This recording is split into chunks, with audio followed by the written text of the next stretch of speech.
Hello, Dirt Late Model Nation. Welcome to the first annual Shale Crescent Dirt Cup, powered by the Ohio Natural Energy Foundation, right here at the legendary Muskingum County Speedway. Not only will the Dirt Cup officially crown the top Super Late Model Series for 2026, but the race will also benefit the Ohio Natural Energy Foundation. The foundation is solely devoted to raising funds for scholarships and other educational opportunities for the next generation in the oil and gas industry. Whether it is welding certifications, diesel mechanics, geologists, or chemical engineers, the foundation is here to help them. Please follow the QR code on the screen and consider donating any amount you can, because every dollar counts.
Hello, Dirt Late Model Nation.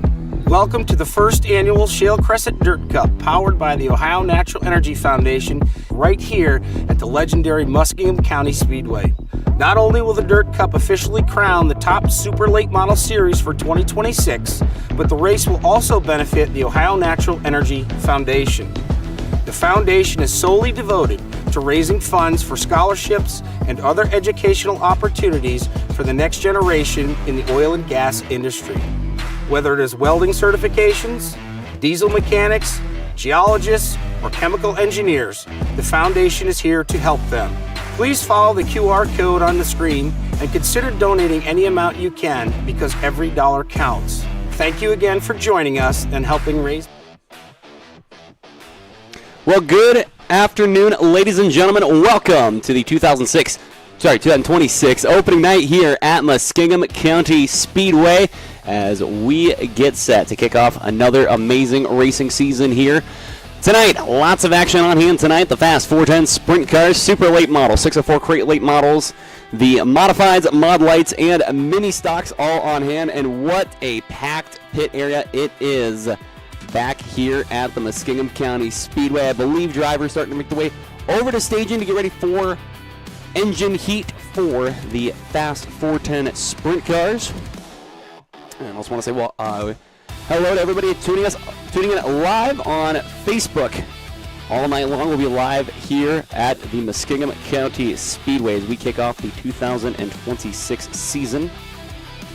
Currently right now, 24 entries in the Super Late Models, 26 entries in the UMP Modifieds, 13 entries in the Mod Lights, 20 Mini Stock entries, and 13 604 Crate Late Models. And we will get an official count on the Fast Series here in just a few minutes when Aaron Fry gets up here.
Fast 410 sprint cars making their way to the track here. 32 entries here tonight for the 2026 season opener. One of the drivers making their way down the front straightaway now out of Mansfield, Ohio. The All-American Roof Pros number 9, that is Lance Heinberger. Ricky Peterson in the 98 car, the Golden Flavor Sesame Sticks back number 98 machine, coming off of a solid run at the Attica Raceway Park last weekend. Nate Dussel in the Fozzie Farms number 1 machine. Right behind him, the driver from Newark, Ohio, in that Mays Trailer Sales 15 car, longtime fast regular, that is Mitch Harble.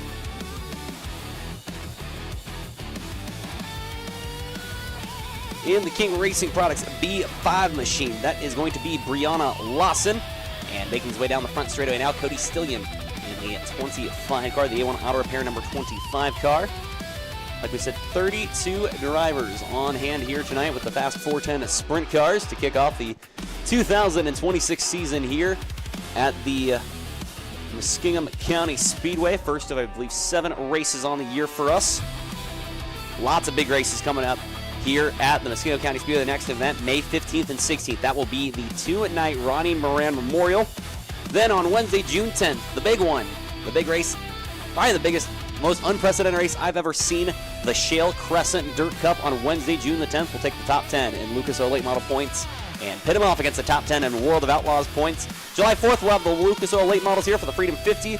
August 1st, we'll have the American Big Rig Series, 18-wheelers taken to the high banks of Muskingum County Speedway. August 29th, we'll have a big sprint special, and then we will wrap things up September 19th with the Jim Dunn Memorial, all right here at the Muskingum County Speedway.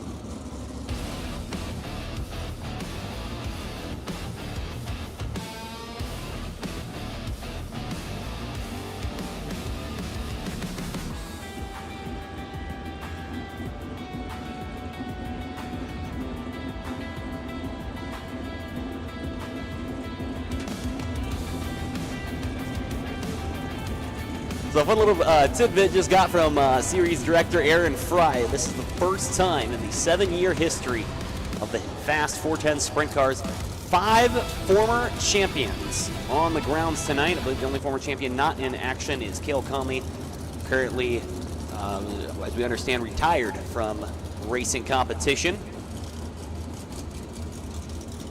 Brandon Spithaller, one of the series champions, currently stopped on the bottom side of turn number 4.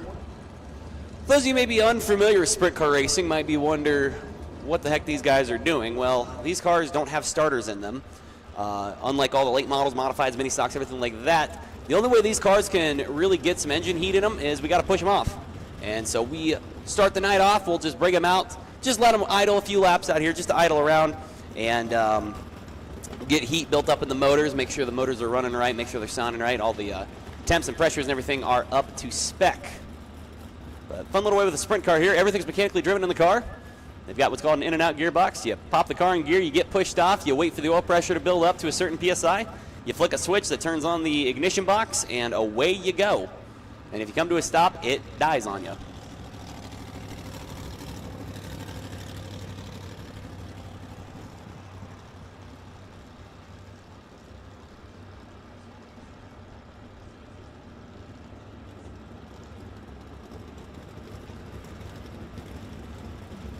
One of the longtime Southern Ohio legends you can see right there in the 4 machine. That is Danny Smith. Longtime veteran down at the Atomic Speedway around the region here. Tyler Gunn, one of the 2020 Fast Series champion, making his way down the front straightaway now. The last time we had the Fast Series here, it was Tyler Gunn parking it in Victory Lane. Looking to get it done here tonight. Race Jacobs in the 81 car. The latest edition of the great Jacobs family. A lot of history in the Jacobs family with sprint car racing. Pete Jacobs kind of started things off, built Wayne County Speedway up in Orrville. Kenny Jacobs raced, Dean Jacobs races father Lee Jacobs, a longtime competitor as well.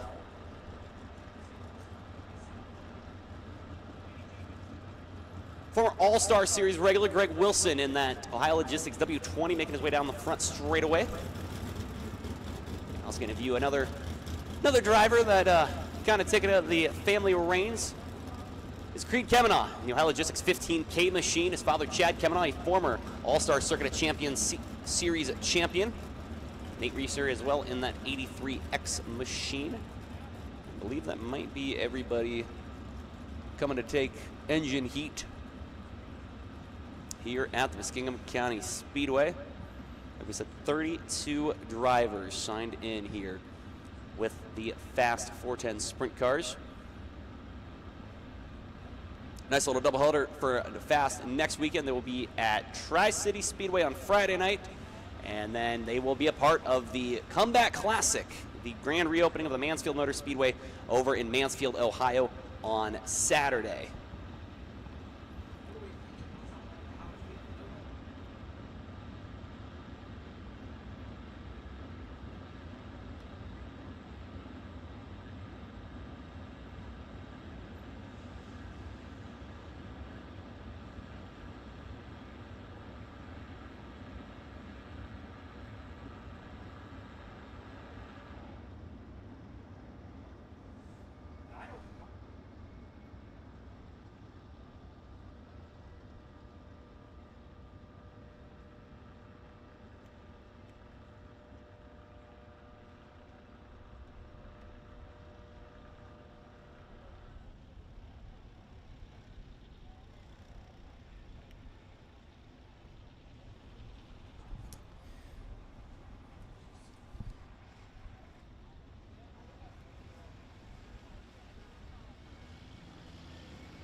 Just getting the finishing touches done here on the racing surface, getting the track nice and watered in and ready to go here before we get hot laps underway here for the 2026 season opener here at the Muskingum County Speedway.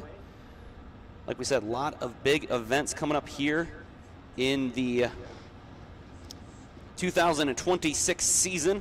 Of course, tickets on sale now, like we said, for the big one, the Shale Crescent Dirt Cup on Wednesday, June the 10th, where we take the top 10 of Lucas Oil late model points, top 10 of World of Outlaw late model points. We're going to pin them off against each other in a winner-take-all battle of the best series, if you will. Also coming up too, July 4th, one of my favorite events, the Freedom 50, featuring the Lucas Oil Late Model Dirt Series. Always a great time out here. And Saturday, August 1st, that American Big Rig Series, that is going to be quite a spectacular event when we get big rigs on the track here. I've seen videos on Facebook. I've seen it on the internet. I don't know what to expect with that in person. That is going to be a very exciting event here at the Muskingum County Speedway. Then the Sprint Special on August 29th. We'll get more information on that as time goes on. I do know the Ohio Thunder Race Saver 305 Sprint cars will be here that night. And then September 19th, we will wrap things up with the Jim Dunn Memorial, all right here at Muskingum County Speedway. Once again, my name is William Burkhart, ready to bring you all of the action. Andy Dice going to be joining me in just a little bit.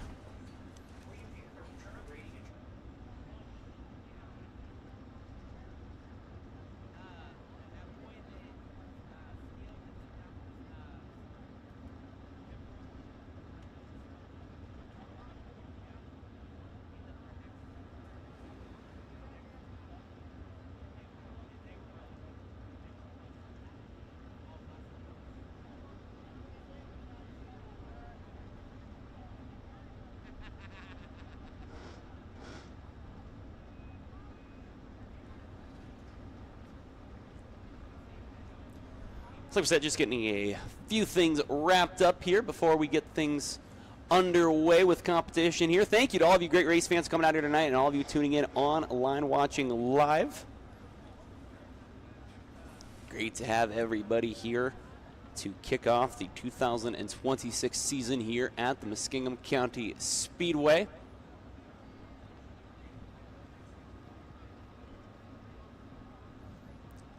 As like I said, just getting a few more things ready to rock and roll here at the Muskingum County Speedway. And we will get underway with hot laps for the Fast 410 sprint cars here in just a few.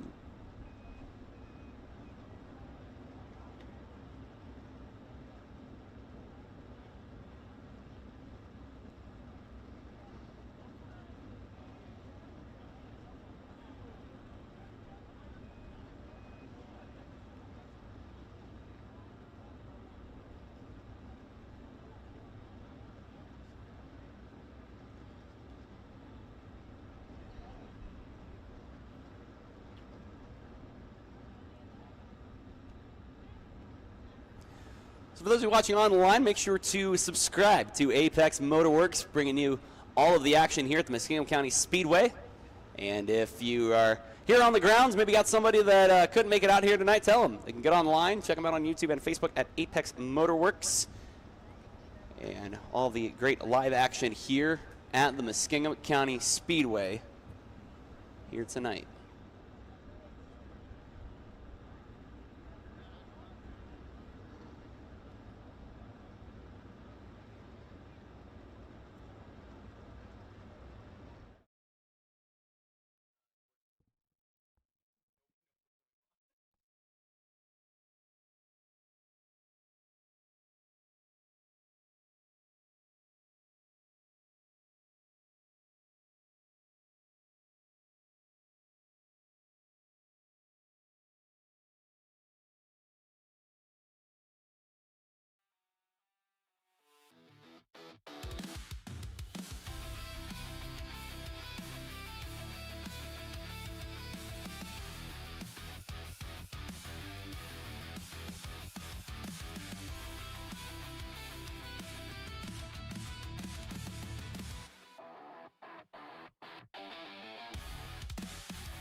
So we're out here at Muskingum County Speedway practice with the number 15 from Harble Motorsports, Mitch Harble. And Mitch, what are we thinking on Saturday? What do we need to come out with a win?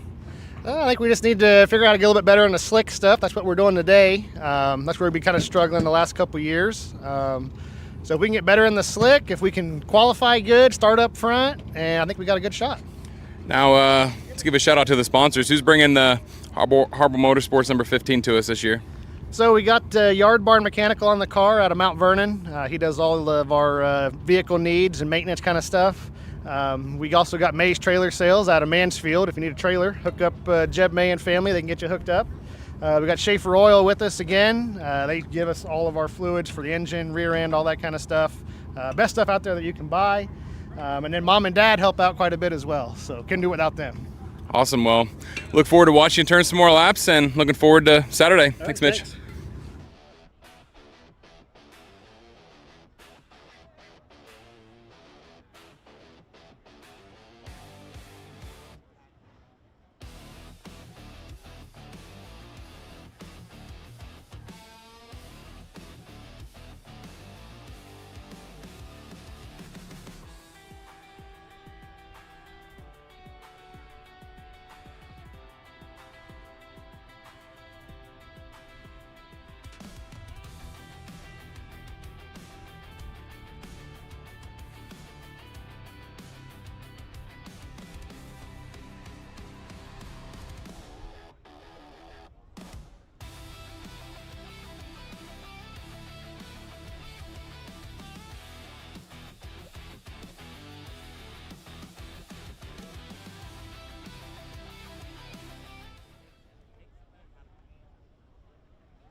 So, got a little bit of an update, too, as to why we're taking so long.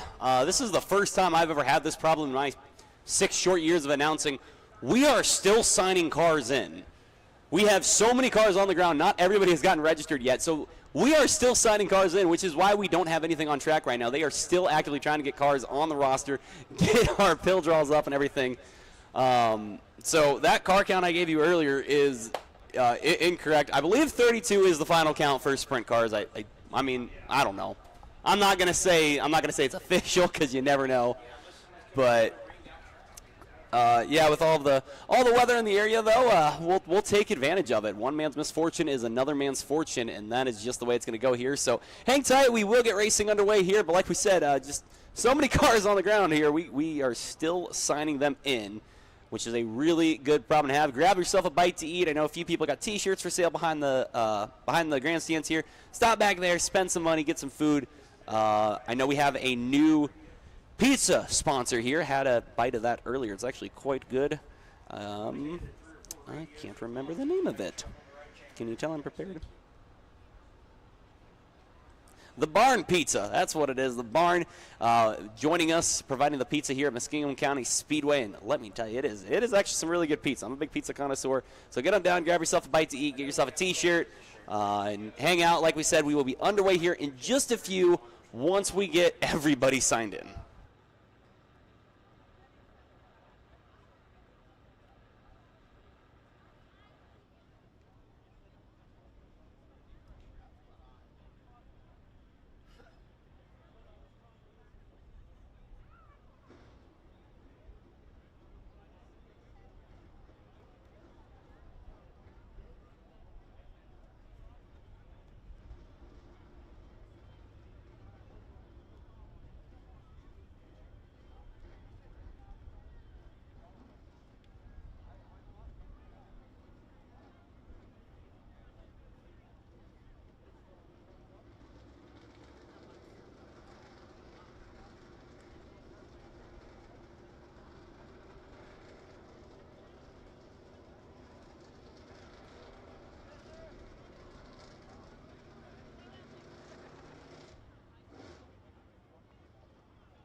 So once again, race fans, the reason for the delay, we had so many cars signed in that registration went a little bit long.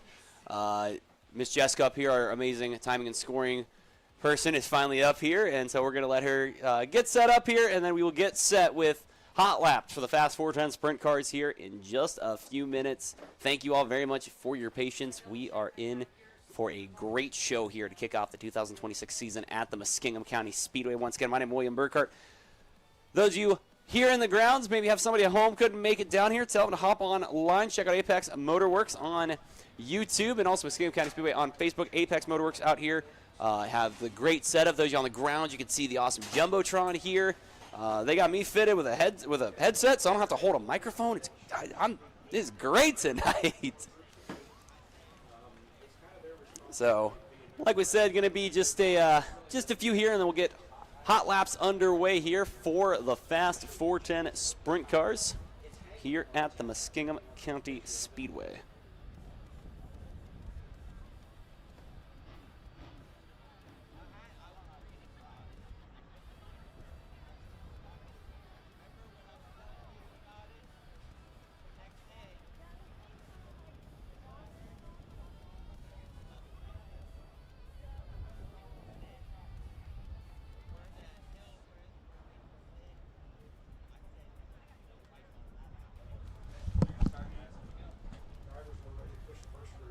Ladies and gentlemen, it is with great pleasure that I welcome you to the start of the 2026 season here at the Muskingum County Speedway with hot laps for the Fast 410 Sprint cars.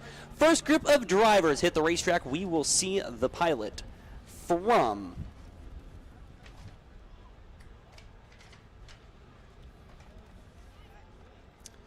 out of Bellevue, Ohio, behind the wheel of the Premier Planning Services GSR Chassis, Maggot Sandblasting, LTI number 25R, that is Jordan Ryan. Jordan Ryan in the 25R. Behind him, that is the 19 machine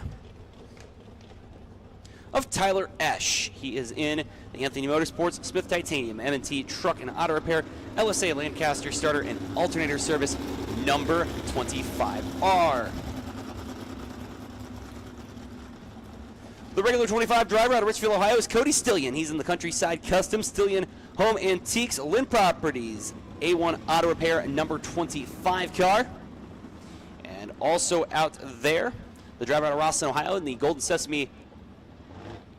Flavor Sesame Sticks Callie's Performance Products Salamox Tavern number 98. That is Ricky Peterson. And pushing onto the back straightaway, and now that'll be the driver out of Gibsonburg, Ohio in the Fozzie Farms Industrial Movers S&S Excavating. VRF Specialties number 1, it's Nate Dussel. And the other driver on track,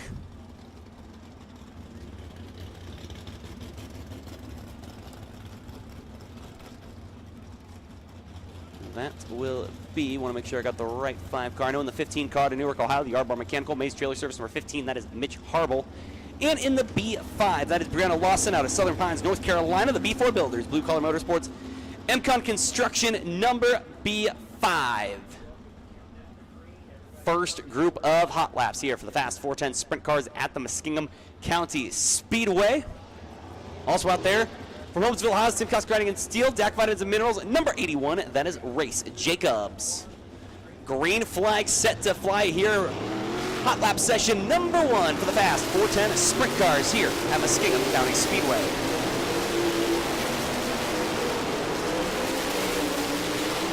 Give us a few moments here to get the timing and scoring set up here. Those of you watching online getting a good shot of the 98 of Ricky Peterson. Looks like middle and high side getting the preferred line here at the Muskingum County Speedway early on in this one.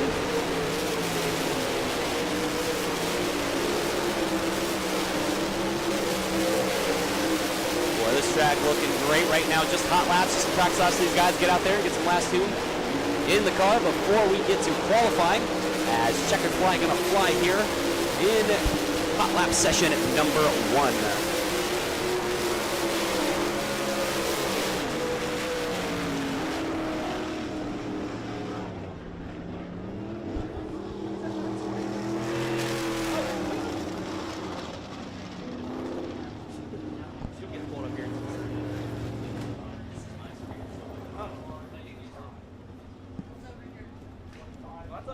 over here.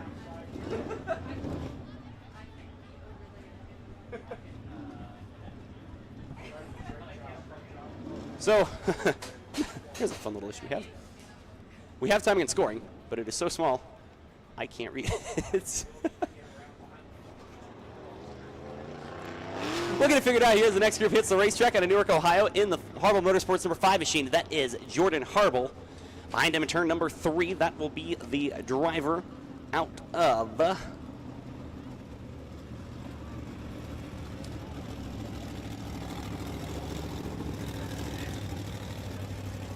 Rockport, West Virginia in the Bird Team. All Clean of West Virginia, Angry Duck Graphics number 3M. It's Billy Morris. Makes his way to turn number 3 now. The driver out of Napoleon, Ohio, the Guns Auto and Towing Service, K&K Collision, number 68G. That is Tyler Gunn.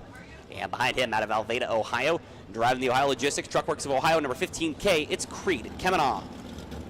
Driver rolling onto the track now comes to us out of Frederickstown, Ohio, the 89 Homes.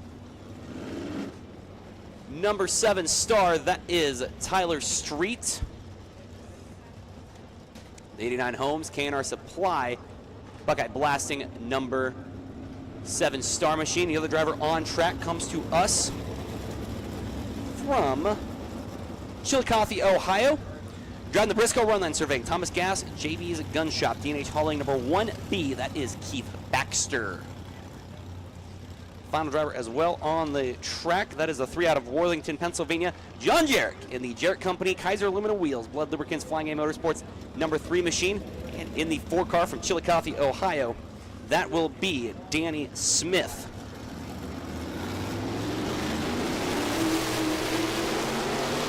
Green flag set to fly here in hot lap session number 2 for the Fast 410 Sprint cars. A lot of great names here. Tyler Gunn, one of the former Fast champions, 2020 Series champion of the Fast 410 Sprint cars. This track looking very good here early on, getting a good shot of the 7 Star of Tyler Street, former Ohio Valley Sprint Car Association champion. As checkered flag going to fly here in hot lap session number 2.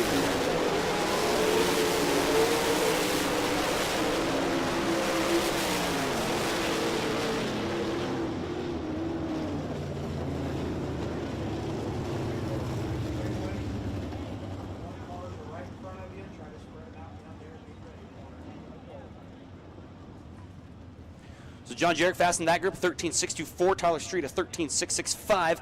Tyler Gunn, a 13.672. Keith Baxter, a 14.204. And Billy Morris, a 16.002 for that group of hot laps for the Fast 410 Sprint cars.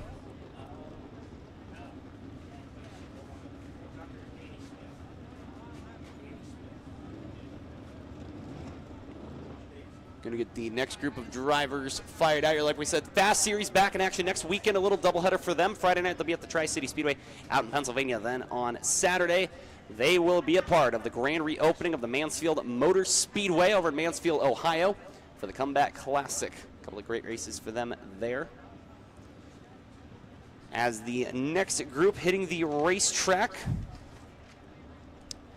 from Stoutsville, Ohio, driving the Burlisle Performance Products, Victory Excavating Demolition, Browntown Carriers, Beasley Trucking, number 08, that is Brandon Conkle. Behind him, that will be the driver in the 11 machine.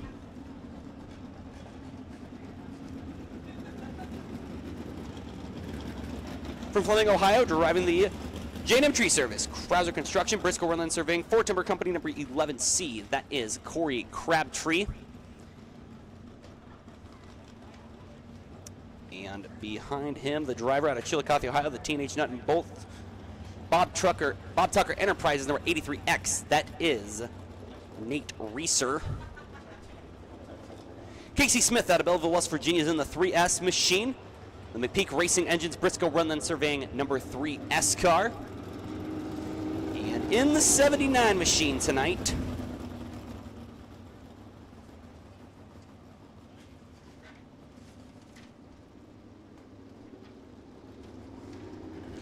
that'll be Cole Duncan out of Circleville, Ohio. He's in the Adamham Investment Services, Greenwald Lawn and Landscape, Miller's Supply, Schaefer's Collision number 79 car.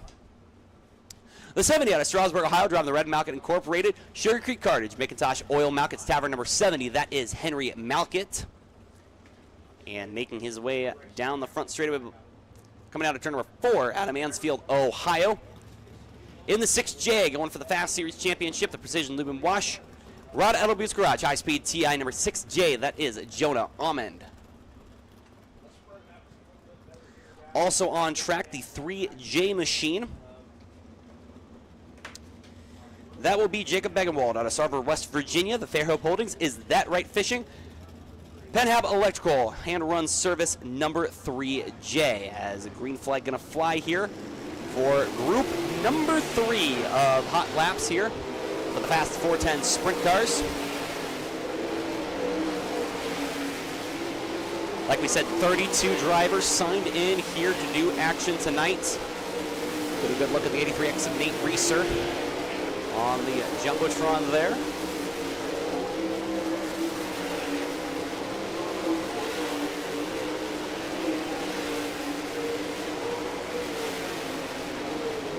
Great field of drivers. There's Cole Duncan, the king of Atomic, as they call him, doing battle here tonight in that 79 car.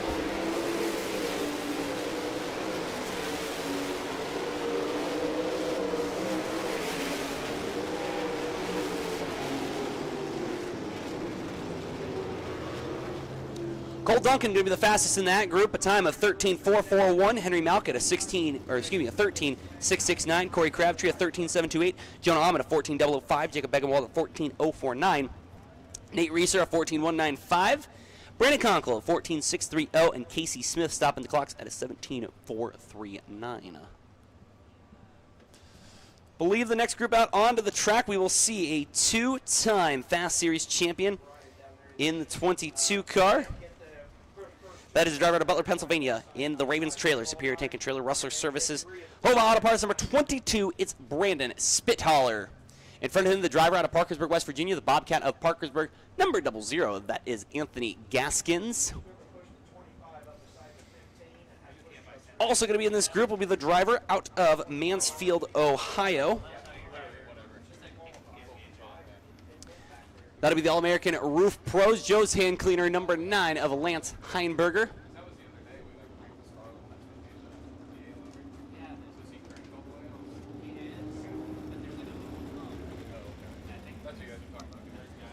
In the 4K machine, out of Chillicothe, Ohio, it is Josh Davis, the Logan's Drywall, Jamie's Landscape, 5-Star Protein, and Myers Motorsport Race Engines, number 4K machine.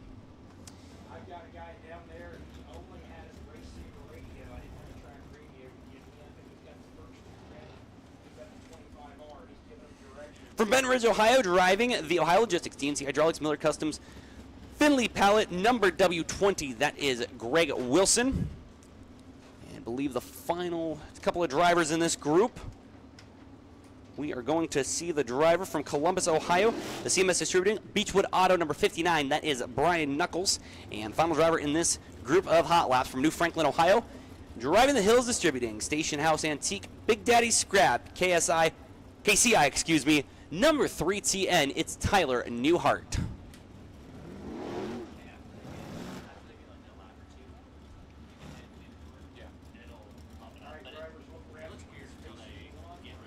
Set to rock and roll here for this group of hot laps. I believe this might be the final group of drivers for hot laps for the Fast 410 sprint cars.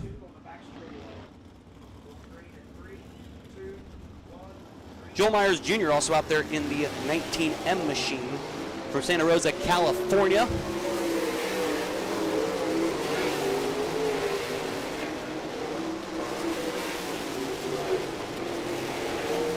Myers behind the wheel of the Velocity Engineering number 19 car.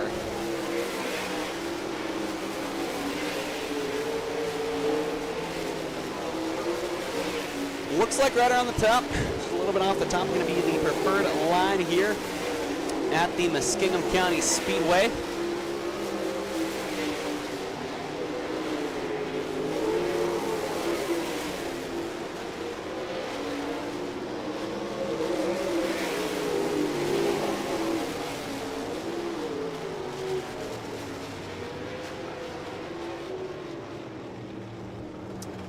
So I believe for this final group of hot laps, I believe it is the 22 of Brandon Spitholly going quickest in this group at 13.488. Brian Knuckles a 13.822. Joel Myers Jr. a 13.932. Greg Wilson a 14.203.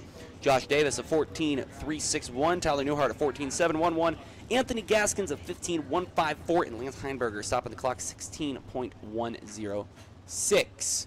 That will do it for hot laps. We will now move into qualifying for the Fast 410 sprint cars. Pretty simple concept here. First will be a warm-up lap, then 2 chances to try to set the night's quick time. Can you see it? Okay, see it.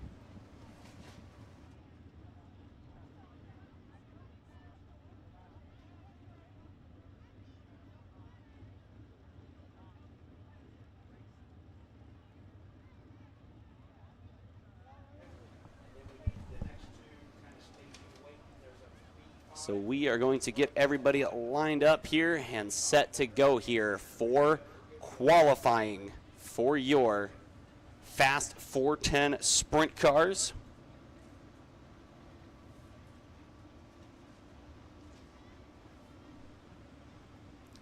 Just waiting to get the okay from Aaron Fry.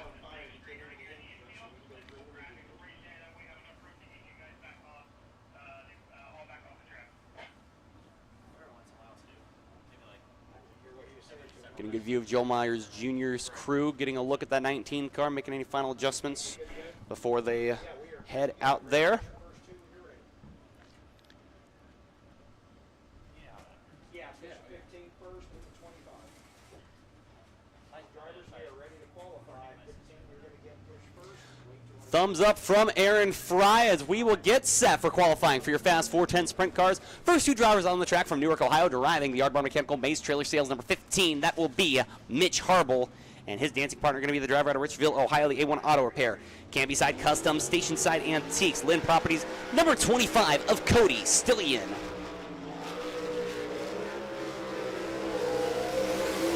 Green flag set to fly. Mitch Harble, a longtime competitor in the sprint car class.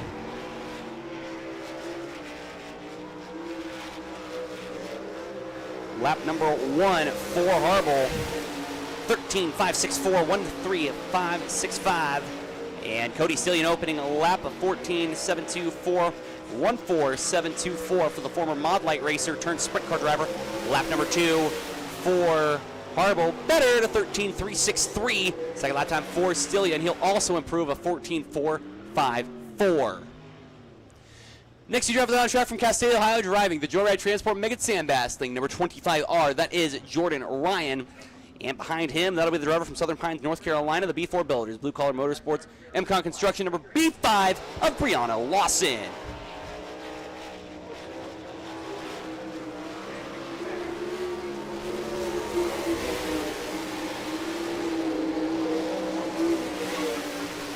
Jordan Ryan, another driver, been around for quite some time. They used to call him the Catfish because he'd always run the bottom side of the racetrack, and now moving up, ripping the lip. First lap time for Jordan Ryan, second quick at a 13.954, 1.3954. Open lap time for Brianna Lawson, a 14.844, 1.4844 for Brianna Lawson. Second lap time for Jordan Ryan, the 25R. Not quite as good. He'll take a 13.954. And Brianna Lawson, better. She moves to second quick at a 13.933, 1.3933 for Brianna Lawson, second quick. Defending series champion hits the racetrack now from Rawson, Ohio, the Golden Flavor Sesame Sticks. Sour Mugs Tavern, Cali's Performance Products, number 98. It is Ricky Peterson. And behind him, the driver from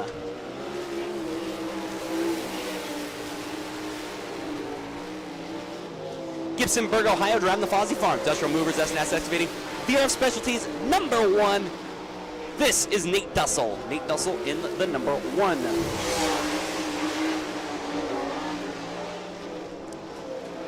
First lap time, Peterson, second quick, a 13.471. Nate Dussel going to stop the charts at a 14.341. Second lap time for Peterson, better to 13.445, 1.3445.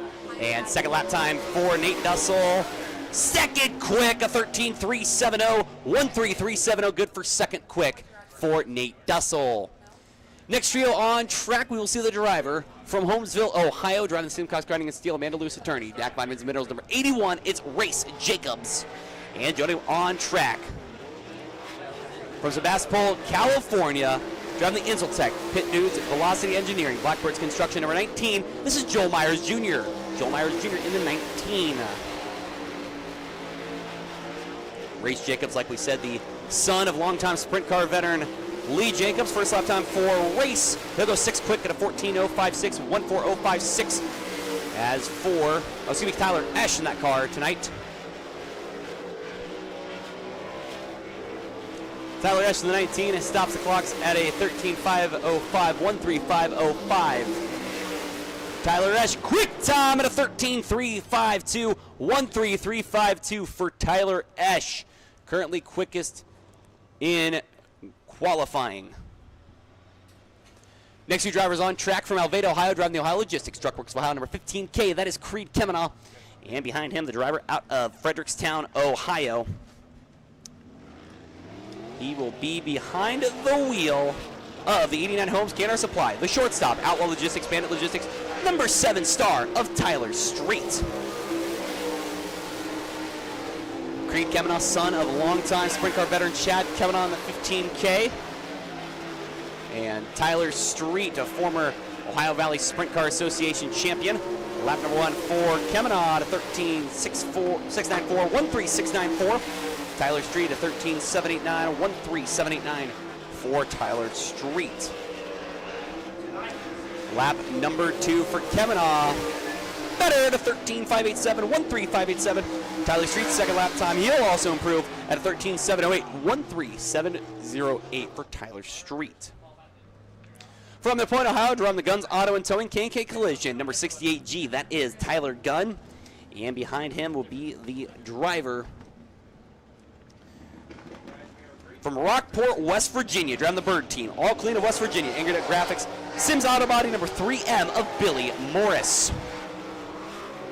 Tyler Gunn, the 2020 Series champion with the Fast 410 Sprint Cars.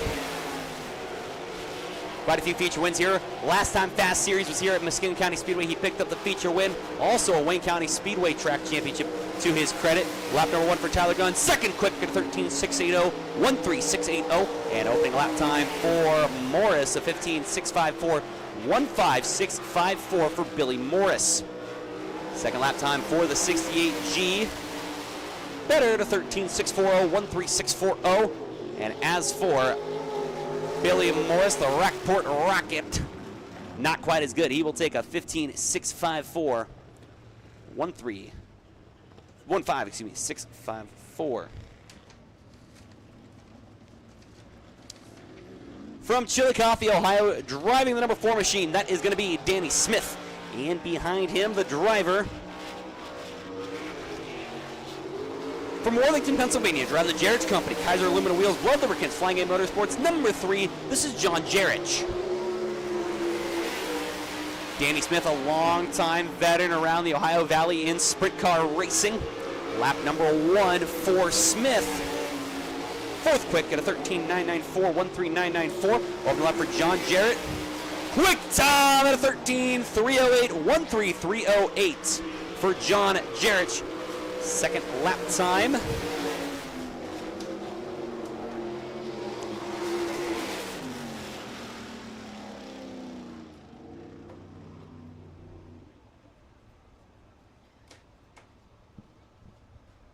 So John Jarrett currently quickest, a time of 13.308 in that group of qualifying.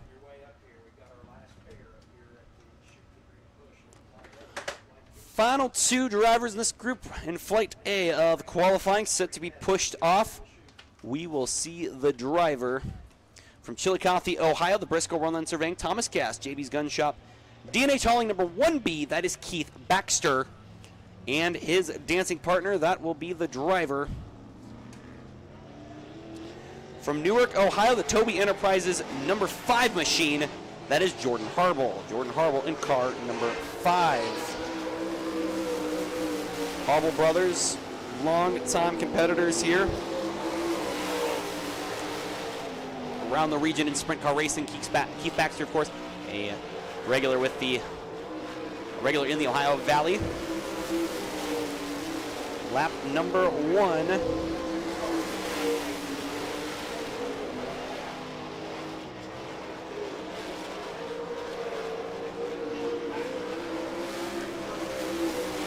Keith Baxter, 6th quick at a 14.240, 142.04. Jordan Harble, 7th quick at a 14.392, 14392. And a little bit of smoke coming from the 5 of Jordan Harble.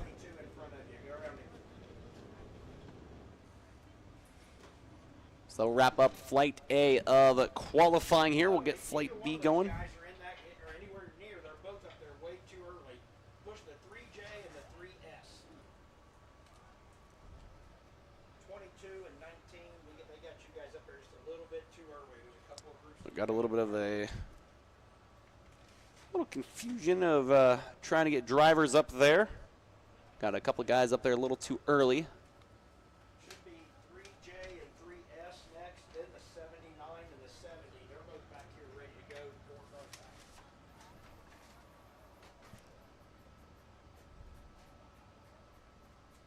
Got to get a few drivers moved around here Oh, you do need print now on 16. before we get to Flight B of qualifying. There's a lot of confusion down there going on. From Sarver, Pennsylvania, driving the Fairhope Holdings. Is that right? Fishing, Penn Hab Electrical. Hard run service number 3J. That is Jacob Begenwald. And joining him on the racetrack will be the driver from Belleville, West Virginia, the Briscoe Rutherland surveying number 3S. This is Casey Smith. Pair of 3 cars here as green flag going to fly for Group B of Fast 410 Sprint Car qualifying. Pretty good look at Jacob Begenwald, one of the young guns in the sport, making quite a name for himself out in Pennsylvania. Coming out here to race with us. Lap number 1 for Begenwald at a 13.845, 13845 for Begenwald. As for Casey Smith, Belleville, West Virginia native, going to stop the clocks at a 17.560, 15560. Second lap time for Begenwald. A 13.642, 13642 for Jacob Begenwald. Casey Smith also going to prove a 17.388, 17388.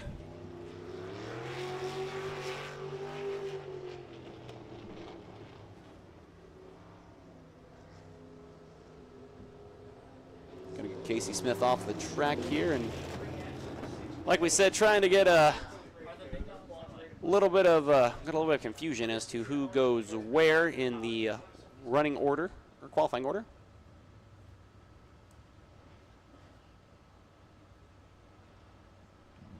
J and 83X, go ahead and push up. You guys are next to go. Go ahead and push 6J and 83X. We got off by a few cars here, guys. 08 and 11C, come on behind them. Alrighty, think we're finally getting things straightened out here as the next 2 drivers. From Circleville, Ohio, driving the Adam Home Investment Services Greenwell Lawn and Landscape Moeller Swap Meet Schaefer's Collision number 79. That is going to be Cole Duncan. And behind him out of Strasburg, Ohio, driving the Red Rock Incorporated Sugar Creek Cartage. Megatosh Oil, Malkett Racing Engines number 70. That is Henry Malkett. Henry Malkett in car number 70. Cole Duncan, a regular at the Atomic Speedway, usually in the family-owned 22 car, being asked to drive the 79 car, owned by Chris Miller. Henry Malkett, a regular up at the Wayne County Speedway in Orrville, Ohio. Unfortunately, Wayne County getting a little bit of Mother Nature's bad side, so them out of competition, he'll come and join us. First lap time for Cole Duncan, a quick time at a 13.498, 13498. As for Henry Malkett, second quick, a 13.553, 13553 for the 70 of Henry Malkett. Lap number 2 for for Cole Duncan. Not quite as good. He'll take a 13.498 as Henry Malkett going to go quick time now. Malkett to the top of the charts with a 13.420. From Mansfield, Ohio, driving the Precision and Wash. Run out of his garage, high-speed CI number 6J. That is Jonah Almond. And his dancing partner for this one, going to be the driver from Circleville, Ohio, the Teenage Nut and Bolts SC Racing, Bob Tucker Enterprises, number 83X. That is Nate Reeser. Nate Reeser in the 83X.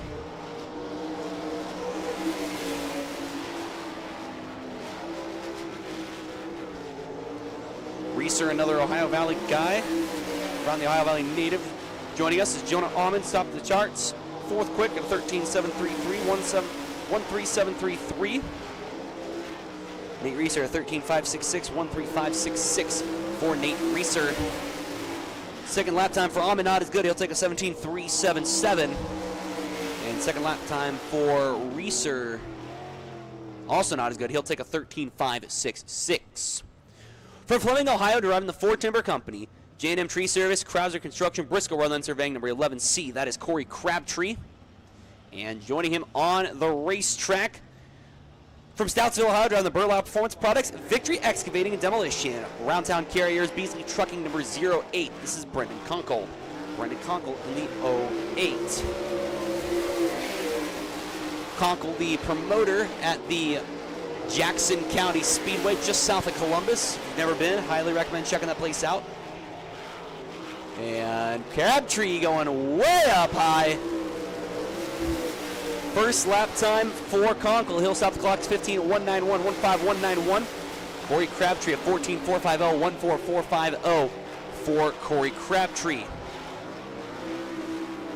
Second lap time for Conkle. Better at a 14.581.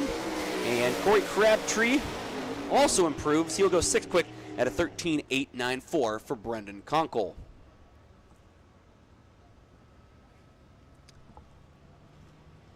From Evans City, Pennsylvania, the 2023 and 2024 champion is in the Superior Tank and Trailer.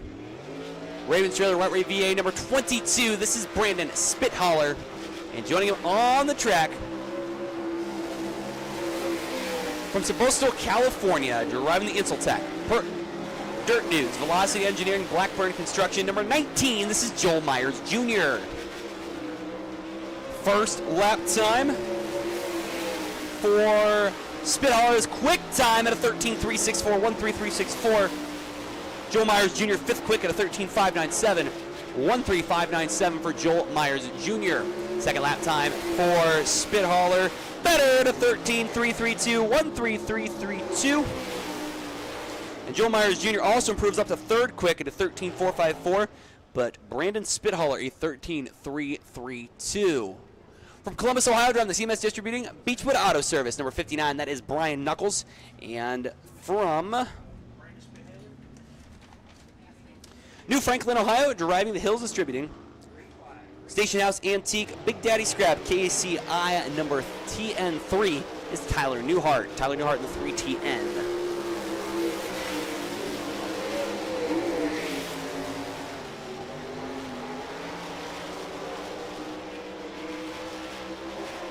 Getting a good look there at the 59 of Brian Knuckles. Lap number 1 for Knuckles. Seventh quick at his 13.701. Tyler Newhart, a 13.977. Lap number 2 for Knuckles. Not quite as good. Newhart will improve, though, a 13.845. And Brian Knuckles is going to take a 13.701. From Mansfield, Ohio, driving the All-American Roof Pros, Texall, Station House Antiques, Joe's Hand Cleaner number 9. That is Lance Heinberger.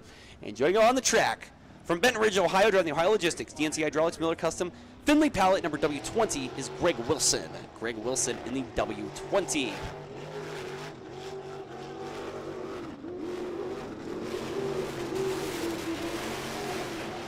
Something sounding amiss under the hood of the 9 of Heinberger. Greg Wilson on the loud pedal. Heinberger trying to limp that car around. We'll see what the clocks show. Lap number 1 for Heinberger, a 16.281, 16.281. And as for Greg Wilson, he'll take a 14.049, a 14049. Second lap time for Heinberger. little bit better to 16.021. And as for the W20 of Greg Wilson, he'll stop the clocks at a 14.049, good for 10th quick. Final two drivers hitting the track for Fast 410 Sprint Car qualifying. We'll see the driver out of Parkersburg, West Virginia, the Bobcat of Parkersburg, number 00. That is Anthony Gaskins. And joining him on track from Chillicothe, Ohio, in the JV's Landscape, 5-star protection, Myers Motorsport Race Engines, number 4U is Josh Davis. Anthony Gaskins in that 00 car hitting the track now. When he's not racing sprint cars, Gaskins going to be the race director down at the Jackson County Speedway in 2026. Josh Davis, no stranger to the Ohio Valley region. Lap number 1 for Gaskins. 13th quick at a 15.369, a 1.5369. Josh Davis, 12th quick, a 14.258, 1.4258. Second lap time for Gaskins. 15.369, 1.5369. And Josh Davis stopping the clocks at a 14.258. That'll wrap up qualifying for the Fast 410 Sprint Cars. We will get them off the racing surface.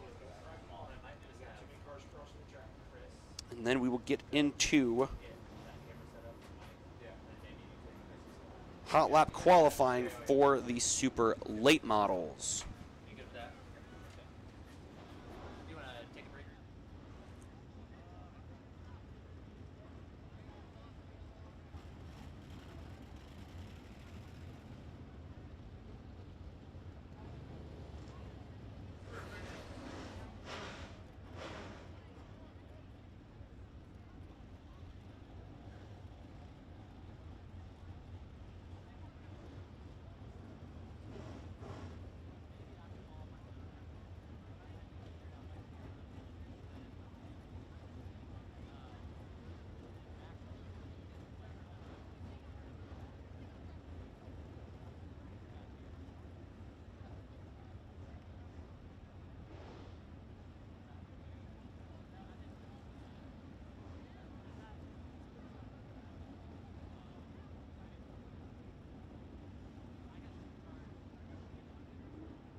Try to see if we can't get this thing going. Well, joining me here in the tower, my good buddy, Mr. Andy Dice. Andy, welcome to Muskingum County Speedway to get the 2026 season kicked off here. Well, I tell you what, it's always a pleasure to come up here to the Muskingum County Speedway, see all my great Southeastern Ohio friends. It's a heck of a walk up them steps. I'm holding out of breath, my friend. I was about to say, I think I should have let you catch your breath before I threw the headset at you. All good, all good. What do you think, ladies and gentlemen? Heck of a car count here tonight. You ready to have a good time? I think I heard crickets.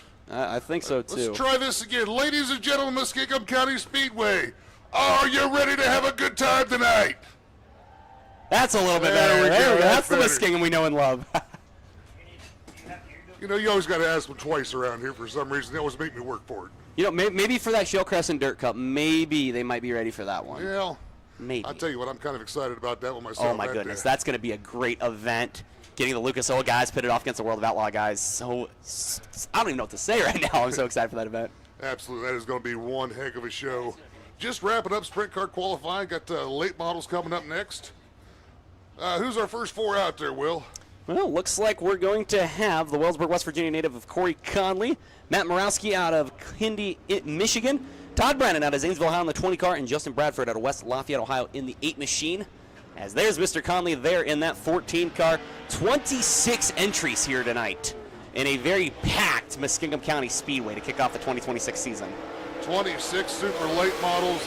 Great to see the Flying Ace back out there. I know a couple years ago he had a devastating garage fire. And just to see that 14 car back out there making laps does my heart good right there. Of course, Todd Brennan right there, the Zanesville driver, the local driver. No slouch in his own right. Several feature wins here at the Muskingum County Speedway. At 09, that Matt Morowski, I believe that's his first trip here to the Muskingum County Speedway out of Hindi, Michigan. Making the trip from up north, so that state up north, that's so they say. Yeah. Man, I'll tell you what, you think Robbie'd be jealous of our Jumbotron? You know what? I think he would, because last I saw, Mansfield's didn't work. I'll tell you what, though, they got some pretty cool lights going on up there. Oh my goodness, that's gonna be so much fun. A lot of great happenings this year in the dirt racing world. Of course, you know, just got to briefly speak about our good friend Robbie DeVore up there at Mansfield. He's the house announcer up there. They'll be kicking off their season next weekend. Yes, the Fast Series here tonight, going to be there next Saturday night. Yes, sir.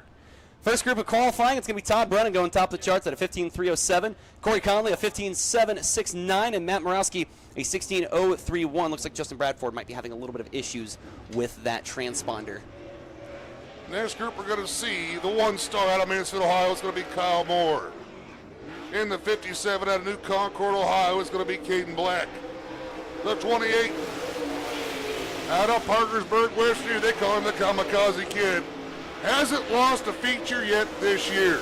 And whatever he drives, hold on, we got some trouble in the back straight with the 8 machine. It's like Bradford. Justin Bradford on the top side.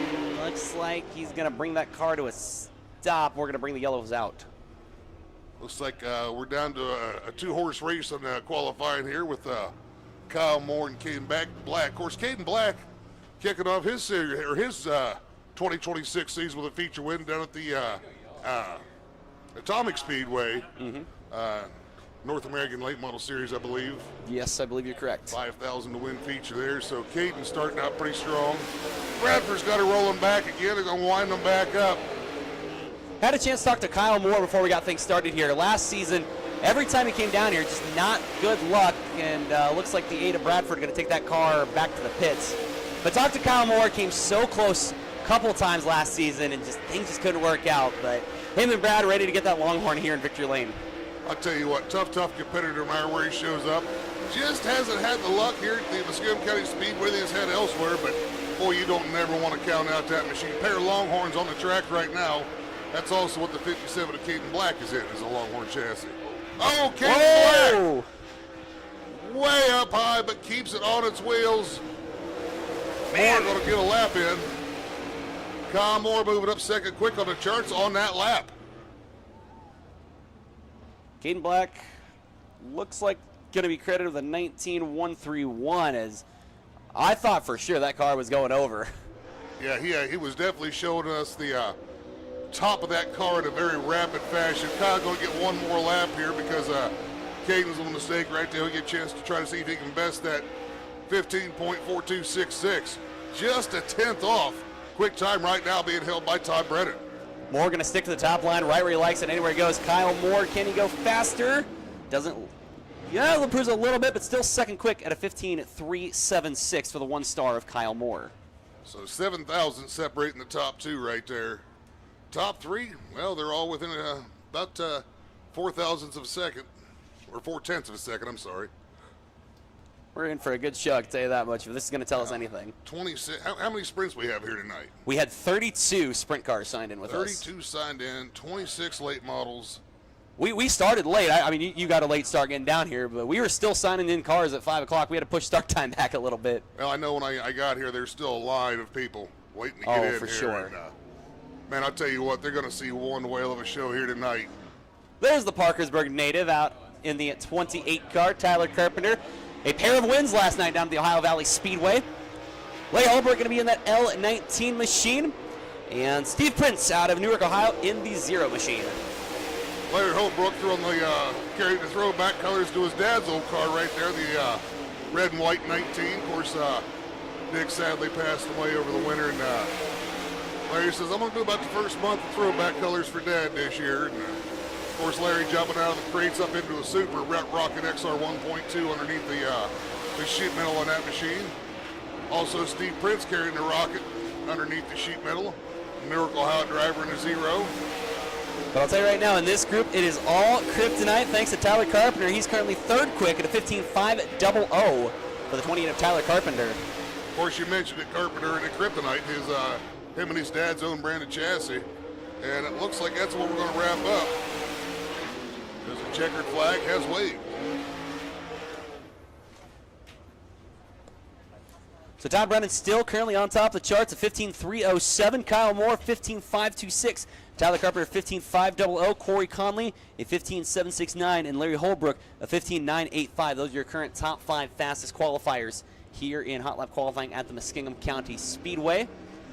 As another young gun, Lincoln Smith in the 31 leads the next group out. Jim Ginry in the 03 car and Logan Zarin in the 1Z. Lincoln Smith jumping out of the 604 crates into the super late this year. Couldn't tell you the difference between that car and the 604 as they look identical, but there's a green flag. You better get that car rolling, as that 1Z of Logan Zarin out of Hookstown, Pennsylvania is tracking him down in a hurry. Looks like we're going to have a correction to the third car on track. That'll be the Bellevue, Ohio native of Ryan Missler, the Missile, in the 50 machine. Missler coming off of a really wild ride last weekend at the Attica Raceway Park. I was there, and when I saw that roof looking at me, I knew something wasn't right. So looking to rebound off that and get a good run here tonight. Missler currently fourth quick at a 15.727 to kick things kicked off. Zarin, right there, you saw him come through the traps, currently sitting in fifth with a 15.765. And it looks like Missler not going to improve on that one, so Missler going to take a fourth quick spot right now, a 15.727 for the 50 of Ryan Missler. Not too sure what happened to the 31 of Lincoln Smith. It just seemed like that car, I don't know if he couldn't get into high gear. He's a lot of the fans here may or may not know, you have two forward gears in a super late model. You have what they call low gear, and you actually have to push the clutch in to go. When you get rolling so fast, you let off the pedals, everything, you yank that thing back into high gear, you're direct one-to-one, right off the crankshaft. You don't have to hold the pedal anymore at that point, and that whole transmission weighs about 30 pounds. I used to have a modified. I was able to put that transmission down to the car myself. Nice. So, without a jack. Oh, wow, that's impressive. I was in a lot better shape back then. Tanner McLaughlin out of Zanesville, Ohio, going to be in the 59 car. The Allison Park, Pennsylvania native Colton Flinner in the 48, and Hot Rod Conley out of Wheelersburg, Ohio in the 71R, scheduled to be the next three drivers out here on track. And it looks like we do have those three drivers. Colton Flinner, former feature winner here at the Muskingum County Speedway just about 3 years ago. Hot Rod Conley, that man's won just about everywhere you go, and of course, Tanner McLaughlin is still looking to pick up his first super late model win here, but his dad's got a bunch of them. Shane McLaughlin, Northern Stack Panel's got a bunch of feature victories here at the Muskingum County Speedway. Of course, Tanner's got quite a few in a Mod Light, looking to pick up his first ever in a super late model. Right now, looks like Rod Conley top of the charts. Oh, fast in this group, I should say, seventh quick. Correction, Colton Flinner goes fourth quick at a 15.648, 15.648 for Colton Flinner in the 48 machine. Everybody's still chasing Todd Brennan's 15.307. Brendan, one of the drivers, looking for his first feature win of 2026. Looks like Conley was good enough for eighth quick there with a 15.905. And Tanner McLaughlin going to round him out there. Currently sits 12th with a 16.292. Next trio, we'll see Levi Yetter from Cabot, Pennsylvania in the 10 star. Bud Watson in the 225 out of Kingville, Ohio, and Tony Painter out of Trinway, Ohio in the 61 car. Tony Painter right there, that 61, old veteran here at the Muskingum County Speedway, a lot of years in the street stock, and had the opportunity to race against him back in the day, back when I was still racing. Quite the man to beat in the street stock. Still looking for his first ever super late model feature win here at the Muskingum County Speedway, but always a competitor. Coming off of a GNF with the Ohio Valley Late Model Dirt Series 2 weeks ago at the West Virginia Motor Speedway, so hoping to rebound and have a bit of a better night here tonight in Muskingum.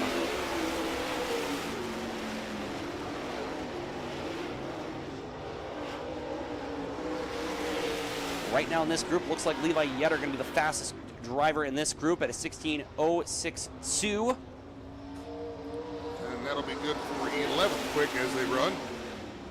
Bud Watson currently sits in 14th with a 16.398. And Tony Painter 15th with a 17.532. Now mind you, that 61, while running with the Supers, that is a steel block car. Little difference between the two of them. Steel block weighs about another 60 pounds over top on the nose, over top of what a regular super late model with aluminum motor weighs. Little down on horsepower, a couple other small differences as well, but those are the two biggest. Absolutely. Next trio on track, quite a lot of storylines in this one. We will see Byesville, Ohio's Kyle Bond in the 10 machine, Ellenville, New York's Bam Bam Brock Pinkress in the 555, and out of Worcester in the 14, it is J.R. Gentry, as Gentry looks to be getting a little loose in turns 3 and 4. just duffed off the top of the track, trying to get a line for him to run on up there, trying to move that cushion up just a little bit. The 14 of J.R. Gentry. Man, what can you say about J.R. Gentry? Multi-time track champion at the Hilltop Speedway up in Millersburg. Multiple Wayne County Speedway championships, lots of feature wins. Just hasn't been able to get it done here at the Muskingum County Speedway. Of course, Brock Pickers. That young man has looked stronger and stronger every time I've seen him out. And Kyle Bond, the man that needs no introduction right there, always a stalwart around the Mid-Ohio Valley region. For sure. Brock Pinkrist currently fourth quick at a 15.551, 15551 for Brock Pinkrist. Good for fourth quick. And still Todd Brennan up top here as we're getting down to the nitty-gritty in qualifying, hot lap qualifying for the super late models. Looked like that group, I believe J.R. Gentry was second quick. Looks like he's settled into that 14 spot with a 16.353. And got to remember who else was out there now. Kyle Bond. Where did Kyle Bond end up? Looks like Kyle Bond 13th quick at a 16.134. So this is going to be the 31 out of Newark, Ohio. This is Brian Nethers. The 6th out of Stoutsville, Ohio is Travis Carr. And the 16 out of Crooksville, it's Colton Watts. Also on track from Coshocton in the 76, that is Brock Stevens in the 76 machine. I believe this is going to be our last group to qualify. I believe so. Looks like Brian Nether's going to try and get a little bit of distance between him and the 76 car.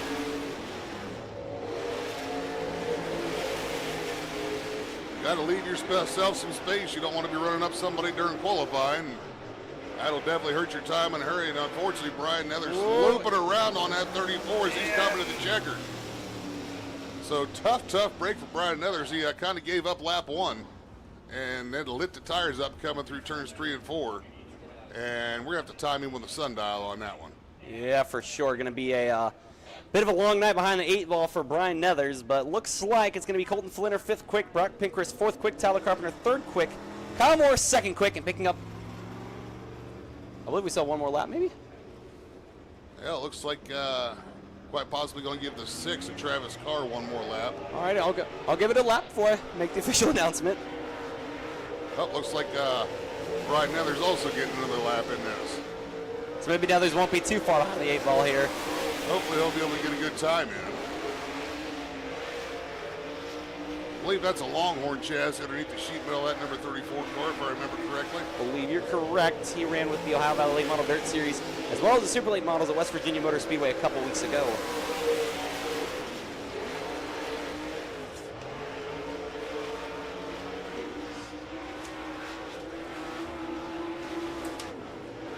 Checkered flag going to fly here on this group of hot laps.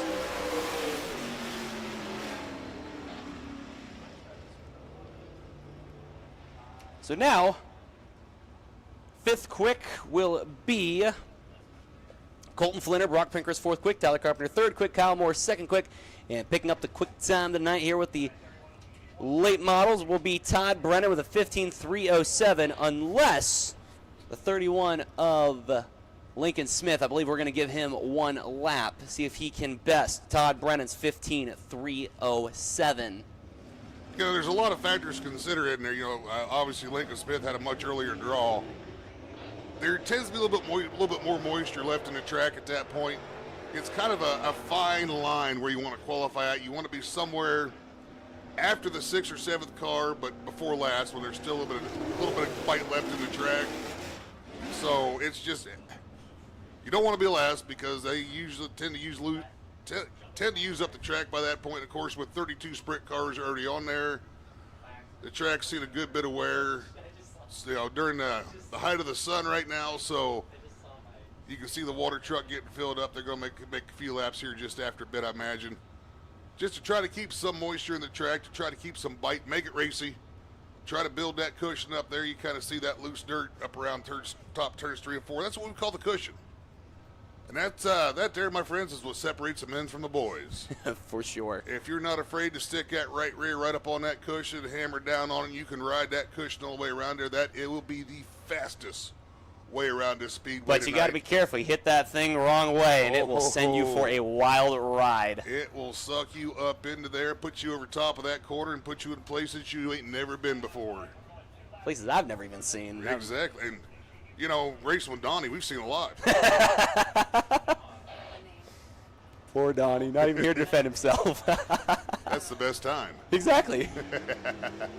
Believe UMP Modifieds now hitting the track. 29 entries for the Modifieds. Cambridge's Josh Hilliard going to be in the 327. Mansfield's Andrew Myers in the 59M. And Kenny Johnson Jr. out of Washington, West Virginia, going to be in the 1J. Green flag flies here. And looks like Kevin Davis out of Plainfield, Ohio, in the 12D as well. Of course, Kenny Johnson right there, the 1J, I believe 34 years in racing now. Wow. And just one of the nicest guys you'd ever want to meet. They say he's worth the price of admission. He'll be a fun one to watch here tonight, I guarantee you. He may be racing for 34 years, but he drives like he's 19. He is impressive to watch, Kenny Johnson, in that machine. Also, Kevin Davis, can't count him out every time, no matter what he's driving. He's another guy that is always going to be right there fighting for a win at the end of the night. Definitely keeps getting better and better every time I see him out. Of course, Andrew Myers just getting started at that 59 here. I think he started last year, maybe the year before. Just working on getting some laps under his belt, as is the 327 of Josh Ladd, as those guys have just kind of got started out here in the last few years. So Kenny Johnson can open things up in an 18.048, Josh Ladd an 18.049, Kevin Davis an 18.510, and Andrew Myers a 19.640. Interestingly enough, I believe, and I'd have to look on the post here somewhere, but I think it's there somewhere. I believe Kenny Johnson is the current track record holder. Okay. Here at the Muskingum County Speedway, somewhere in the mid to low 17, so we're just about a half second to a second off the pace. Not too hateful. This is going to be Wellsburg, West Virginia's Lance Helson, the 17E right there. The 187 out of Jeromesville, Ohio, that's Took Wiles. And the 42 out of Zanesville, Ohio, that's the Cowboy, Cody Parker. Fourth driver joining the group, that'll be the driver out of Loudonville, Ohio. It's Hump Day, Jimmy Humphrey in the 60 machine. Talk about history right here. Took Wiles, that 187, the Wiles name, synonymous with Wayne County Speedway. Of course, I believe it was Roger Wiles, if I'm not mistaken, we lost over the offseason. So we send our thoughts and prayers out to the Wiles family. So moving up top of the leaderboard right there as we wrap up group number 2, that's going to be Lance Helson, the 17. Took Wiles, looks like he's having some handling issues in that 187 machine. Cody Parker looks like he's going to be fourth quick, second quick in that group. Third quick in that group going to be Jimmy Humphrey, good for fifth quick overall. And Took Wiles currently turns that seventh quick overall, going to be third quick in the group, I believe. Kevin Davis also fitting right in there. He is currently sixth quick. Mark to beat right now, Lance Helson. You saw it right there with a am I reading that right? 16.953? That is what both screens say. Wow. Lightning fast time. Lance looking real strong tonight in that 17. Another longtime veteran, too, Lance Helson. Absolutely. Been around the game a long time here. Several feature wins here at the Muskingum County Speedway, as well as all over the Mid-Ohio Valley region. Going to move us on to the next group. It's going to be the 29 out of Orion, Ohio. That's Danny Moore. Looks like the 101 out of Zanesville, Ohio. That's going to be the outlaw, Jesse Weiscarver. And the number 1, also out of Zanesville, Ohio. I believe that to be Blake the Snake Morris. Nope. Take that back. You'd be correct. Blake Morris is out there. He's out there. The orange number 1, that's going to be the Youngstown native of Vinny DePizzo in that orange number 1 car. Vinny DePizzo in the orange number 1. I believe that is a Longhorn chassis modified, if I remember correctly. Correct. New look for that car this year. Had the yellow going for quite some time and going to the beautiful orange look. Tell you what, that is sharp right there. Oh, you for can sure. See that car. Weiscarver looking pretty strong, looking pretty good out there in the black and the rocket orange, I believe they call that. That's definitely bright, easy to see. Good for second quick at the mower with a 17.237 for the 101 of Jesse Weiscarver. Missing Data currently sitting in third. Man, that guy is quick. I love Missing Data. I'm not biased till I see Missing Data. I'm telling you right now, Missing Data, that guy is strong no matter where he goes, everywhere he shows up. I've seen him good in a 4-cylinder, a 410 sprint car, a late model, no matter where we go. I mean, that might as well be the missing link. That guy is just awesome. We joked about it so much, I don't even know who that would have been. I believe that's going to be Vinny DePizzo. Yes, you would be correct. That is Vinny DePizzo, currently third quick at a 17.912 for the Youngstown native. Lance Elson currently still sitting on top of the 16.953. Wise Carver into that second hole. Vinny DePizzo third, Danny Moore fourth, and Kenny Johnson rounding out your top 5 as the next group rolls on the track. It'll be the 22G of Jesse Griffiths out of West Salem, Ohio. Betheda's Ohio's Larry Jarrett in the 15 car, and Dalton Shandy in the 99X out of Chillicothe. And also out there will be Jess Hartman in the 5 car. Little legend, Larry Jarrett right there in the 15. You know, that's Dustin Jarrett's dad. Okay, I knew there was some relation. No, wasn't too familiar what it was. And a lot of times, and of course we've got Larry signed in, it's hard to tell for sure, but a lot of times Tyler Cartman will drive that 15 machine. Okay. So we'll have to wait word later on to see if he's in tonight or not, or if that is Larry, I don't know for sure. Jesse Griffith's another guy. I've really enjoyed getting to watch him grow his modified career. Started out, his exact words to me were a piece of crap we pulled out of the woods. I think it was an old asphalt modified chassis. They were running on dirt and got himself this nice Pierce Platinum, and it's been really cool to get to watch Jesse grow that racing program. Of course, that's Dalton Cheney out there, the 99X out of Chillicothe. Jess Hartman, I've had the opportunity to watch this young man grow his racing career pretty much from the first laps he's ever turned. And he was fast then, and he's even faster now. Definitely one to watch. Currently top of the charts fast, I believe, at a 16.800 for the 5 of Jess Hartman. Couldn't have timed that any better. I'm telling you, it's the whole touch thing. It's just timing is everything. You've got it, man. That is something I'm still trying to get. One day I'll be old enough to have that. Experience. Lots and lots of experience. Next group, we will see Butler, Ohio's Milton Smith in the 29M, Jason Brennan out of Zanesville in the 11 car, Hartville, Ohio's Casey Lamb in the 12 car, and the 15R out of Fairmont, West Virginia, that is Kurt Rogers. Quite a few heavy hitters here in this one. Boy, that 29 car had Milton Smith right there. Heavy push coming off the floor to the green. For sure. We'll see if maybe a little bit more speed there. He is ill handling it best. That car does not want to turn. So Milton Smith really having a tiptoe. He's got her turning for now. Makes a decent exit. Man, that car's a handful right now. For sure. One driver impressing me, though, Casey Lamb in the 12 car, son of Mitchell Lamb. Saw Mitch pick up a 3rd place finish last night at the Ohio Valley Speedway. And Casey looking to be the next generation driver and not looking too bad here in hot laps. Definitely looking strong on that carry, that family number 12 right there. There's a checkered flag. Looks like Jason Brennan going to be 4th quick in that group. Time of 17.618, 17618 for Jason Brennan in the 11 car. It's like Kurt Rogers moved up into that 5th spot. He'll be 2nd quick in that group. Let's see, 3rd quick. Well, I'm kind of lost right now. It'd be Casey Lamb 13th quick at an 18.496, and Milton Smith stopping the clocks at a 19.991. Of course, Milton Smith having all kinds of handling issues there. Absolutely. Hopefully we'll be able to make some changes to that car and get it working a lot better come heat race time. It's going to move us on to the next group. We're going to see the 56 out of New Concord, Ohio. That's Tough Zimba. The number 10 out of Danville, Ohio. Man, this guy, no matter where he goes, another tough competitor. We got some of the best right here at the Muskingum County Speedway tonight, but that's going to be Nathan Lodi in the 10. The 57 out of Newark, Ohio. That is going to be B.J. Cannon. I'm telling you what, the Cannon name and winning is synonymous here at Muskingum County Speedway. He just started his racing career just a few years back. Still getting his feet kind of wet, but gets better and better every time I see him. And the 99 out of Chillicothe, Ohio. That's Seth Cheney. Andy, you touched a little bit about, you talked about Nathan Loney. Probably one of the most impressive things I saw with Loney last season.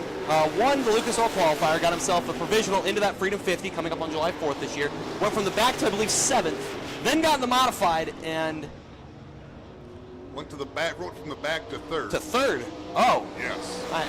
Even a more impressive run. Double check with him. And then went and dominated the modified feature that night.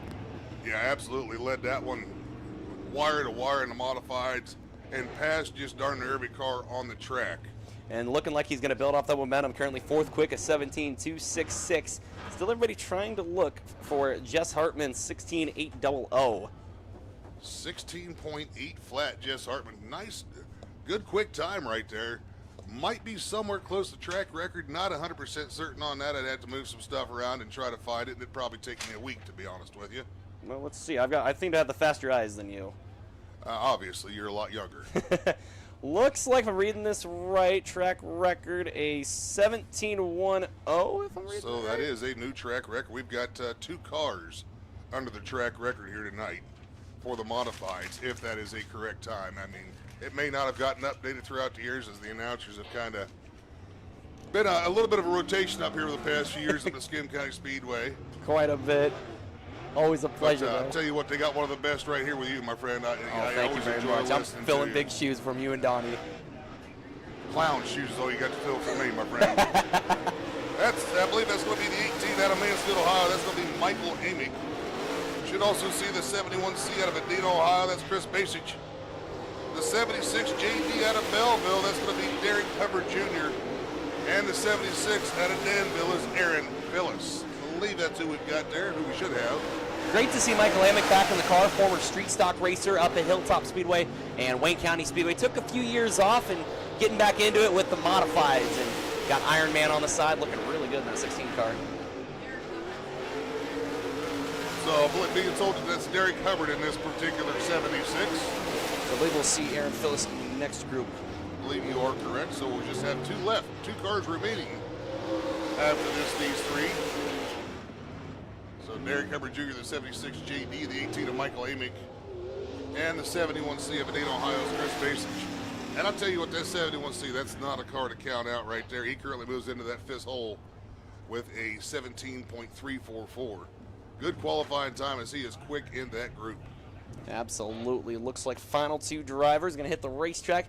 It'll be Danville's Aaron Phillips in the 76 car and Greg Bella out of Sterling, Ontario in the 25. Sterling, Ontario, Canada.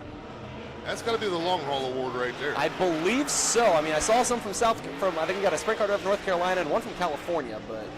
Well, over the years, several years ago, I should say, this used to be the AMRA modified class.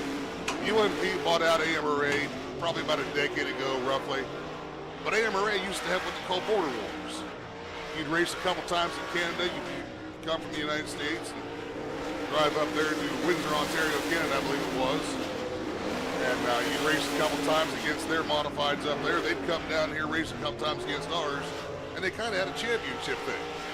So something kind of neat, and always good to see somebody from Sterling, Ontario, the great state up north, coming down to business here at the Muskingum County Speedway. Absolutely. Checkered flag going to fly here for hot lap qualifying. So it looks like it's going to be Chris Bassage coming home 5th quick, Nathan Loney 4th quick, Jesse Wisecarver 3rd quick, Lance Elson 2nd quick, and a time of 16.8 flat. That is the 5 of Jess Hartman. So that's going to wrap up modified qualifying, I believe. Or we're qualifying the crates. I believe so. Qualifying the crates as well. 15 crate cars here tonight. And interesting enough, I'm just kind of scanning down through this list. I see the 2A of Matt Altiers. Matt Altiers also owned the 2-seater that was running around here a few years back. Okay. Actually, last year good, but it might even be here tonight. I don't know. But that's actually who owns it is Matt Altiers out of Lewis Center, Ohio. I thought that name sounded familiar, and that explains everything. Of course, first car we're going to see, that's a good friend of mine, a longtime friend of mine. Only has a 602 in that car because, well, he went to have his 604 rebuilt this year, and it's not good. Uh-oh. And not be able to afford another block, another engine at this point. Had a 602 laying on the ground there, so he just slapped the 602 and come racing. But out of Martinsburg, Ohio, that's going to be the milkman, Scott Smith. Then we'll see Brian Others in his crate out of Newark, Ohio in the 34. It might be the same car. I don't know for sure. Never know. And the number 5, Dresden, Ohio's Joel Hensel. And Logan Stockdale will be in the 31 out of Novelty, Ohio. So, Andy, you are a little bit more knowledgeable on the engines than I am. What would be the big difference between a 602 and 604? How much of a disadvantage are you at in a 602? Number 1, you've got the 602 has steel heads, where the 604 has aluminum head, so it's 40 pounds over the nose of the car right there. Late models do not like weight on the nose of the car. Horsepower-wise, you're down about roughly 50 to 70 horsepower with a 602 being less. And RPM-wise, you're probably giving up about 200 to 300 RPM anyhow. So we've seen a lot of these 604s, they'll turn 67, 68, 6,900 RPM. Poor Scott will be letting you get 6,500 out of that little 602. But you know that guy right there is just, he loves racing. Kryptonite chassis, looks like having some little trouble with Joe Hensel there at dress at number 5. Gonna bring out the yellow flag. Everybody avoids him, but Hensel spinning down into the bottom of turns 3 and 4. Hensel winning the free pit pass. Muskingum did a little fun little sweepstakes, I guess, if you will, on Facebook. Had everybody post a picture of their cars, and Hensel picked up 2 free pit passes to tonight's action. Man, I'll tell you what, that's a great bargain right there. Buy none, get one free. That's my favorite price. Absolutely. But I believe Brian Nethers had another Longhorn chassis in the crate car. The 31 of Logan Stockdale. Not sure on that one. Kryptonite underneath the 29 of Smith. And unsure on the 5 of Hensel as well. Good to see Brian Nethers out here. Joined one of my other commitment tonight here at Muskingum County Speedway, the Ohio Valley Late Model Dirt Series of that machine at the West Virginia Motor Speedway. Although I will admit, I can't remember off the top of my head where he finished, but I know it was a very solid finish down at West Virginia a couple weeks ago.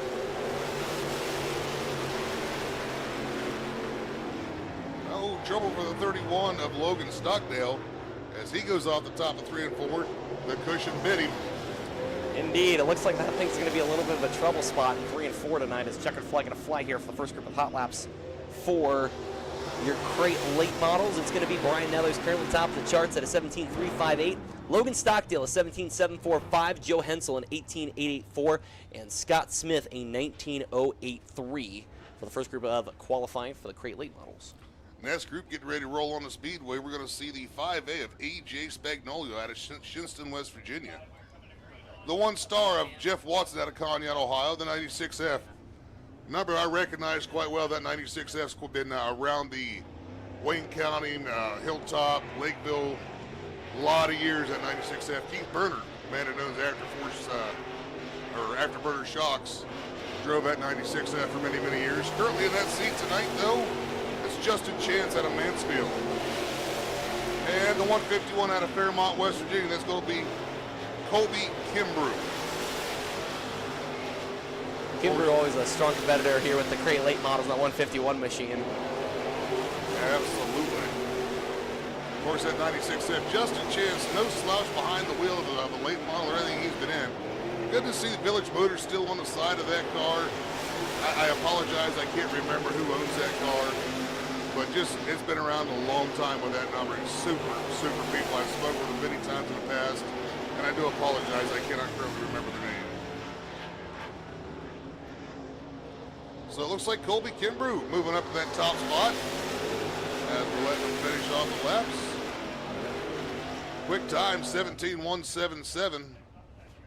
And I believe that's going to be A.J. Spagnolio. No, Jeff Watson, second quick in that group on a 1 star, good for third quick with a 17.616.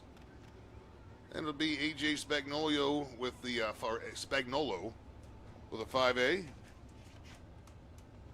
Time of 17.778 and Justin Chance 6th quick at a 17.938. Bring him up. Have a missing data, it's going to be Logan's errand because he never came up and brought me his transponder. So it sounds like missing data doing a little double duty Another tonight. missing data. I wonder if this guy's going to be as quick as the last. I don't know. Missing data, missing link. I'm telling you, this guy is just amazing to watch and a lot of fun. I want to get his t-shirt. If you happen to be listening on this, Dustin Jarrett, there you go. Get us a missing data t-shirt made up. He could be the X car from Points Unknown. Looks like track officials taking a look at the top side of turn number 2 right now. So it looks like going to bring us a little break in the action here. Might have been a report of maybe some debris up there, kind of taking a quick look to make sure the track is as safe and as clear as we could possibly make it.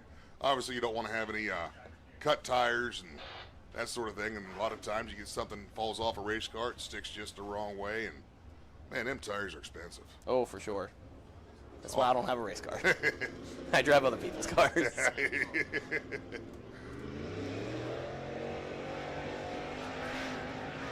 Looks like Logan Zarin in the 33X machine going to lead the next group out. Brett Jacques out of Mentor Highlands, Ohio in the 10 car. Kyle Zimmerman in the 101 out of Adian, Pennsylvania. And Matt Bernard out of Pittsburgh, Pennsylvania in the 15 car. Hope I pronounced the 10's last name correctly. I'm going to go with Jacques. Okay, I think I did. There always seems to be one crate late model guy that just gives me a fit. Marino Angelichio still sticks with me. Angelichio, I'll tell you what, you can't never forget that name. Once you get it, it's easy. Oh, for sure. But boy, seeing it on that paper, you're like, oh my goodness. But what a great guy, great sense of humor. And I gotta say special thanks to Ryan Rogan for teaching me how to pronounce that. I gotta thank the James Essex for helping me learn that one on the fly last summer at the Freedom 50. I tell you what, none better than James Essex up here in the tower. Oh, for sure. Absolute best of the best. Well, that's gonna wrap up this group. Missing data, which we know is Logan Zarin. For sure. But it's missing data on the screen. It'll be missing data on your, wait a second. We're not updated on yours. Missing data was so fast, Didn't he even didn't even get a time. I did that at the go-kart track last week. I'm going to challenge him to a grudge match, I think. Well, you know, I mean, you were fast until you ran out of talent last year. Yeah, kind of did. So for those of you who don't know what we're talking about, it's just a fun race we have every year with the announcers. We've got some friends that allow us to use their four-cylinder race cars, and we prove once a year why we're up here talking on the mic and not behind the wheel. For sure. Looks like final two drivers going to join us out here. Lauren Longbreak out of Columbus, Ohio in the 27 car, and Matt Altiers in the 2A out of Lewis Center, Ohio. Also, Ben Eastler out of Linesville, Pennsylvania out there in the 02. So the last three. Correct. I believe this is going to be our final three cars to qualify. I can't read. Or count. Yeah, there's a lot of, or drive, I don't know why I'm here.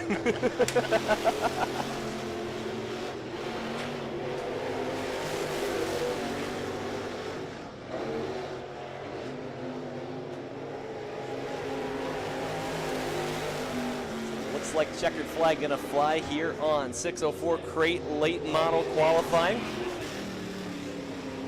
I believe that's going to be Ben Eastler moving to the top of the board. Indeed, final group on track, and we'll see the fastest time.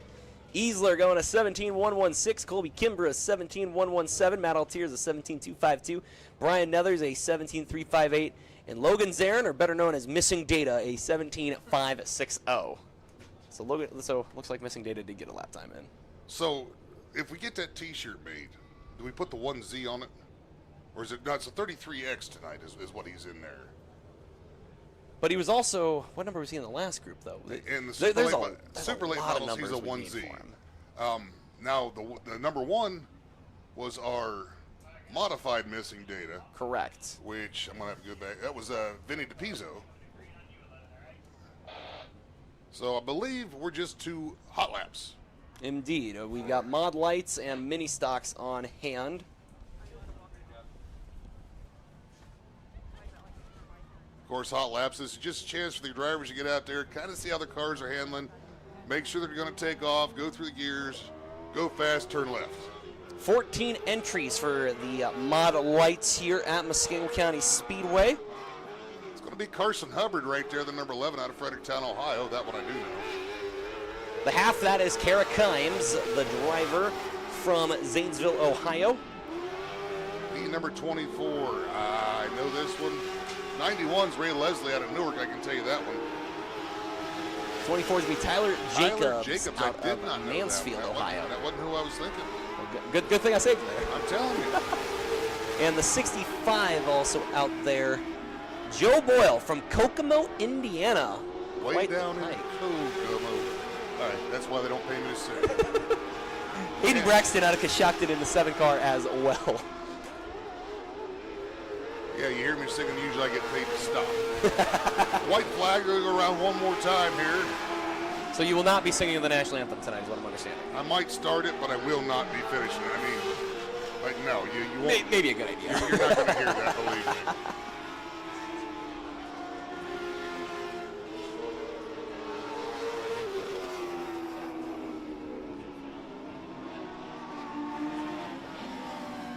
Checkered flag going to fly here for the Mod Lights. I believe that'll wrap up group number 1 of 2. I think they're probably going to have 2 groups of 15 cars. So what is our total car count? I don't know. I'll have to do some math. Well, you know, let's see if... I forgot Miss Jessica down here. Let's see if the most intelligent person in the tower might know. Oh, Miss Jessica, what's our total car count? She doesn't Man, know. The most intelligent person in the tower doesn't know? That's good. We're in a lot of trouble. Yeah. Bear with us tonight, ladies and gentlemen. It is opening night. Got to knock the rust off. Exactly.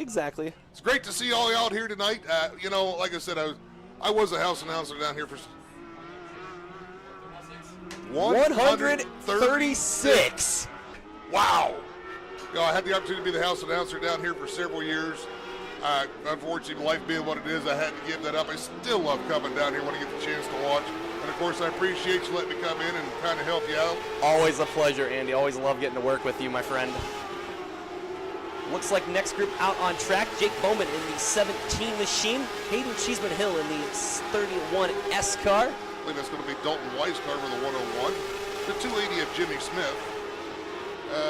319. That will be... I think Missing Data's driving a mod light too. Oh, man. Missing Data in all classes, but super late models. It could be in a mini stock. We'll find out here in a few minutes. Okay, 49B.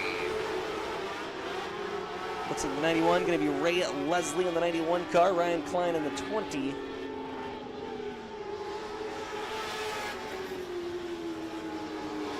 not see a name for that 41 car. John Large out there as well in the 73 car. So that's going to wrap up hot laps for the Mod Lights. You know, when the lady that does the sign-ins doesn't give you a sheet of a list of names, it really makes it rough down here. It does. And she's supposedly the most intelligent person here. Indeed. Of course, we're giving Jessica Bartis down here a hard time. I'll tell you what, this young lady does a great job with the transponders and trying to keep us straight. She is one of the most efficient ones I've ever worked with. She's got a lot of work keeping us straight. For sure. Especially you and me.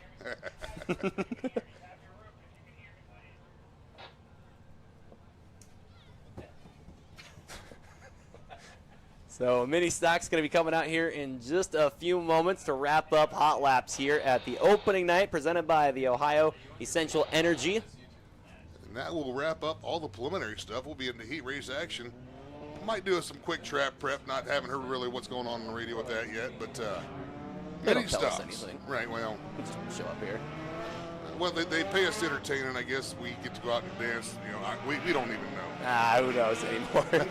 73, that's going to be Canton, Ohio's Wes Staley, the 73S right there. Flying by the seat of her pants. Her wife, the 55, I believe it's going to be Whitney Carnes in the 55. Not 100%. Ralph Carnes in the 55. Ralph Carnes. 241 should be Joe Deuce Grimm. Evan Large is 17. The 31, Van the Man, Valak Mino. The 9 of Kevin Grapp, David Potter in the 100 car. And in the 7, that is Mick Wilson in the 7. Andy, that 100 looks kind of familiar to you, doesn't it?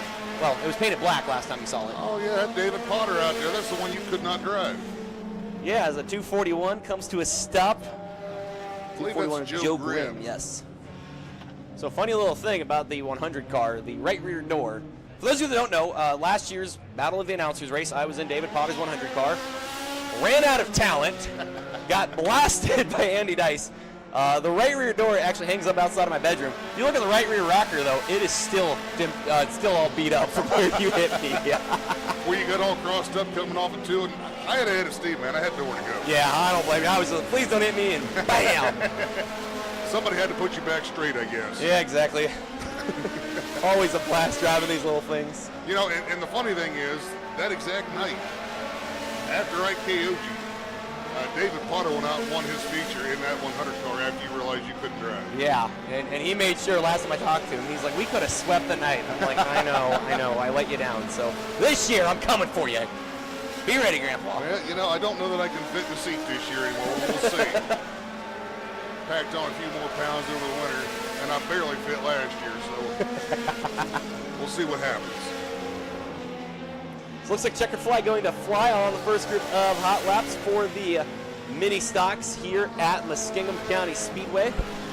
I believe 21 drivers signed in here to do battle with the mini stocks.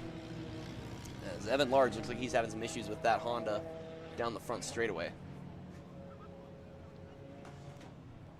Really cool. Wes Staley went down to West Virginia Motor Speedway, made the feature event. Cool to see a local boy making such a big race down at the West Virginia Motor Speedway in Mineral Wells, West Virginia.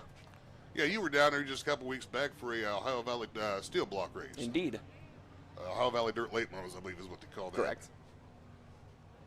And like I was trying to explain earlier, ladies and gentlemen, you know, the super late models that you see on a traditional basis have an all aluminum motor, aluminum block, aluminum heads, dry sump, just as light as they can possibly get it, because the front end of a late model just does not like weight. So they try to get them as light as they can possibly get it, making as much horsepower as they can possibly do. The steel block is a little bit of a cheaper option for the guys that really can't afford a open outlaw late model engine. Just to kind of give you an idea, if you were to go buy an aluminum block, if you were to go up to Jake's, hey, I want an aluminum block, you're looking at right around, bare block, nothing in it, right around $6,000, $5,500, $6,000. Whereas you can go over to Jake's, you don't want a dirt steel block. I want a Motown steel block. It's about $2,800 to $3,000. So I mean, just the block alone right there is a couple $1,000. And when tires cost $250, $260 a piece, you know, when you're saving $2,000, that's 10 tires almost. So it's a balanced thing to do right from the get-go. Absolutely. But still no slouch, those steel blocks. Oh no, they put on a whale of a show. Especially when a good track, you can get them with some of the super late model guys, and some will keep up. I know Zach Milby, anytime he shows up, he is always a lightning fast driver. Well, case in point, a few years ago when Tyler Carpenter won his first race at the Dome out in St. Louis, that was a steel block car. That car had a steel block motor in it. So Forgot about that. Steel blocks are not a slouch by any means. Under traditional circumstances on these larger tracks, though, the aluminum motors will tend to shine a little bit over a steel block. Absolutely. Looks like final group of hot laps here set at the racetrack. That'll be the B11 of Trent Bishop out of Worcester in the B11 car. The 72 car, that will be Dan Thornsley in the 72D.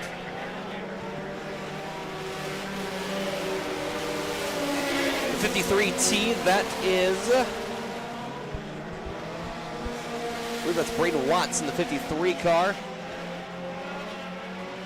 The 3 of Mike Sievers, the 434. That is Tom Wilson. I believe it's Malachi Braxton in the 7 car. And I believe you're going to find that's probably the 777 of Howard Rock Jr. right there. Indeed, as Braxton going a little high coming out turn number 4. Got bit by the cushion right there. Even in these little front-wheel drives, you never know what that cushion's going to do to you. I thought it was interesting when I was walking around, Trent Bishop driving a Saturn Ion this season. Last time he saw one of those. Probably at the county fair at the Demo Derby and the horse number class. I think so.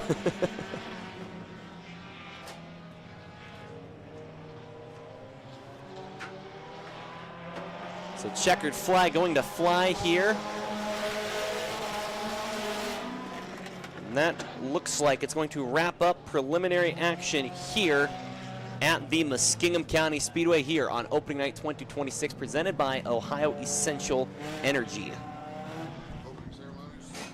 You guys got the anthem, or we got to do something with it? We haven't heard anything from Tristan. There's a little girl who said she could sing it. There she is. Do we have a corpus up here?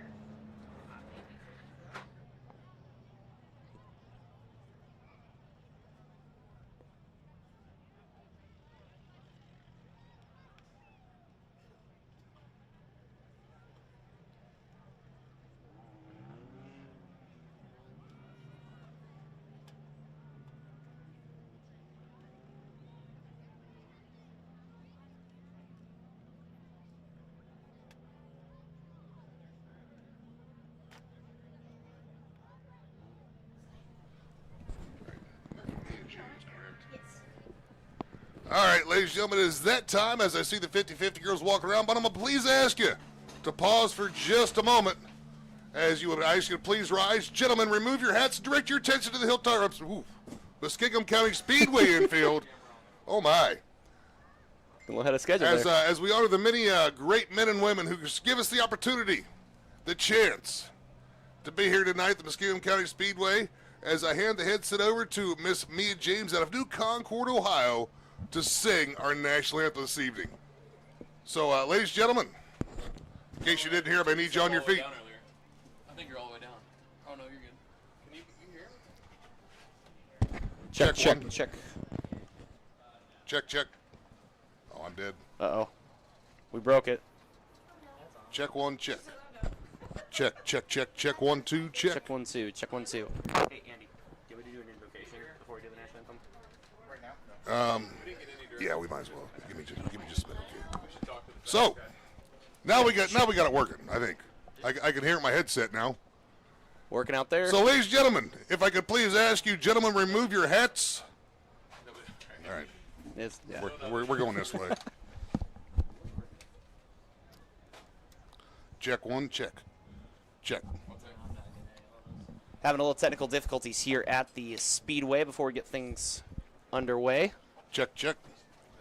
All right. We getting any levels here now? Can you hear me out there, Muskingum County? Take it. Uh-oh. Start us off, buddy. All right, check 1, 2, check. Check 1, 2, check.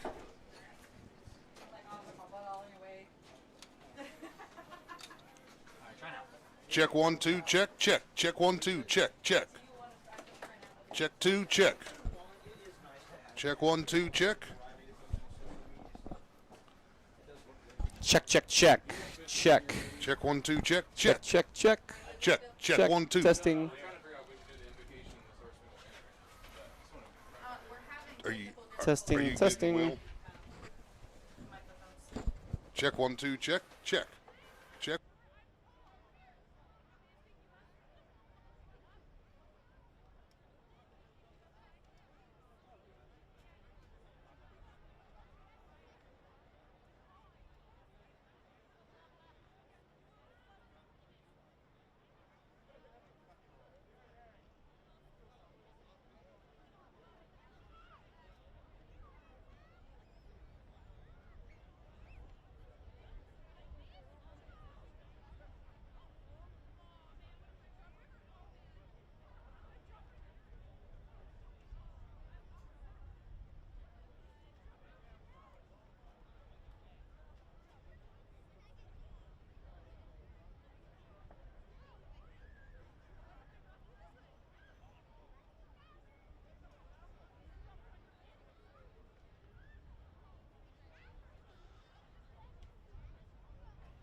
Difficulties. Looks like we need to turn down just a little bit here because I am all over the clip. I probably aren't too far off, am I? So. Oh, here we go. Okay. All right, ladies and gentlemen, if I could please ask you to please stand. Gentlemen, remove your hats as I hand everything over to our own Mr. Will Burkhart for this evening's invocation. Let us all bow our heads in prayer. Well, Lord, Heavenly Father, we thank you so very much that we get to gather together here tonight to do the thing that we love, Lord. Lord, we just ask that you would be with every competitor tonight, God. Have your hand of protection over them. Have your hand of protection over every driver, every crew member, every staff member, and every fan here tonight, Lord. Let us all enjoy the racing that we have, Lord, and may we all get home safely, God. And it's all in your name we pray, Jesus. Amen. All right, gentlemen, if I could please ask you to please Leave your hats off, remain standing as you look to the Muskingum County Speedway infield where Old Glory proudly flies. In honor of the many great men and women who give us the opportunity to be right here at the Muskingum County Speedway on a Saturday night at the races, ladies and gentlemen, 9-year-old Miss Mia James, 11-year-old Mia James out of New Concord, Ohio to sing our national anthem.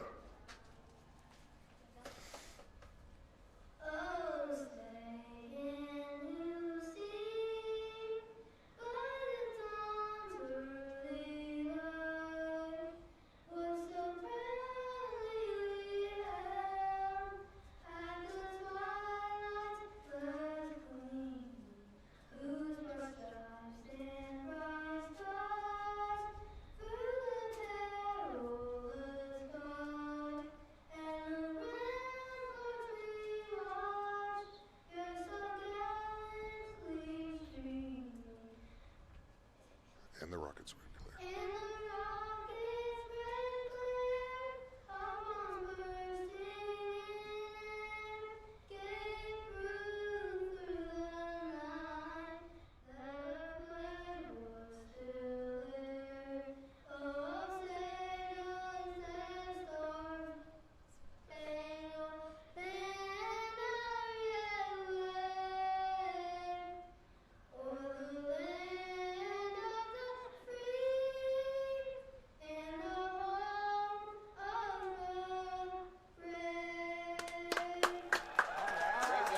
Absolutely beautiful, Mia. Thank you very much.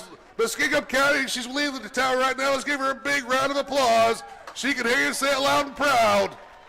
Thank you, Mia. That was absolutely beautiful. Well, ladies and gentlemen, we are set to get things started here at the Muskingum County Speedway with first of 4 heat races for the Fast 410 sprint cars. Aaron, it's top 4 to the feature, right? Yep. All right. And the fast qualifier starting in 4th, he's got to run top 4 and transfer to go to the redraw with the heat limit. All right. So it'll be top 4 to tonight's A main. 32 entries tonight. Rest are going to go to a B main here at Muskingum County Speedway as we are still experiencing a little bit of technical difficulties. We're going to try to overcome and improvise, adapt, overcome. I want to give another shout out to Apex Motoworks. Those of you watching online, make sure to subscribe. And those of you maybe have people here on the grounds, you got somebody at home that couldn't make it out here tonight, make sure to tell them they can go on to the Muskingum County Facebook page or to Apex Motorworks on YouTube. These are working. Oh. Gotcha.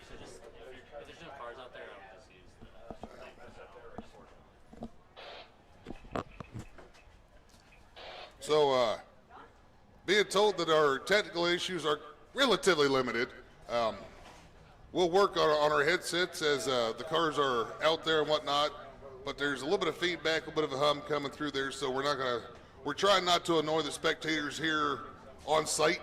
Absolutely. Too awful horrible with an annoying hum, so we're going to just pass this cordless mic back and forth while there's not cars on the track, but they're lining up, they're getting fired up, they're getting ready to start. Heat race number 1. And I tell you what, why don't you take us to our first heat race? How's it going to line up? Absolutely. It's going to be the 15 of Mitch Harbaugh on the pole. Outside him, that'll be the 98 of Ricky Peterson. Run number 2 to the inside, that'll be the 68G of Tyler Gunn, and his outside fastest qualifier in this group, the 3 of John Jarich. Row 3 to the inside, that is going to be the B5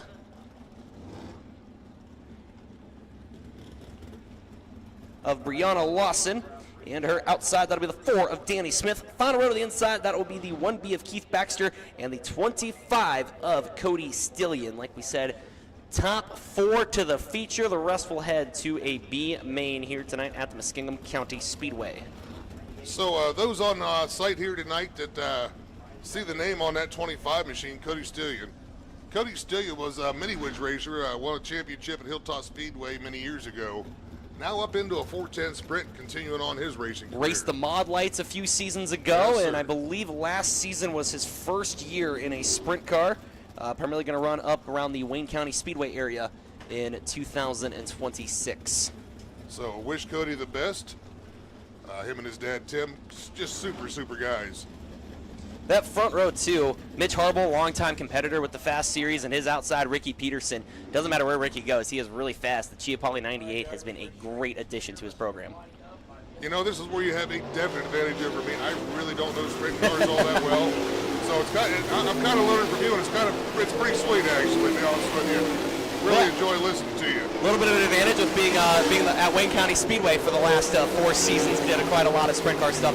So it's been weird this year with Muskingum County Speedway and the Ohio Valley late models. I've been such a sprint car guy for 4 years that now I'm being thrown a whole new world with the late model stuff. But man, I'm one of those people. I don't care what it is. 4-cylinder sprint cars, mini wedges. I have a blast. Man, I'll tell you what. If you've got a jet-propelled tricycle that you want to show me as fast, I want to see it. I'm a motorsports guy. I love it all. Looks like lights are going to go out around the Muskingum County Speedway heat race number 1 for the Fast 410 sprint car set to get going. Once again, is Mitch Harbaugh, Ricky Peterson, row number 1, Tyler Gunn, John Jarek, row 2, Brianna Lawson, Danny Smith, row number 3, and Keith Baxter and Cody Stillion in row number 4. Top 4 to the show, rest of the B main. All right, coming through turns 3, 4, wing to wing. Door handle to door handle with the head door handles. That's my line. I got nothing. But they're wing to wing and going down in turns 1 and 2. Oh, trouble. We got one crossed up down there, but they keep her straight. Track stays green. Out of turn number 4, it's going to be Ricky Peterson leading the opening lap right now. Danny Smith in the show. He's going to battle John Jarek for the 3rd spot. He'll slide up front of the 3 car. Don't count out the 68G of Tyler Gunn. When the Fast was here last year, it was Tyler Gunn and Victor Layton. But right now, it's all Ricky Peterson all the time out in front. Tyler Gunn not giving up. He'll take that 3rd spot back away from Danny Smith as we complete lap number 2. And we have a yellow. Looks like the 5 of Lawson up there at the top of 3 and 4, I believe. Brianna Lawson up around the top side. Believe relatively new to the sprint car scene. That's a name I actually will admit I'm not super familiar on. Well, you know, and I'll be honest with you, I'd heard many years ago, sprint cars absolutely love the Muskingum County Speedway because they say you just stomp this thing flat to the floor and steer. For sure. You can forget about what you got to do with the throttle. Once you get on it, it stays on the floor the entire time. You might hit the brake to drag the tire just a little bit, maybe help you on entry, and after that, it's just steering it straight. These cars, quite an interesting thing. I'm very blessed to get to say I've gotten to wheel one of these. A very interesting setup. First thing, the pedals. You know, in your normal car, when you step the pedal, it goes back. These actually go up and down, so you're literally stomping on the gas pedal. And then your steering wheel position, it's not right in front of you like it is in the car. It's actually kind of down, almost like you're in a school bus or a semi-truck. Yeah, and there's actually 2 brakes on these cars. You've got one on the left front tire and one on the rear axle. That's it. You don't have 4-wheel brakes.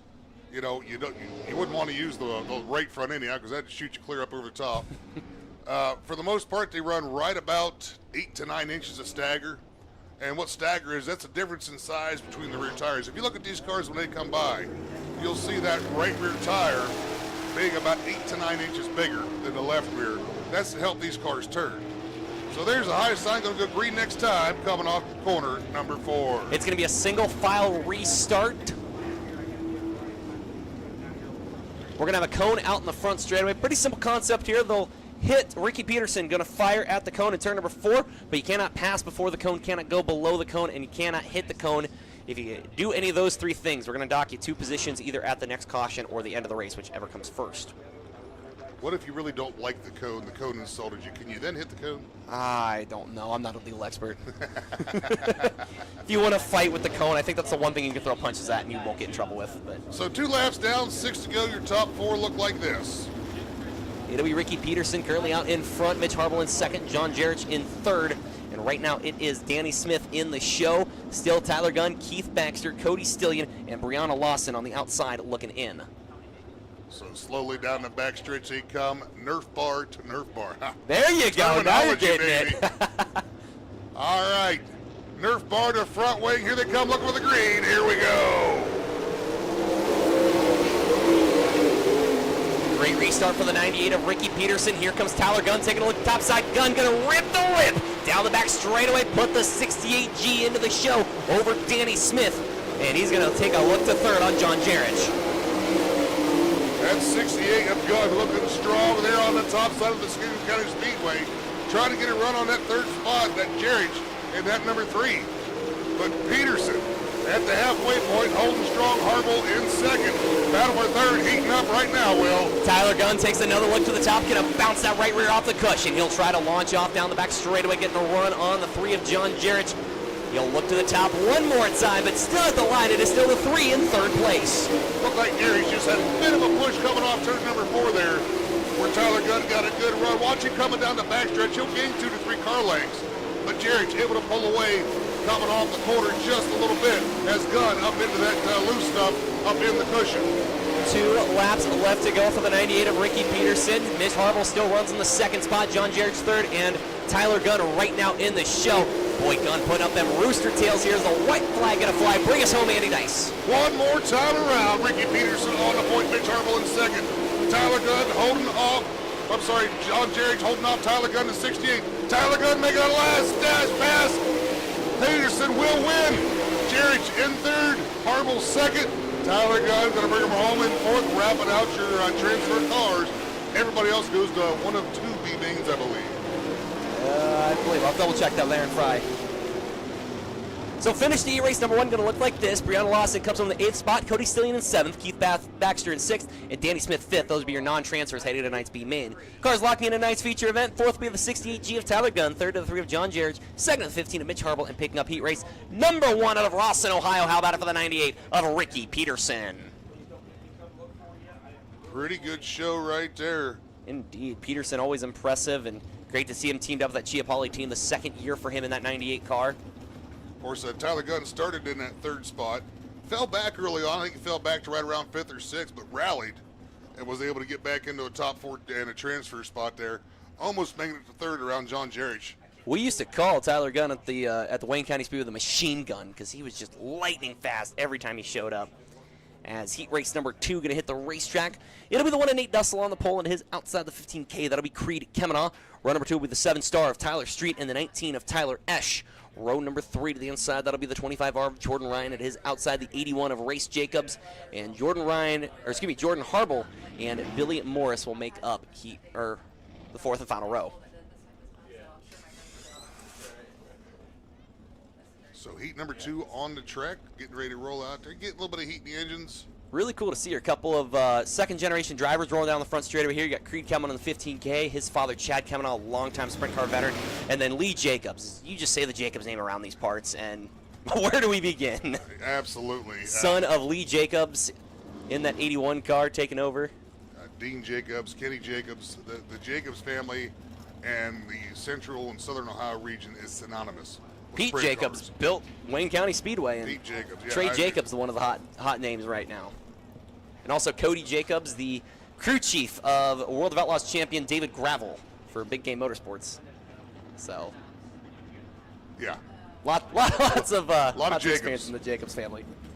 Nate Dussel, another driver, kind of a Northwest Ohio native, a regular up at the Attica Raceway Park. Great to see him joining us here tonight. And Tyler Esch, a driver who always likes to travel around. Of course, the Fast Series, Aaron Fry runs the Fast Series here, the 410s coming to the Muskingum County Speedway. A lot of guys follow Eric. He's just one of the nicest guys you'll ever meet in the sprint car world. And does what he says what he does. Firm, no nonsense, but a super guy. Very successful with the Fast Series, has the Fast Feeder Series of the Gladiator Sprint Tour, kind of a co-sanctioned event tonight for the 2 events, and also the owner of the very successful Boss Wingless Sprint Car Series. Yes, sir. So it looks like he race number 2 set to go green one more time. This will be Nate Dussel and Creed Kemenaugh, row number 1, Tyler Street, Tyler Esch, row number 2. Jordan Ryan, Race Jacobs, row number 3, and Jordan Harble and Billy Morris in that 4th and final row. Once again, top 4 will head to the night's feature event. The rest will head to the B-main. Slowly down the backstretch, Kemenaugh and Dussel bringing them around. Trying to think how to phrase this. We're going to go wheel to wheel, number 1. Wheel to wheel, wingboard to wingboard. To wingboard, nose to tail. Look, here they go, looking for the green. It is out. Also taking the early advantage, but here comes Kemenaugh on the high side. Kemenaugh working to lead him down the back chute. Looks like Dussel able to keep the top spot as he had crossed over Kemenaugh coming Problems off. on the back straightaway going to turn number 3, Jordan Harble. Jordan Harble looks like he has a broken spring bar as well as a broken drag link on the left front of that machine. I may have dropped out of mechanic school, but I made it far enough to know that the left front's not supposed to look like that. The left front's not supposed to be all kinds of turned upside down and flipped around. Typically when one wheel's pointed one way and the other's another way, that's not good. That's, yeah, your night will not end well at that point. The good thing about these sprint cars, though, is I don't believe it's a whole lot of parts in that front end. I have seen crews, really experienced crews, that can change out a front axle in about 3 minutes. So. Right. And most of these guys have enough parts to just almost rebuild the entire car, as long as the frame itself is not bent. Indeed. These vehicles are, though, quite expensive. Of course, the 410 motor under the hood, about a $40,000 motor. Every about 10 to 12 races or so, looking at about a $20,000 rebuild. But there's a reason why they're so expensive, because they are lightning quick. They are the fastest thing on dirt, and they are a lot of fun to watch. Oh, for sure. Heads up, drivers just coming out of the racetrack here. Andy, we got to squeeze you into one of these. I want to see you drive one. I don't think they make a seat small enough. Of course, 50-50 going around, tickets $1 a piece. Only way to win is to buy a ticket. Indeed. And I'm sure she's got some deals. The more you spend, the more tickets you get. You'll have to talk to her about those. I don't know those off the top of my head. I haven't been informed of those. But you want to spend a little extra money, she'll probably get you a deal on tickets. For sure. Who doesn't want to go home with a little bit of extra moolah? I'm telling you what, yeah. It's always more than you came with. Exactly. I don't care how much money you've got. If it's more than you come with, that's a good night right there. Indeed. Investment, all you did... I can tell you, just kind of looking at the size of the crowd early on, we're looking, and I'm going to throw a number out there. I'm going to throw a guess out here. And I'm usually pretty good at this. I'm going to put it right about a $500 to $600 50-50 tonight, at least. That'll be your half. That'll be what you take home. I would say so. And it looks like we're going to get Jordan Harble off the racing surface and get ready to go back to green here. So one lap in the books. Nate Dussel currently a race leader. Creed Kevin on second. Tyler Street third. Jordan Ryan fourth. Tyler Esch fifth. Race Jacobs and Billy Morris currently your running order, as Jordan Harble going to be done for this event. So Jordan Ryan currently the last car on the track that is in the main event right now. Currently on the bubble, as we say. Currently on the bubble. First car on the outside looking in will be the 19 of Tyler Esch. Tyler Street currently sitting in third where he started, but we're going to get a green flag as they come around. Nerf bar, just wing, front wing, nose wing. Nose wing to Nerf bar. Here we go. There you go. Green flag back out in the air. Everybody looking smooth. As looks like we're going to have a great battle for the second spot. Side by side for a second there between Kevin on Street. Right now it is all Nate Dussel out in front. Dussel going to lead here in the early stage heat race number 2. Tyler Street trying to find the line and get underneath that 15 of Kemenall. Kemenall keeping him pinned down there and not giving him a line to do so. Wonder if Street's going to jump up top shelf, try something up there, see if he can make something work. But does get a nose underneath Kemenall as we complete lap number 3. Looks like Tyler Street trying to find something on the bottom side. Kemenall still working the middle of the top side. Street gets to the back bumper of Kemenall. He'll try to take a look here, but halfway home it's still Nate Dussel in front. Move Tyler Street down to second. 4 down, 4 to go. Street down to that second spot. Kemenall not done, trying to battle back on the high side. He'll go down underneath. Street wrists up the track just a little bit off the exit of 2. He'll come around. He'll be in second as we complete lap number 5. 3 laps left to go here in heat race number 2. It is all Nate Dussel all the time out in front. Meanwhile, Tyler Street still holds on to second. Right now, Tyler Esch on the bubble. I don't think I have any issues. 2 to go. The verticals are parallels. 2 to go this time for Nate Dussel, the number 1, working the lap traffic around the 3M of Billy Martin. Tyler Street now solid into that second spot.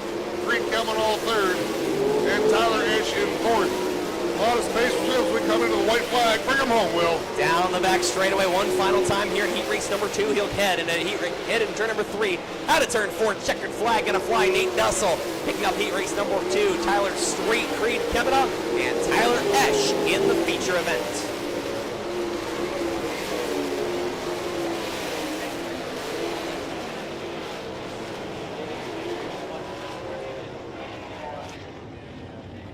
So Jordan Harble going to be credited with an 8th place finish. Billy Morris in 7th. Race Jacobs in 6th. Jordan Ryan 5th. Those will be your non-transfers heading to tonight's B main. Cars locking in tonight's feature event. 4th will go to Tyler Esch. 3rd to the 15K of Creed Kemenall. 2nd to the 7-star of Tyler Street. And picked up heat race number 2 in the Fozzie Farms number 1 machine. How about it for Nate Dussel? Hey Chip, at the end of these races, just on your final pan around turn 4, just keep it on the flag stand, and then we'll kind of So we'll get this group off, and we will get heat race number 3 set to hit the racetrack here. Looks like it's going to be Joel Myers Jr. on the pole. The 19M outside of him will be the 83X of Nate Reeser. Row number 2, the 59 of Brian Knuckles, and the 22 of Brandon Spithaller. Row 3 to 3TN of Tyler Newhart, and the W20 of Greg Wilson, and Brandon Kunkel and Lance Heinberger in that 4th and final row. Brandon Kunkel, the promoter at the Jackson County Speedway, just south of Columbus. Phenomenal facility down there. I don't know if you've ever been down. But Many years ago, they have done a lot of work to us since the last time I was down there. And what I really remember at Jackson County is you're flying down 35. It's 4 lanes, divided highway. You're rolling 70 mile an hour. And all of a sudden you lock up the brakes, turn on some cow path, and that's how you get to Jackson County Speedway. Indeed, it is. The first time I drove up there, I just saw this big open field, and I thought, this track is still a track, right? And once you finally get over a couple hills, you see the catch fence and the grandstands. You go, oh, okay, so this is still a racetrack.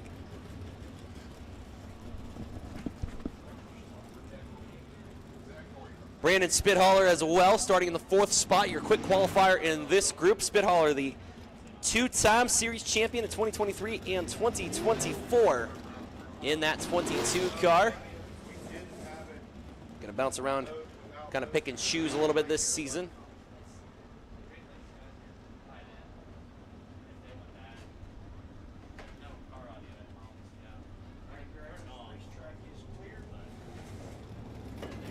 So we'll get everybody lined up here for heat race number 3. Once again, top 4 to the feature. Rest will head to tonight's main.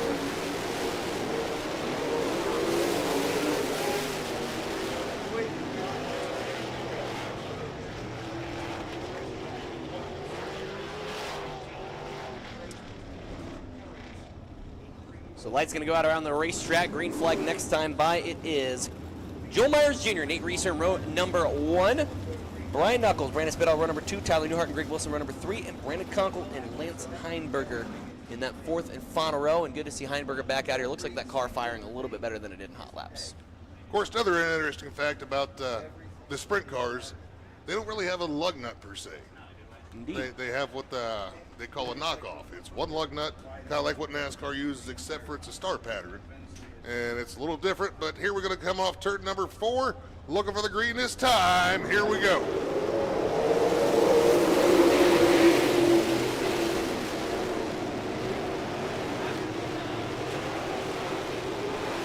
Out of turn number 2, it's going to be Joel Myers Jr. leading the charge, but that battle for the 4th spot, Brian Knuckles right there with Greg Wilson in the mix. Joel Myers Jr. Here comes Brandon Spithaller, 4th to 2nd. Got a hornet's nest right there for that 2nd spot, Spithaller. And it looks like the 83 of Knuckles. And good gravy, got the 20 of Wilson, the 59. Greg Wilson. Whole pile of cars all right there for that 3rd and 4th and final transfer spots. Currently being held down by the number 20 of Greg Wilson. Greg Wilson currently at 4th and final transfer spot all over the back bumper of the 83X of Nate Reeser. So down the back straightaway once again. And still out in front it is Joel Myers Jr., the California native, showing the way here in Muskingum, Ohio. Joel Myers Jr. picking them up, putting them down, opening up a lead. Over top of the 22 of Spithallers. We're halfway, 4 down, 4 to go. As it's Myers coming in and complete lap number 5, still out in front. Battle for 3rd right now. Here comes Nate Reeser trying to take a look at Greg Wilson. Wilson in the 3rd spot, Reeser in the 4th spot. And don't count out Brian Knuckles. He is still right there in the mix. But it is still Joel Myers Jr. dominating the Muskingum County Speedway here this evening. Joel Myers Jr. out in front as we come in on 2 to go. As that's the 83 of Reeser and Wilson and Knuckles all battling it out for that 2nd, 3rd, 4th, and 5th, trying to get in the show. Brian Knuckles coming off turn number 4 with the white flag. Bring him home, Will. One more lap to go for Joel Myers Jr. out in front. He'll reach turn number 3 and out at turn 4. Checker flag going to fly for Joel Myers Jr. Brandon Spithaller in the show.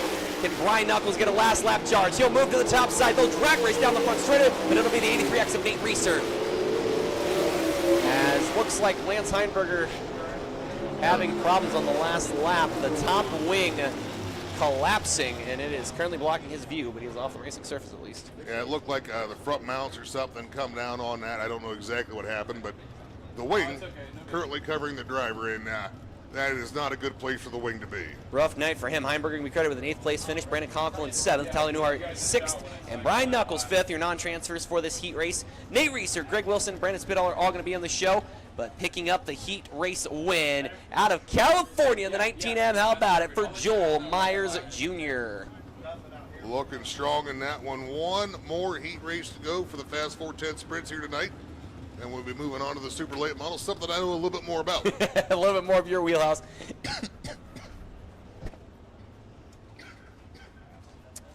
It'll be Cole Duncan and Jacob Begenwald in row number 1, Jonah Allman, Henry Malkin in row number 2, Corey Crabtree and Josh Davis in row number 3, and Anthony Gaskins and Casey Smith in row number 4.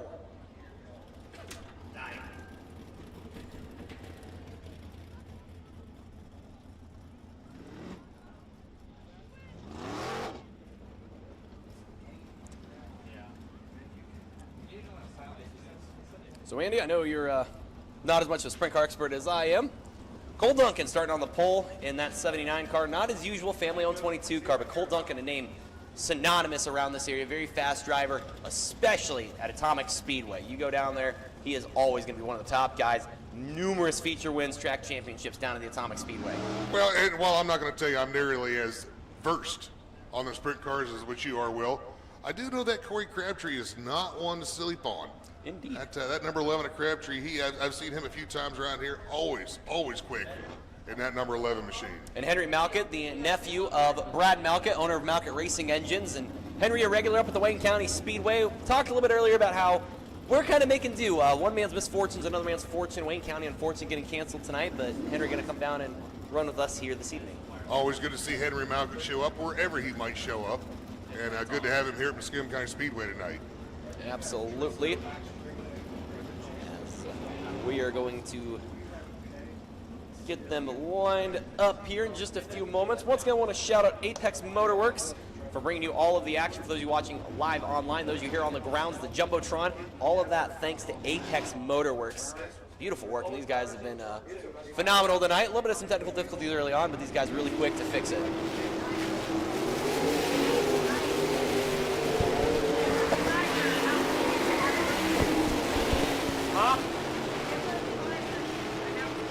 Oh, yeah. Kimberly Miser, we need you to move your vehicle, please. Kimberly Miser, we need you to move your vehicle, please. So, in case you didn't hear that, because the car is going around right there, Kimberly Miser, if you are in the pits, you need to move your vehicle immediately. Kimberly Miser, you need to move your vehicle out of the pits immediately, because if we have to move it, I'm not telling you where we put it. And you're going to have to pay us to tell you where we put it. Well, exactly. There is a large fee. So I believe they're going to get the 1 to go this time. Drivers being shown the start cone over in turn number 4. Cole Duncan, Jacob Begenwald make up row number 1. Jonah Allman, Henry Malkett row number 2. Corey Crabtree and Josh Davis row number 3. Anthony Gaskins and Casey Smith making up that final row. Set for the 4th and final heat race for your Fast 410 sprint cars.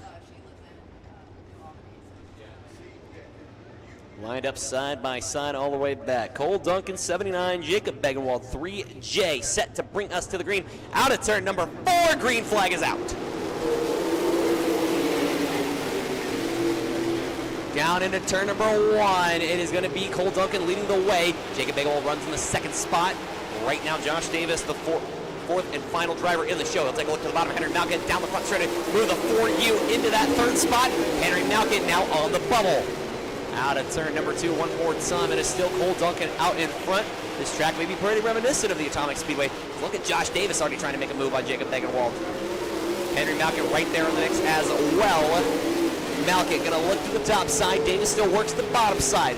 Malkett trying to get that 3rd spot back. Right now both drivers are in the show. Corey Crabtree 1 spot out looking in. As it is all Cole Duncan all the time here in that 79 car. Cole Duncan, Jacob Begenwald, Josh Davis, Henry Malkett right now. And We are 4 down, 4 to go here in heat race number 4 for the Fast 410 sprint cars. Now Malkin finally gets past Josh Davis. Jacob Beckenwald, problems for the 3J, off the pace. He's going to take that car into the infield. Tough break for the driver that was running in the second spot. So that now puts the 11C of Corey Crabtree into that 4th and final transfer spot. And that will open up a huge lead for the 79 of Cole Duncan as we come around to see 2 to go this time. Right now, Cole Duncan, Henry Malkin, Josh Davis, Corey Crabtree right now, the 4 in the show. White flag gonna fly for the Chillicothe native of Cole Duncan. Couple lap cars in front of him. Doesn't look like though it's going to be too much of a problem. Duncan takes it into turn number 3. Out of turn number 4, checkered flag waving. It's Cole Duncan. Henry Malkit, Josh Davis, Corey Crabtree.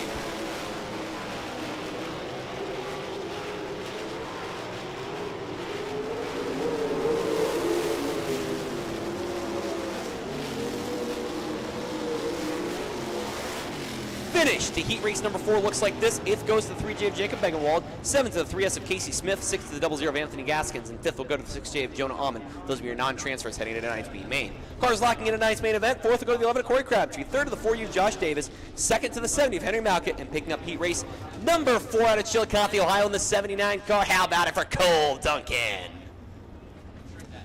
So that will wrap up sprint car heat race action here. Hood off on the 3J in the infield. Not too sure what happened to Jacob Begenwald as he was running in the second spot before something happened to that car and he pulled off. But Begenwald is out of the car taking a look. Andy Dice walking back into the tower, which can only mean one thing. Super late models set to hit the racetrack here at the Muskingum County Speedway. Super late models coming up next. Heat number 1 is going to look like this. On the pole, the number 20 out of Zanesville, Ohio, that's going to be Todd Brennan. On the outside of Allenville, New York, the 555, the triple nickel, that's going to be Bam Bam Brock Pinkerus. Inside, row number 2 out of Hookstown, Pennsylvania, that's going to be the 1Z of Logan Zarin. On the outside, the 34 out of Newark, Ohio, that's Brian Nethers. Inside, row number 3, the 10 star, that's going to be Levi Yetter. On the outside, the 59 out of Zanesville, it's Tanner McLaughlin. Inside, row number 4, the number 6, that's going to be Travis Carr. On the outside, the 76 is Brock Stevens. Rounding out the field in the 03 machine. Let me go back to my sheets here just a little over for a minute. It's going to be Jim Gingery. Gingery. Jim Gingery. I believe is how it's actually pronounced. Where you're picking them up is fine, kind of in the middle of between 1 and 2, because I'm going to you right in your. So I believe it's going to be 8 laps of distance. Hey, Jess, everybody in the show? For late models, yes. Okay. Everybody making the dance. This will be for starting position for the 25-lap late model main event later this evening. A lot of heavy hitters here in this one. Oh boy. And of course, that front row here, I mean, you got Todd Brennan, the big name from Zanesville, Ohio, and of course the young gun from Pennsylvania of Brock Pinkerus. New York, excuse me. I've seen him run a lot in Pennsylvania. I got a little mixed up. Brock Pinkerus actually been running relatively local here around the Middle Ohio Valley region this year. Yeah, he was up at the Attica Raceway Park last weekend and was see quite a bit of him around here actually. I believe he was slated. I think he's one of the many drivers slated to go to Wayne County today before Mother Nature decided to not play nice. All right, looks like we're going to go green this time. Coming off turn number 4, it's Brennan and Pinkerus on the front row. Slowly bring them around, bumper to bumper to bumper, door handle to door handle, sponsor to sponsor. Here we go. Brennan taking the early advantage down into 1 and 2. Pinkerus right there, as is Logan Zarin, the 1Z. It's Zanesville, New York, Ellenville, New York, and Hookstown, Pennsylvania. 1, 2, and 3 looks like trouble for Brian Nethers as he slid off the backside of turn 2. He's got that 34 machine riding it, heading in the right direction now. Right now, Todd Brennan still showing the way around the Muskingum County Speedway. Looks like Brian Nethers finally getting that car refired. We'll see if he can make his way back up through the field. Brennan still showing the way over Pinkerus and Zarin. Todd Brennan looking strong in that number 20, the Hot Shot 101. Number 20, the 555 of Brock Pinkerus trying to run him down, but it looks like Brennan's able to pull away just a little bit. Zarin in that third spot. And then it's the 10 of Levi Yetter currently holding in fourth. And a little ways back, Tanner McLaughlin, Brian Dithers having a whale of a battle for that fifth spot. So there's the halfway, 4 down, 4 to go. Halfway home this time for Todd Brennan. Brock Stevens looking to be a little bit off the pace, but he'll get that car regathered as still Todd Brennan out in front. Last time by about 1.3 seconds. The advantage Todd Brennan has over the 555, and it's just getting bigger and bigger every lap, up to 1.8 seconds here at the Muskingum County Speedway. Almost 2-second advantage for the 20 of Todd Brennan over top of Pecris. Pecris in that second spot, Zarin in third, fourth to Yetter. Yetter looking to try to get a run on that number 1 of Zarin. As running up the top 5 in that 34 is Brian Nethers. Zarin still trying to hold off the 10 of Levi Yetter. Yetter looks like he's got him in the turns, but then Zarin's got him on the straightaway. As we're coming around to see the white flag bring us home, Andy Dice. One more time around for the 20 of Zanesville, Ohio's Todd Brennan. Got all kinds of action towards the back of the pack. Brock Stevens, Travis Carr in the group. But here comes Brennan. Round in turns 3 and 4. He'll take the checkered flag. Your winner will be Todd Brennan. Brock Bakers in second. Third, going to go to Logan Zarin. A hard charge of Levi Yetter in fourth. Race for that fifth spot, though. Brian Dithers going to bring it home in fifth. So it looks like it's going to be Brock Stevens, the 76, will round him out in ninth. Jim Gingrey in eighth. Seventh will be Travis Carr. Sixth will be Tanner McLaughlin. Fifth will be Brian Nethers. Fourth will be Levi Yetter. Third to Logan Zarin. Second to the triple nickel, the 555 of Brock Pecris. But your winner, your hometown hero right here out of Zanesville, Ohio. Put your hands together for Todd Brennan. Boy, what a clinic Brennan put on in that first heat race. Not a bad showing. This second heat, though, this is going to be pretty exciting, especially with that front row. That front row is a dandy. Starting on the point, the 1-star out of Mansfield, Ohio. Needs no introduction. That's Kyle Moore, the madman out of Mansfield, Ohio. On the outside, in the 48, Pennsylvania, I can't remember the name of the hometown at this point, but that's going to be Colton Flinner, the number 48, former feature winner here himself. Inside row number 2 out of Wellsburg, West Virginia, the flying ace, that's Corey Conley. On the outside, the L19, moving back up in the super late models from being in the creek the last couple of years. Out of Newark, Ohio, that's the animal, Larry Holbrook. Inside row number 3, the number 10 out of Coolville, Ohio, that's going to be Kyle Bond. On the outside out of Worcester, it's J.R. Gentry. Inside row number 4, the 61. He's out of Trinway, Ohio. Trinway, thank you. Trinway, Ohio. That's going to be Tony Painter. On the outside will be Justin Bradford. Colton Watts rounds about 16. Green flag flies on the way.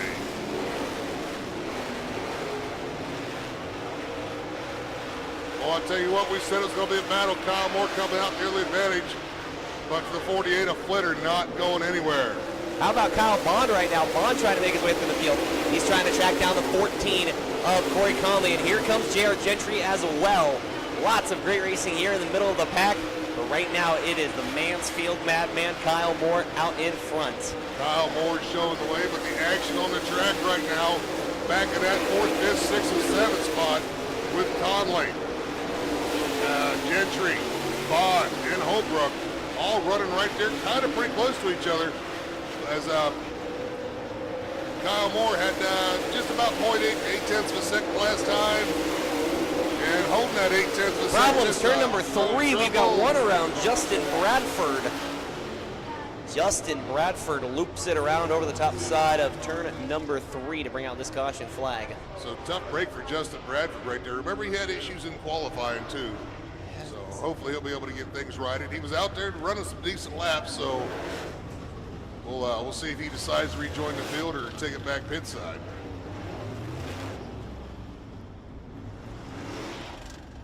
So the 50-50 look at you, Andy. It is over $500 right now. And one of these drivers, whoever wins the feature, they're going to pull that lucky ticket. I believe the driver of the late model feature will pull the winner of the 50-50. Indeed, I forgot to mention that part. According to the text I saw just there for a brief moment. So $500, that's going to be your half. That's your take home. And that's just where it's at right now. It is still building. Yes, sir. Yes, sir. We've got a little bit of ways to go. There's the high side. The one to go. We're going to go green flag racing this next time off corner number 4.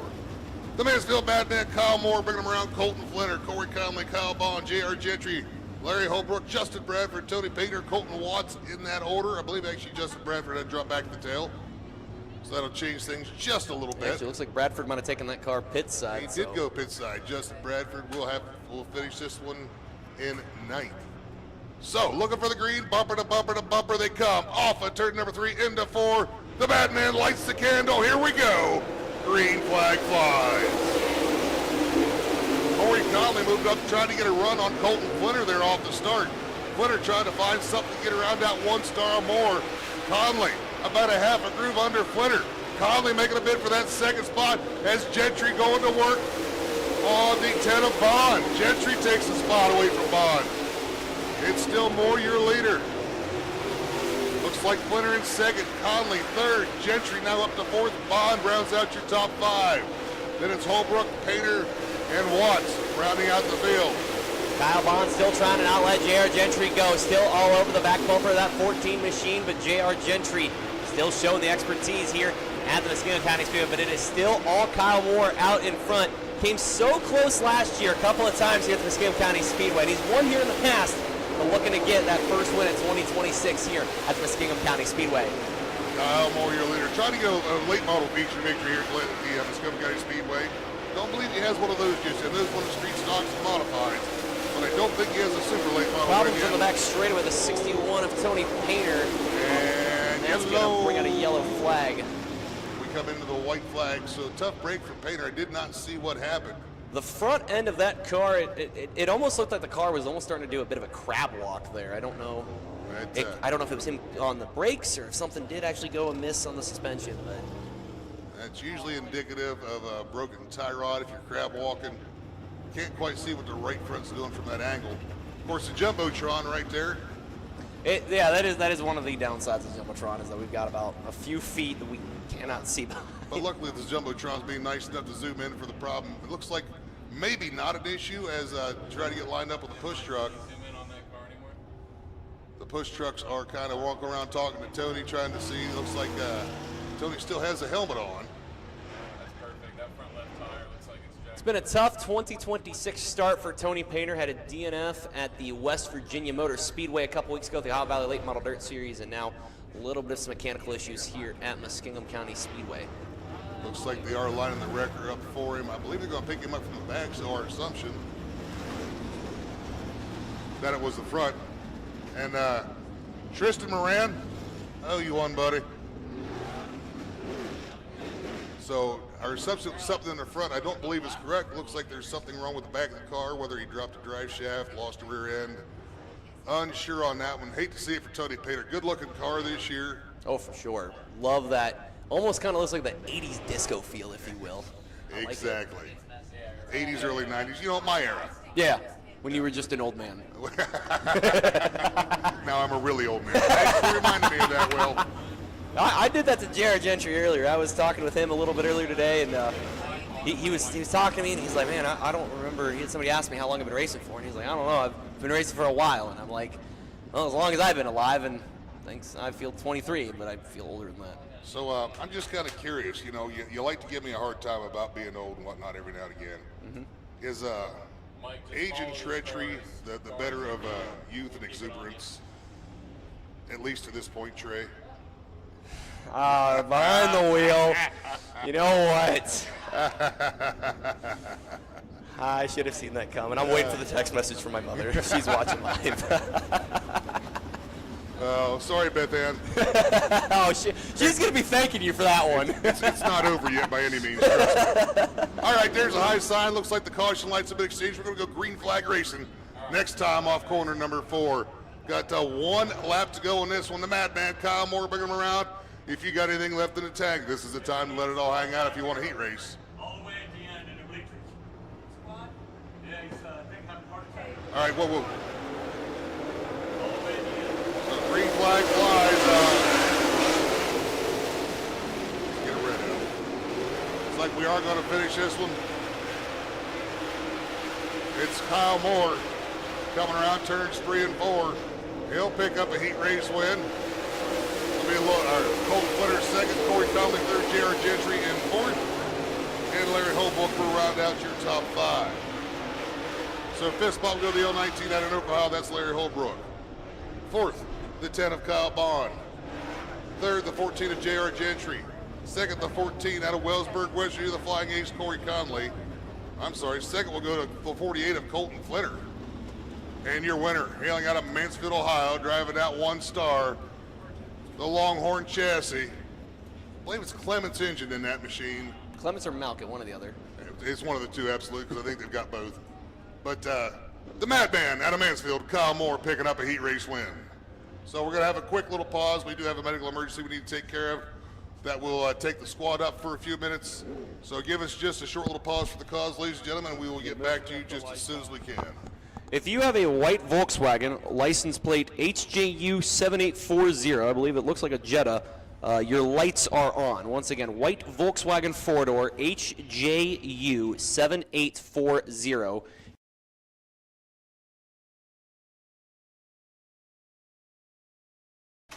When you tell somebody their lights are on, it's your electric's burning.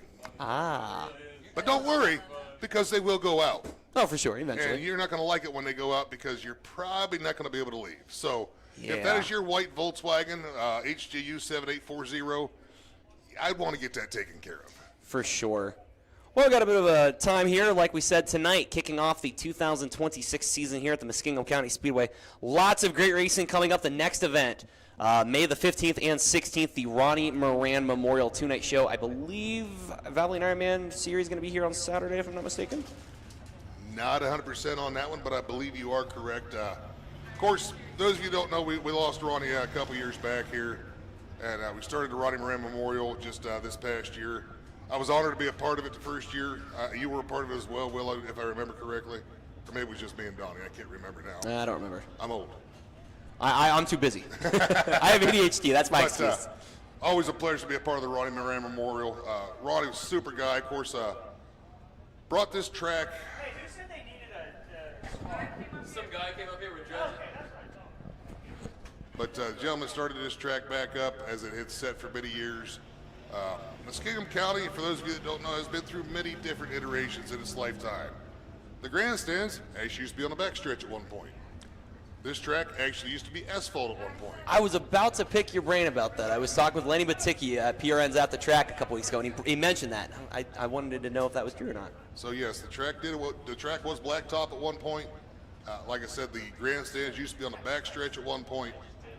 I want to say late 80s, mid to late 80s, Ronnie took it over, put these beautiful new grandstands up, kind of reconfigured the track. It used to be a big half mile, shortened it to a 3/8, made it a lot racier track, a little bit easier on engines. He's the one who asked for it. He said it was in the far section. Yeah, they weren't down there. There's no one's like standing up there.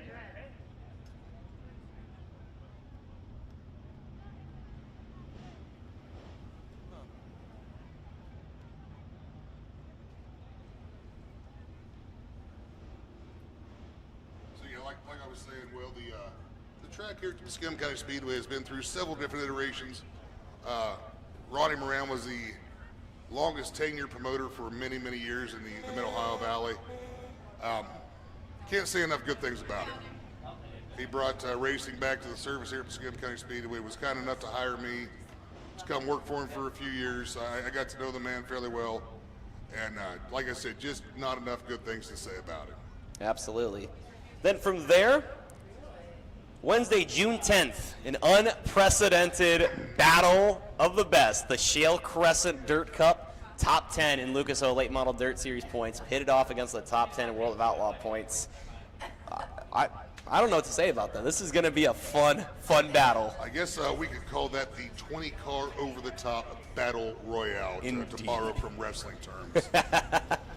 Top 10 in Lucas Oil points, the top 10 in the... So you're going to see drivers, you'll see Devin, of course, Devin Moran.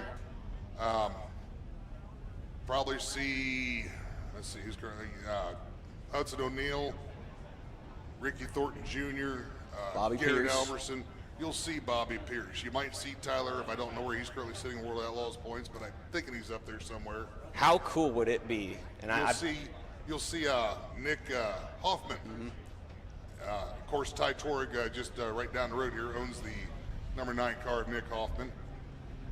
How cool would it be to see Freddie Carpenter in the rookie campaign of Lucas Oil Late Model Dirt Series? If he could pull that off. If he could crack that top 10 to see Freddie, that would be something right there, I'm telling you.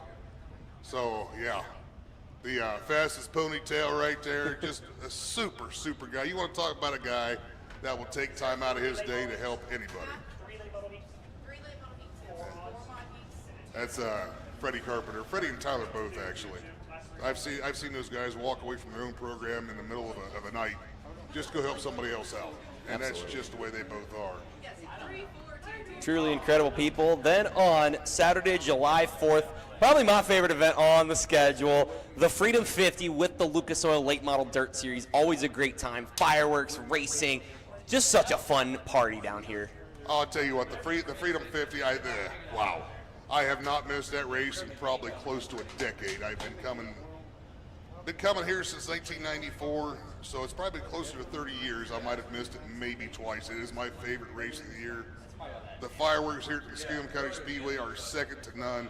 You've got a great, comfortable seat. You don't have to bring a lawn chair with you. You've got a seat right here in the grandstands. We'll have some patriotic music playing up here in the booth. Of course, Lucas Oil. We'll have James Essex, Dustin Jarrett, and those guys in town. A lot of fun to see. I'm telling you, that is a great event. For sure. And then from there, the more unique event on Saturday, August the 1st, the American Big Rig Series, 18 wheelers around this track.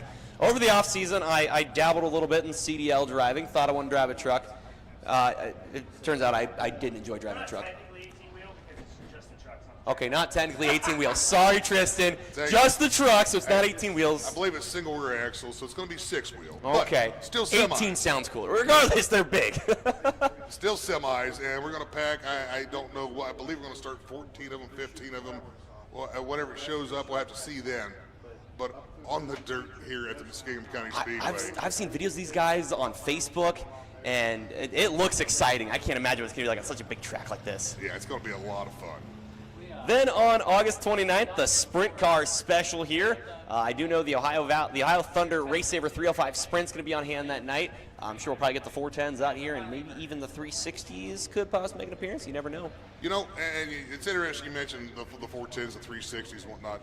What we're talking about there in the Sprint Car is cubic inch engine limitations.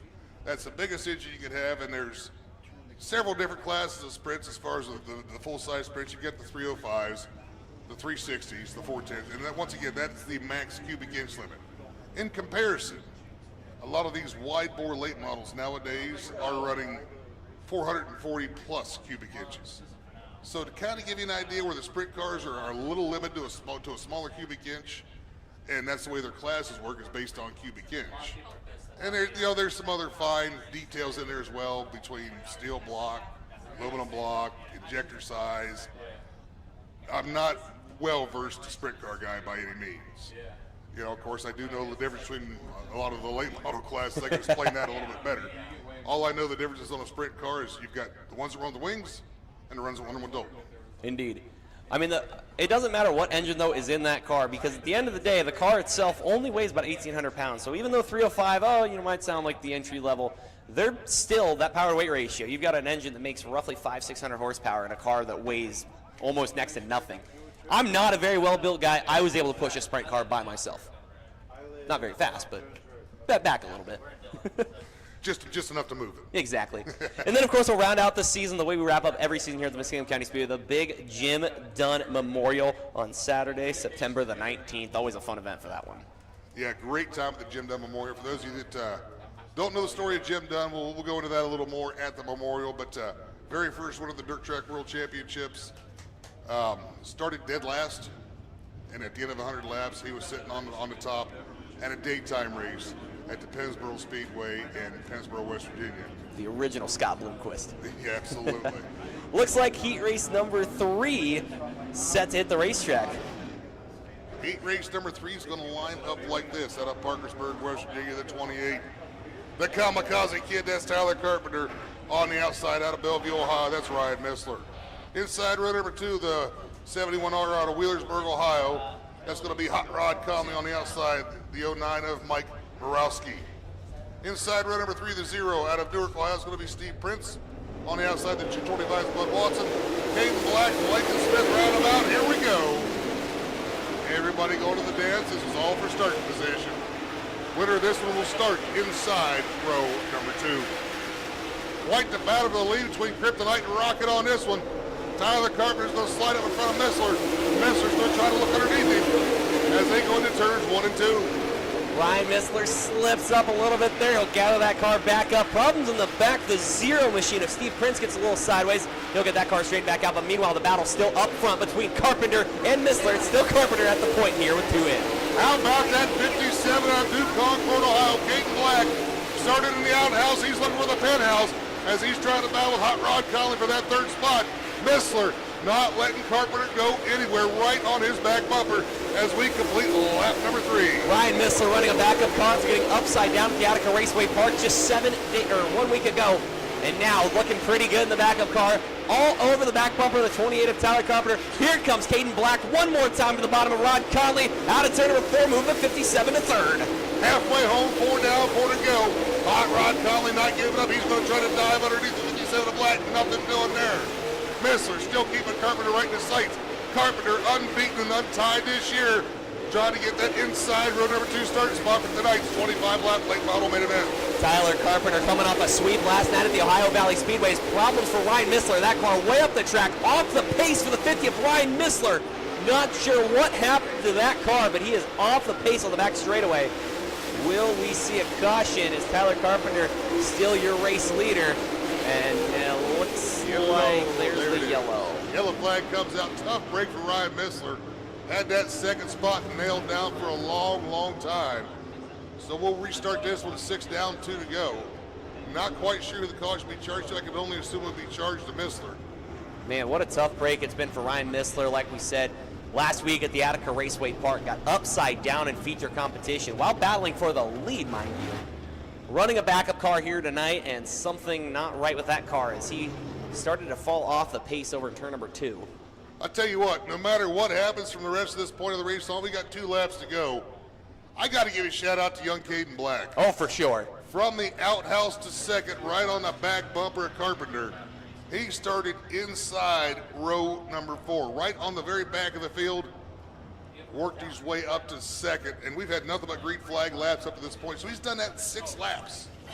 That definitely something to say, because Rod Conley is not one that's easy to pass. Steve Prince, Ryan Missler, I mean, it's kind of a who's who of who he's had to work through to get up to that 2nd spot. We got 2 laps to get this one sorted out.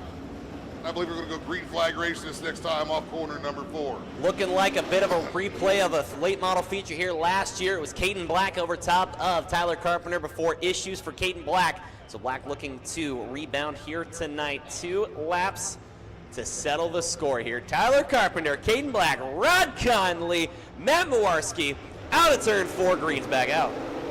Green flag flies. Carpenter's going to lead him down into 1 and 2. Got about 2 car lengths over top of the 57 of Black. Back. Jumps down to the bottom. Carpenter on the top. High, wide, and handsome. Goes Tyler Carpenter right up on that cushion. Black back down to the bottom, making a lot of speed right down into 3 and 4. White flag. Bring him home.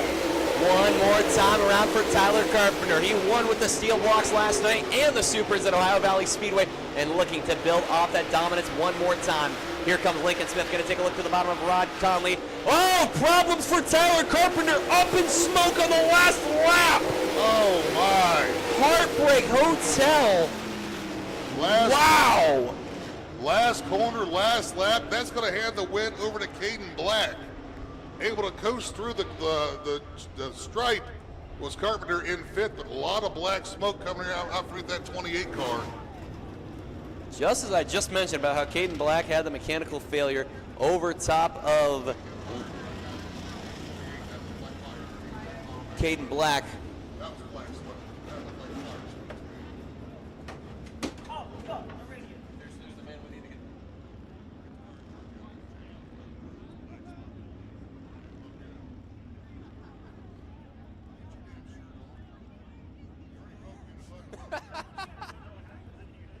What the heck are we doing? What did I sign up for? So that's going to wrap up late model heat race action. Start this next series for me. Yeah. As we will go into 4 heat races for the Dirt Car UMP Modifieds.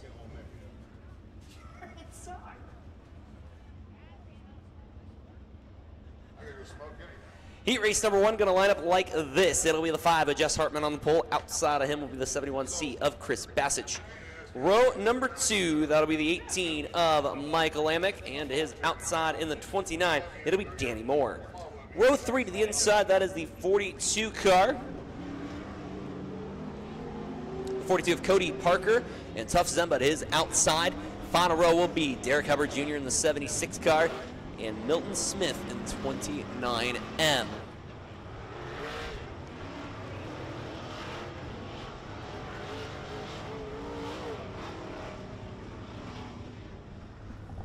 Top 5 in tonight's feature event. Everybody else to a B main. Green flag flies here in Dirt Car UMP Modified Heat Race number 1. Jess Hartman going to show the way over Chris Bassich. Right now, it'll be the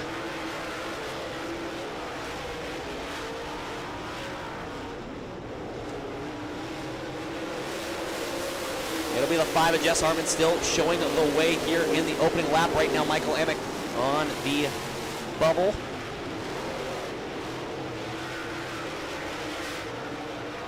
Bassett still trying to hold on a second, trying to get past the 5 of Hartman. Is right now the battle for that 3rd spot really heating up between the 42 of Parker and the 29 of Danny Moore. Michael Amick right there on the 5th spot on the bubble, trying to get around. It is all Jess Hartman out in front. Oh, hang on to him. Around goes the 29 of Moore. And caution flag is going to fly.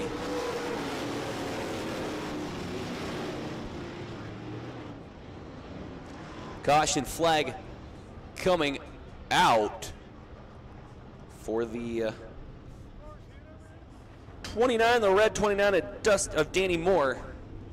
Going around top side of turn number 3, and it looks like Smith and the other 29 car are going to stop and have a word with him.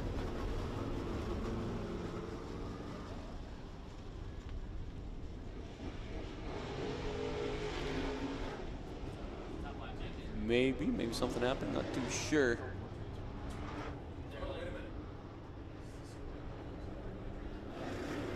There's lots of problems. Looks like a flat right front for the 29 car of Danny Moore.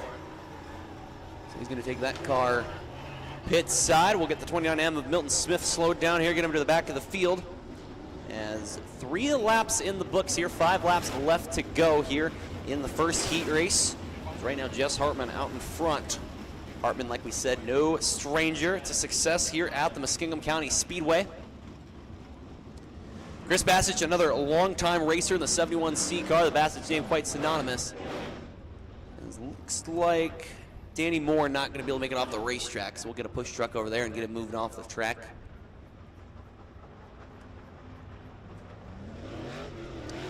So with that, that is going to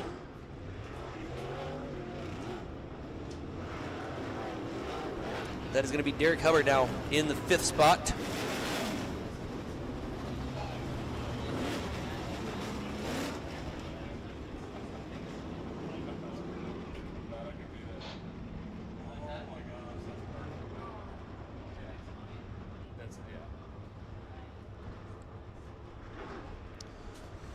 Lights go out around the racetrack. Green flag next time by. Jess Hartman still showing the way. He'll reach the cone over in turn number 4.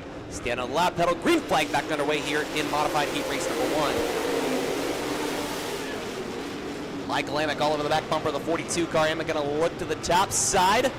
Not bad for the former street stock driver. He'll look down low. Side by side for the 3rd spot. That is Cody Parker in the 42 and Michael Amick in the 18 car. Meanwhile, Tough Zemba trying to get past Derek Hubbard Jr. for that 5th and final transfer spot. Great racing all over the Muskingum County Speedway. As right now still the battle for the lead. Looking really good between Jess Hartman and Chris Bassich. White flag flying, 1 lap left to go for the 5 of Jess Hartman. Bassich takes another look to the top side. They'll go down the back straightaway. Down into turn number 3. Hartman on the bottom, Bassich up top. He'll have one final time out of turn number 4 to give it a shot. Not going to make it work. Jess Hartman going to pick up heat race number 1.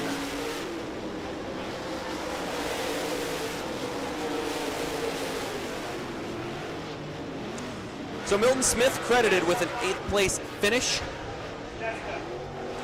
Danny Moore 7th, Tough Zumba 6th. Those will be your non-transfers heading to the B main. Top 5 heading to tonight's feature. 5th will go to the 76 of Derek Hubbard Jr., 4th the 42 of Cody Parker, 3rd the 18 of Michael Amick, 2nd the 71C of Chris Bassich, and picking up heat race number 1. How about it for the 5 of Jess Hartman? Heat race number 2 going to line up like this. It'll be the 17 of Lance Elson on the pole. To his outside, that is the 11 of Jason Brennan.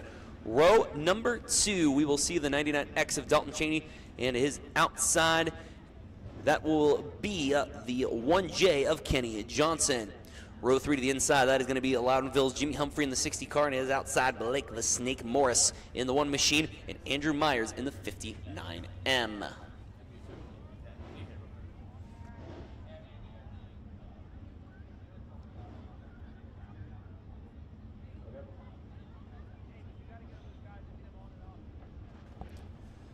So we're going to put a lap counter on the board up there for all the people watching live on Apex Motorworks.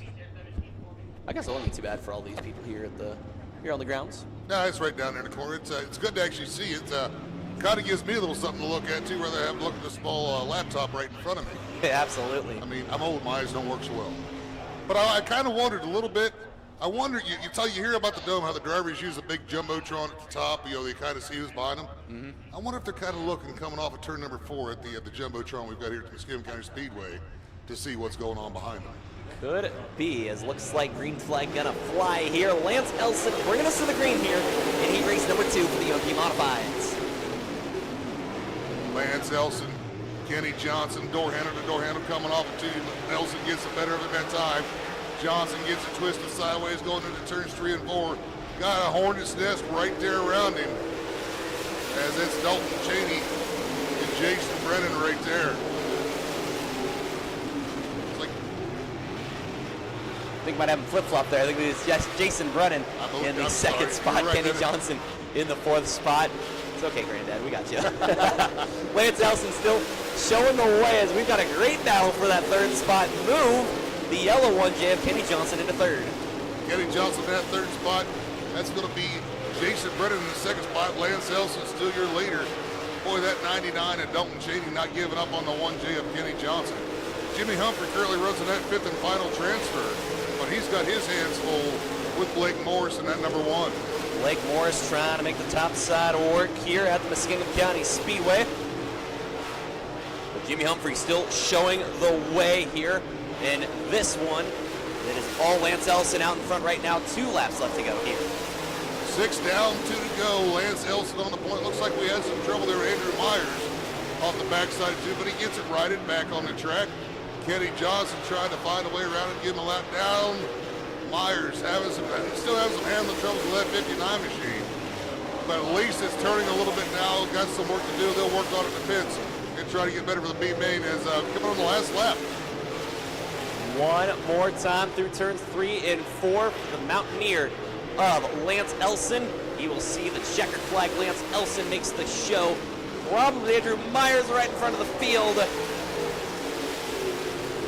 Looks like that's going to bring a close to heat race number 2. So 7th spot, we'll go to the 59 of Andrew Myers. 6th to the 1 of Blake Morris. That'll be your non-transfer cars. We'll look for those cars in the B. Going to be transfer cars being Jimmy Humphrey in the 60, Dalton Cheney the 99X, Kenny Johnson the 1J.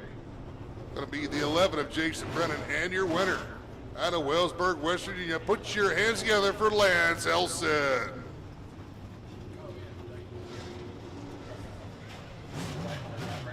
Heat race number 3 set to rock and roll here. It'll be Jesse Wisecarver on the pole in the 101, and outside of him, it'll be Kurt Rogers, the 15R. Row 2 to the inside, that'll be the 1 of Vinny DePizzo and Josh Ladd in the 327.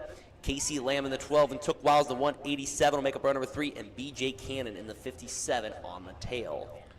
Boy, watch out for that 57 coming from the tail. That I don't expect him to be back there long, but this is a loaded heat. A lot of good cars in this one. Of course, Zanesville, Ohio's the outlaw Jesse Wisecarver on the point. Fairmont, West Virginia's Kurt Rogers on the outside. Vinny DePizzo, Josh, I mean, it's a veritable who's who of UMP modifieds in heat number 3 right here. Absolutely. Casey Lamb, the rising star in the Mitch Lamb 12 car, and then Took Wiles, longtime veteran, getting back in a modified one more time. Took Wiles. What more needs to be said, to be honest with you? Fair enough. the Wiles name is legendary, especially around the Wayne County Speedway area. I have seen him down here at the Muskingum County Speedway a few times. Always a strong runner, always fun to watch. So I guess we got 8 laps to figure this one out. Who's going to be the top 5 in this one? Absolutely. It looks like BJ Cannon might not make the call, so I don't know if there's mechanical issues in that 57 car. It's Jesse Wisecarver, Kurt Rogers, bringing us to the green here in heat race number 2. 3, 2. Out at turn number 2, it is going to be Jesse Wisecarver. Take a look for the battle between DePizzo and Kurt Rogers. Rogers on the top side, DePizzo on the bottom. Out of turn number 4, though, it is going to be Jesse Wisecarver on front, move DePizzo to second. Vinny DePizzo, that Longhorn modified, looking strong right there as they go to turns 1 and 2. Trying to track down that 101 of Wisecarver. Kurt Rogers sits in that 3rd spot. Then it's going to be Josh Ladd, Took Wiles. Your top 5 looks like, going to be Casey Lamb, then Took Wiles. Wiles first car on the outside looking in, trying to get underneath the 12 of Lamb. Right now, Wisecarver still showing the way. He's got about a second lead over the 1 of DePizzo and about 2 seconds ahead of Kurt Rogers. DePizzo and Wisecarver really starting to get themselves to break away from the pack a little bit. But it's still all Wisecarver all the time here in heat race number 3. Jesse Wisecarver showing him how it's done for him and now coming complete lap number 5. It's Wisecarver, DePizzo, Rogers. Looks like Ladd's starting to track down that 15 of Rogers for that 3rd spot. Casey Lamb rounds out your top 5, your transfer cars, with the first car on the outside looking in the 187 of Took Wiles. Looks like Wisecarver slowly starting to open that gap over Vinny DePizzo. He had 1.5 seconds last time by, as he is going to see the white flag here, ready to come home. Andy Dice, 1 to go here in heat race number 3. One more time around for the outlaw, Jesse Wisecarver in the 101. Vinny DePizzo, the 1. The 15 of Kurt Rogers, the 327 of Josh Ladd, the 12 of Casey Lamb. That's your transfer cars. That's the way they run. Wisecarver had 2.14 seconds that last time by. Coming in to collect the checker, your winner, the outlaw, Jesse Wisecarver. Vinny DePizzo in 2nd. Kurt Rogers 3rd. Josh Ladd 4th. Casey Lamb 5th. And Took Wiles rounds out the field in 6th. So your non-transfer car will look like this. It will be the 187 of Took Wiles. 5th place will go to Casey Lamb in the 12. 4th will be Josh Ladd, the 327. 3rd, the 15R of Kurt Rogers. 2nd, the 1 Vinny DePizzo. And your winner, driving out 101, the famed 101 out of Zanesville, Ohio. Put your hands together for the outlaw, Jesse Wisecarver. One more heat race for the UMP Modifieds, and man, I'm so excited for this modified feature tonight. Looks like it's going to be Nathan Loney on the pole. To his outside, that is going to be the 99 of Seth Cheney. Row number 2, we will see the 25 machine.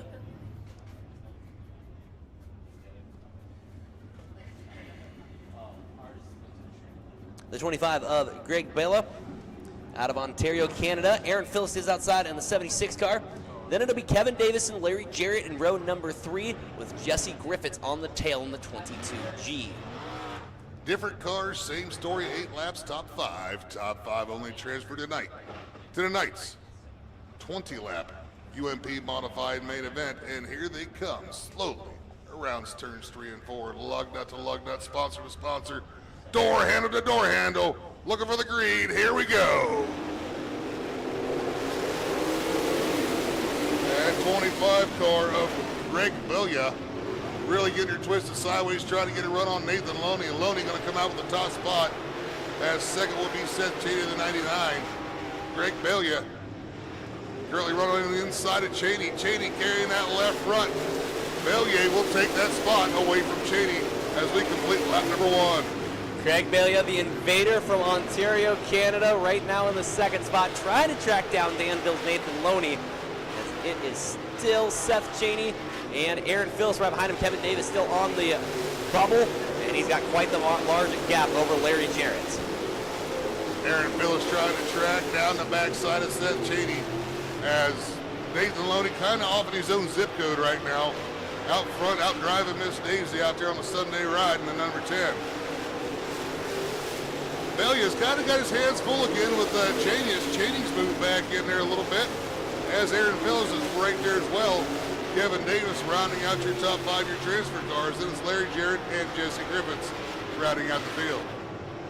Coming around to see 2 laps left to go this time for the 10 of Nathan Loney. Doing what Nathan Loney does, about almost 3 seconds over Greg Belia. Right behind Belia, Aaron Phillips trying to pick up one more spot over Seth Cheney. Cheney going to close the door on him though. White flag one more time around for Nathan Loney. White flag coming out, and Nathan Loney takes, 3.4972 seconds lead into turns 1 and 2. The only thing stopping Nathan Loney is Nathan Loney at this point. Greg Belia still Greg Belia still holding down the second spot as Cheney and Phillips battle for that 3rd and 4th spot. Kevin Davis still holding that 5th spot. Checkered flag follows your winner, Nathan Loney. Greg Belia in 2nd. Seth Cheney 3rd, Aaron Phillips 4th, and Kevin Davis rounding out your top 5. So your finish order will go like this. Your non-transfer cars in 7th will be the 22G of Jesse Griffiths. In 6th will be the 15 of Larry Jarrett. Transfer cars that are going to go directly to the 20-lap UMP modified main event will be the 12 of Kevin Davis, the 76 of Aaron Phillips in 4th, the 99 of Seth Cheney in 3rd, the 25 of Greg Belia in 2nd, and your winner out of Danville, Ohio, driving at number 10. Put your heads together for Nathan Loney. I'm going to be worried for this Lucas Oil qualifier coming up in June because I got a feeling like we're going to see Loney put down another smackdown on the guys. I honestly don't know that Nathan has a late model this year or not. I haven't really seen a whole lot. I can only assume that he probably does, especially after the success that he had with it last year. So I am kind of excited to see that. Took a provisional last year and just picked the field apart on his way. Picked the Lucas Oil late model field apart. Some of the best in the business, mind you. The best in the business, in my opinion. I'll take the Lucas guy. I'm gonna say this. I'm gonna put this on the line. We got a Dirt Cup prediction here. My prediction: the top 3 will be Lucas Oil drivers. We might get the Invader, Bobby Pierce in that top 3, possibly. But I'm going to go top 3 will be Lucas Oil drivers. I think you hit the nail on the head. I'm in the same boat. I feel like a lot of the guys, especially the returning guys with the series, having that experience of racing here during the Freedom 50, I think it's going to play in their advantage just a little bit. Although Bobby Pierce has been here before. He ran the Jim Dunn Memorial here a few years back. Devin won that race, but Bobby Pierce ran 2nd and was giving Devin more than he wanted. So you can't count out that 32. That 32 is just a fast machine everywhere he shows up. Speaking of late models, I believe 604 crate late models headed to the racetrack for the first of 2 heat races. It'll be Ben Easler and Matt Altiers in row number 1. Should be Kyle Zimmerman, I believe, and Jeff Watson, the 1-star, row number 2. Logan Stockdale, Justin Chance, row number 3. And it'll be Joe Hensel and Scott Smith rounding out the field. It looks like we've got a missing car out there. I'm not quite sure exactly who it is. Holy mackerel, celebrity status. Oh my goodness. Mr. Dustin Jarrett in the house. Good to see you, DJ. So, DJ, your dad is here tonight in the modified. Great to see you. I guess we get to call you Legend Junior. That's right. Good to see you, my friend. Green flag flies underway here. 604 Crate Late Models Lap 1. will go to Kyle Zimmerman in the 101. Down the back straightaway, it is still Ben Easler holding into that second spot. Down to turn number 4, though, Zimmerman still showing the way in that 101 car. Great battle for the third spot starting to heat up, though, between Matt Altiers and Jeff Watson. Matt Altiers looking strong in that 2 as well, as he is kind of through. Oh, trouble! As the 101 of Zimmerman goes off the backside of 2, going to lose some ground. Here comes Easler to the inside. Altiers working the high side. Easler will take the top spot that time by Zimmerman. Battling back. Who's it going to be the next time we complete it? Only time will tell. Zimmerman takes the top spot as we come back, going down the backstretch into turns 3 and 4. Altiers in 3rd with Watson 4th. 2 laps left to go. It is still Zimmerman, 0.01 at the line that time by. Ben Easler still working the bottom side. Easler going to slip up on the bottom. We've got one around. It's like somewhere. Joe Hensel, our pit pass winner tonight, having some troubles out there. Looks like he's right there off the backside of turn number 2. Right behind the Jumbotron. Right behind once the again. Jumbotron. So, hey, Dustin Jarrett, I can only assume Georgetown rained out, buddy. And you jumped on the Flow Racing Jumbo Jet, the jetliner, and come right here to the Muskingum County Speedway. I know, first off, Williams' head is ginormous, by the way, for me too, and I mean that in the best way possible. With the legend Larry Jarrett running tonight, I was not going to miss an opportunity to see the 70-year-old veteran come out and race. And I know it's kind of a trial run for this live stream they're doing, which if you're here in the grandstands, let all your friends know they can tune into social or YouTube and watch tonight's racing program. A lot of good stuff going on. And hey, I heard you guys mention it. I'm super excited for the Shale Crescent Dirt Cup coming up on Wednesday, June 10th. So are you going to be a part of that, DJ? I will be here. Yes, I will be here. Yeah, you got to listen to myself and Ben Shelton, unfortunately, on the call. They couldn't find anybody better. Hey, we're getting ready to go back green flag racing, Andy. Come on. Green, Get the program. Hey, give Mr. Burkhardt his headset back here. Kyle Zimmerman going to take him into turns 1 and 2 as it's Easler in that second spot. Easler try and get underneath Zimmerman. Here comes Matt Altiers on the top. It's Jeff Watson right there. I'll tell you what, you throw a blanket, you blind a whole lot of cars. As we come out the white flag, Easler taking the top spot that time. No, it was Zimmerman, maintained it at the line, but Easler right there. Altiers, Justin Chance, Jeff Watson. Who's it going to be at the stripe? Checker. Oh, no! Contact! Oh, my! Easler having some troubles, takes out the top 2. Matt Altiers will win.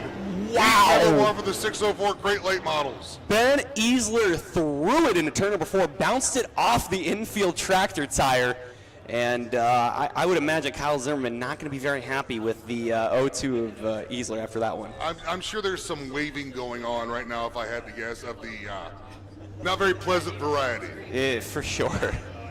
But I'll tell you what, Matt Altiers picking up the heat race win, Justin Chance in 2nd, Jeff Watson 3rd, Kyle Zimmerman going to bring it home in 4th, Ben Easler 5th, Scott Smith in 6th. Joe Hansen will round out the program in 7th. Wow.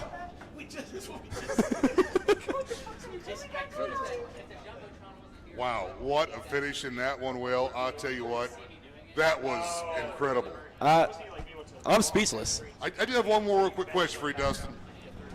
So while we got a lull here just real quick. During the Shale Crescent Pro Cup here, and when you and Ben Shelton will be here. Wednesday, June 10th, by the way. Wednesday, June 10th. How much hair product will be in that trailer?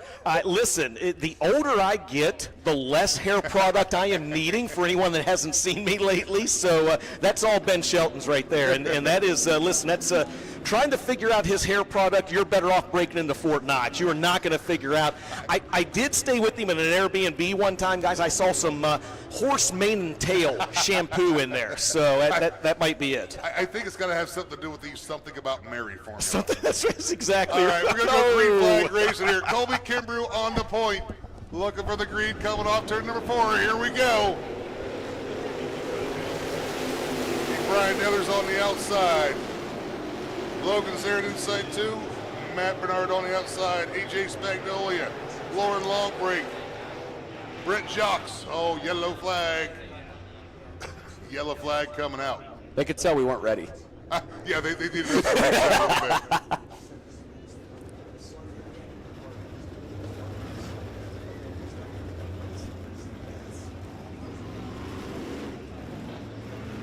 So we'll get them racked up, stacked up, and try it one more time here out of turn number 4. Colby Kimbrough and Brian Nethers, the front row here at the Muskingum County Speedway.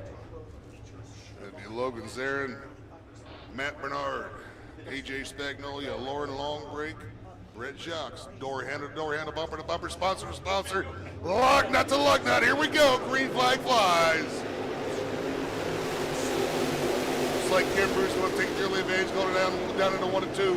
But here comes Nethers on the bottom. Nethers looking strong on the bottom through 2, gets it turned sideways a little bit too much, loses the drive. Going to hand the lead over to Kimbrough. Out of turn number 4, Colby Kimbrough still going to show the way. Brian Nethers all over the back bumper. Well, as we got contact, one in the wall in the front straight away. Whoa, that could have been bad. Is Matt Bernard, and I believe that was AJ Spagnolio, made contact coming out of turn number 4. So hopefully the damage isn't too great there on the 15 of Matt Bernard. As I saw sparklers and snakes to borrow from DJ over here. As he come right down that front stretch wall, showing a lot of sparks. Man, I'll tell you what. You go through 3 classes, nice and easy. We may have had one or 2 cautions in each, and now we get to the crate late models, and suddenly the gloves are coming off here early in the season. Well, DJ showed up. We're going to blame it on him. Okay, I'm okay with that. It's always my fault. Always my fault.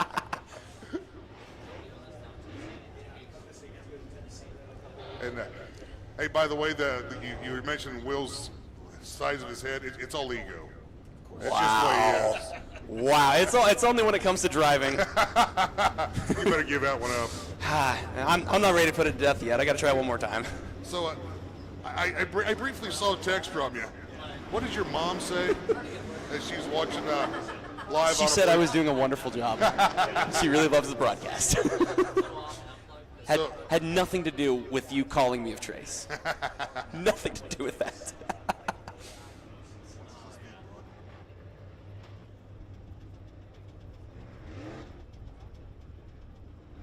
So, Kurt, live stream being brought to you by Apex Motoworks tonight and the Muskingum County Speedway on Facebook. So check them out. You can get the live stream there if you're watching on TV. Thanks for tuning in. I hope we're not annoying you too badly. Everybody here in attendance tonight, thanks for showing up, showing out. Great to see each and every one of you. Last call I got on that 50-50 was $500. I'm willing to bet we've upped that by about $100 so far. I think that's going to be your half. Be right around that 630, 650 mark. We'll be right around that total. Could be wrong. I guess it all depends on how generous Tristan Moran decides to be. Tell you what, that money though, you and quite a few friends get your pre-sale tickets for the Shale Crescent Dirt Cup on Wednesday, June the 10th. I tell you what, load up the van, get the Yoder Toter, come on out, let's have a good time. Oh, for sure. That's going to be such a fun race event. Lots of great racing, like we mentioned here. Lucas Oil late models coming up. We've got the American Big Rig Series. We've got more sprint car stuff. All sorts of great racing here this season at the Muskingum County Speedway.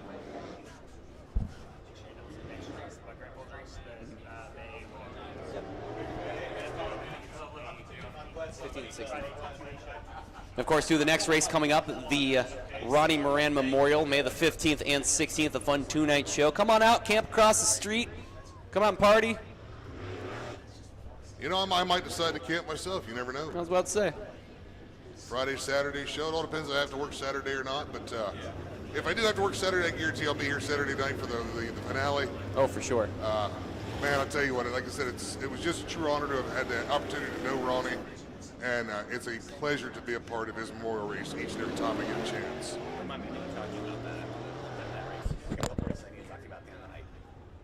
What's that? A couple things talked about the other night, a couple races. We need you to cover for me. All right. Caution lights have been extinguished. Going to go green flag racing. Colby Kimbrough, your leader. Brian Nethers in second. Logan's there in third. Looking for the green. Here we go. Right now, the way they run, every driver on track is in the show. But Brian Nethers is not going to let that slow him down. He'll try to the bottom of Colby Kimbrough, but slides up just a little bit. Down into turn number 3, it is still Colby Kimbrough out in front here in that 151 machine. Nethers going to take one more look, but it's still Colby Kimbrough out in front. So 4 down, 2 to go, or sorry, 2 down, 4 to go. Colby Kimbrough, your leader. Nethers takes a look underneath again, side by side. They come off a 2, down the back chute into turns 3 and 4. They loaded a little fender bump, a little beating it back, a little left side loving, right side romance, according to Jerry Van Sickles, he would say. Nethers, you're now your leader. Brian Nethers out in front after a wild couple of turns that was. Colby Kimbrough still holds on to second. Logan Zarin trying to lock and load to see if he can back his way inside of that top 3, but it is all Brian Nethers out in front of this one. Brian Nethers showing the way. He takes up just about a half a second lead as we are 4 down, 2 to go come in on the white flag this next time by. But it's Nethers, Kimbrough, Zarin, Spagnolo, and Shocks. White flag one more time around for North Ohio's Brian Nethers. It was a hard-fought battle. All Brian Nethers needs to do, though, is drive a nice, clean line. 0.8 of a second was the advantage he had over Colby Kimbrough last time by. He'll make his way to turn number 3 and out at turn number 4. Checkered flag is flying. Brian Nethers picks up heat race number 2 for the 604 Crate Late Models.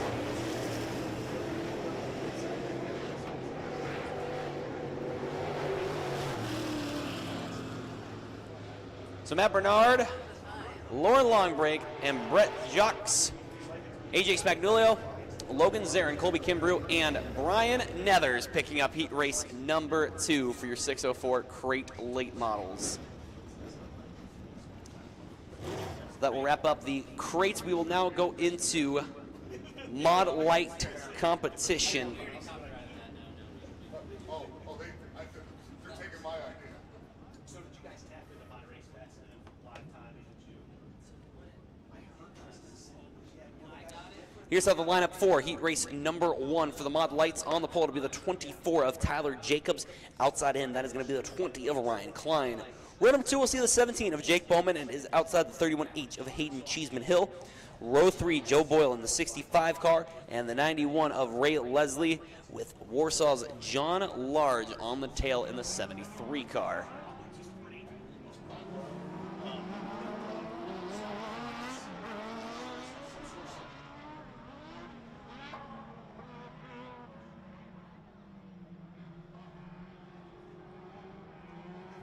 Five laps the distance here. Everybody going to make the show. First of 2 heat races for the Mod Lights. Out of turn number 4, green is out. 3 wide as they go down into turn number 1, but Jake Bowman going to get the drive. Down the back straightaway it is. Bowman still leading the charge. Hayden Cheeseman Hill in the 2nd spot.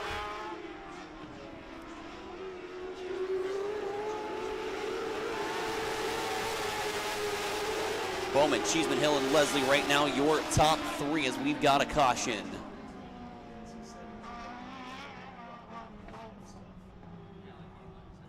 One car stopped on the back straightaway, pointing the wrong way. I believe that's the 20 of Ryan Klein. Pointed the wrong way over outside of turn number 2.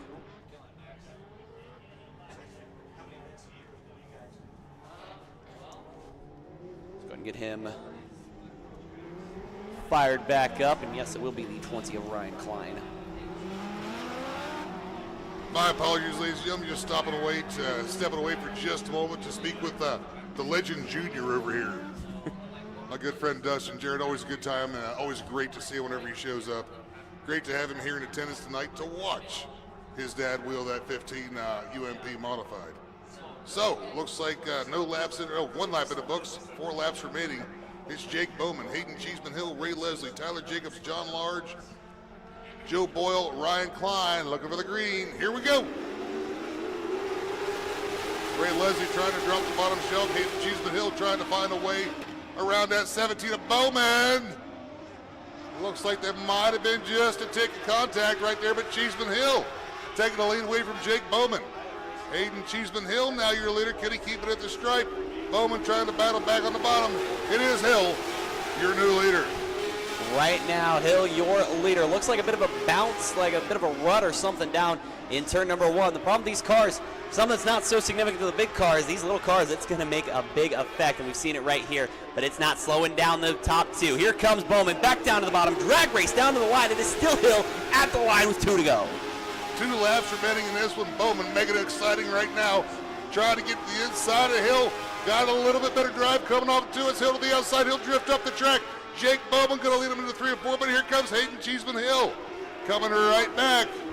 Jake Bowman will lead lap number 4.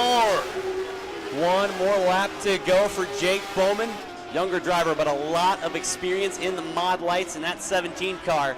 Still leading the field. Hill going to try and take one more look into turn number 3. But does it look like it's going to be enough? Out of turn 4, checkered flag going to fly. Jake Bowman wins mod light heat race number 1. Hayden Cheeseman Hill in second. Ray Leslie third. John Large in fourth. Looks like Tyler Jacobs will finish him in fifth. I believe that is going to be Joe Boyle in sixth. Ryan Klein will round out the field. So fun to watch. A couple little battles there between Hayden Cheeseman Hill and Jake Bowman. Having a pretty good battle there. Heat number 2 is going to line up like this. On the point, the 49. Out of Dresden, Ohio, that's Reese Bollinger. On the outside, the 319 is Chris Jones. Inside, row number 2, the 1/2 is Kara Kimes. On the outside, going to want to keep your eye out on this one. Multi-time Mod Light UMP national champion in the 280. Out of Hanover, Ohio, that's Jimmy Smith. In the 7, on the inside of road number 3, that is going to be Braxton. I can't remember the first name, I apologize. Aiden Braxton in the 7. Aiden Braxton in the 7. On the outside, I don't even know what generation Dalton would be, but he's a ways down there. The 101 is Dalton Weiscarver. Rounding out the field, the 11C, and this is going to be fun to watch that 11C right there, too, coming from the outhouse. That's Carson Hubbard out of Fredericktown. Multi-time feature winner, real fast everywhere he goes. He's been to Florida and looked good down there. We'll see what he can do here in Muskingum. Looking for the green this time off corner number 4. Here we go. Of course, Bollinger does stretch to victory lane either. Reese has got quite a few feature wins himself. Looks like he's got some trouble coming off of 2 as the battle for that top spot between Jimmy Smith and Chris Jones. Smith gets a bit of a push coming up off of 4. Jones gets it turned and pointed. Chris Jones will lead lap number 1. Hubbard up to that 3rd spot already. Jimmy Smith still trying to work the top side. Doesn't matter what he's in, a modified, a stock car, or a mod light. Jimmy Smith, no stranger to in the front. He'll try the top side one more time into turn number 3. Out of turn number 4, they'll drag race to the line. It's still Chris Jones at the stripe. Chris Jones able to hold off Jimmy Smith as it's Jones, Smith, Hubbard, and Bollinger. 1, 2, 3, and 4 all right there together. Jimmy Smith still trying to work the top side of the track, goes way up the track, trying to find something on that cushion to get that 280 turn drag race. Too close for me to call. I'm going to assume that was probably still the 319 of Jones, but Jimmy Smith way up top, finding a way to rim ride in that 280. Takes the lead going down the back chute. Carson Hubbard now going up to that Jimmy Smith line up to the top. Chris Jones and that's still running second as it's Hubbard 3rd and the 49 of Bollinger 4th. One more time around the Muskingum County Speedway. Carson Hubbard trying to hold off Chris Jones. Into turn number 3, can Hubbard maybe take 2 for 1 at the line? It's going to be Jimmy Smith. They'll drag race for 2nd. Carson Hubbard from the back to 2nd. Chris Jones picking up 3rd. So from the outhouse to the bridesmaid, Carson Hubbard, all the way from the back to 2nd in that one. Jimmy Smith, your winner. It'll be Chris Jones 3rd. 4th will be Reese Bollinger. Looks like 5th will be Dalton Weiscarver. 6th, Kara Kimes, and Aiden Braxton rounding out the field in 7th. So that's going to wrap up our Mod Light division. Going to move over to the 4-cylinder division, the SCDRA 4-cylinders. Heat number 1 going to line up like this. On the point, the 17 out of Coshocton, Ohio. That's going to be Evan Large.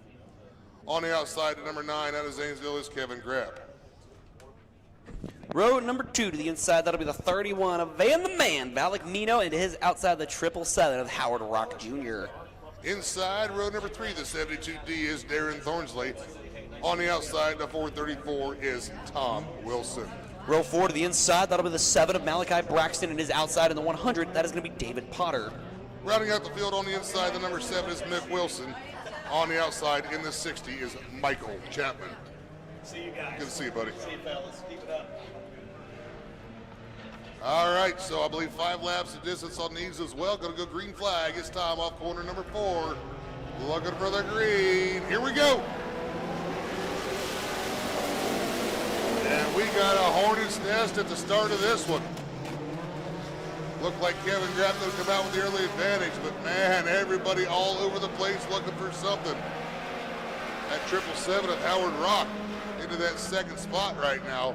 David Potter, the 100, and I believe that's Evan Large battling for, no, that's a 7 Willison battling for third. How about a 2-for-1 special right there? Potter right along the wall. Drives past the white 7 Chevrolet of Mick Wilson, trying to set his sights on Howard Rock Jr. Of course, Kevin Grapp, feature winner here last year. Potter takes a look to the bottom, side by side for the second spot. Grapp way up high. 3 wide, throw a blanket on the top, 3 for the lead. It's still Grapp, Rock, and Potter 1, 2, and 3. Man, I'll tell you what, nose and tail Wilson in that 4 spot. Those 3 get to messing around too much. Mick Wilson's right there. And that number 7 looking to take advantage, as is the 72D up there in Thornsley. Top side, the preferred line for these little 4 cylinders as they are 1, 2, 3 coming around with 2 laps left to go. Here comes Rock to the bottom of Grapp. Side by side, it's a Honda drag race down the back straightaway.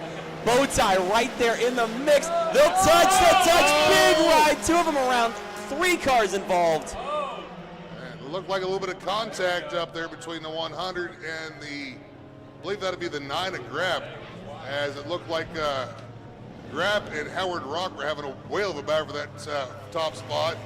Potter right there trying to find a way and zigged when he should have zagged. Indeed. Looks like Rock gets that 7 car moving. I think he might have dodged hitting anything. Not too sure how Grapp and Potter's car looks.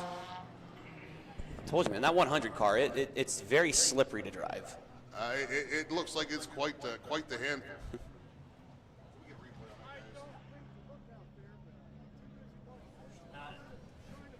So looks like David Potter going to get that 100 car moving just a little bit. Still waiting to see. It looks like Kevin Grapp also there.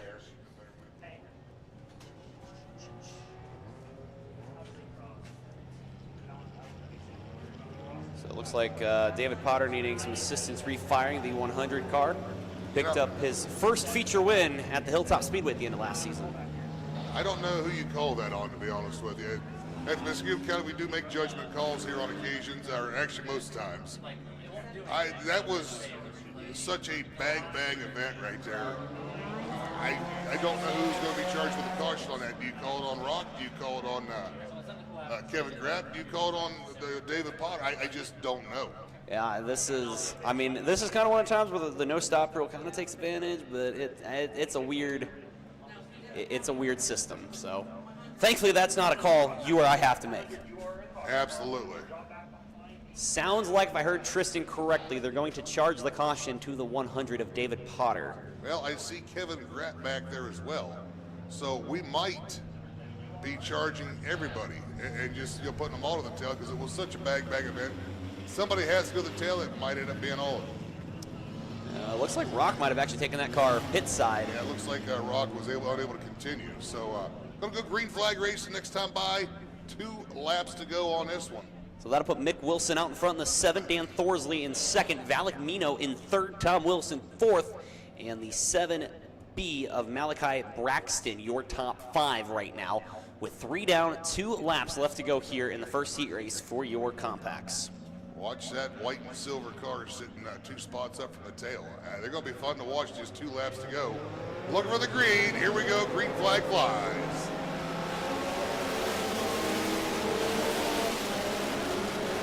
Kevin Grapp making it 4 wide into turn number 1. Grapp, I think he passed about 3 cars in 1 turn right there. Put him back up to 3rd.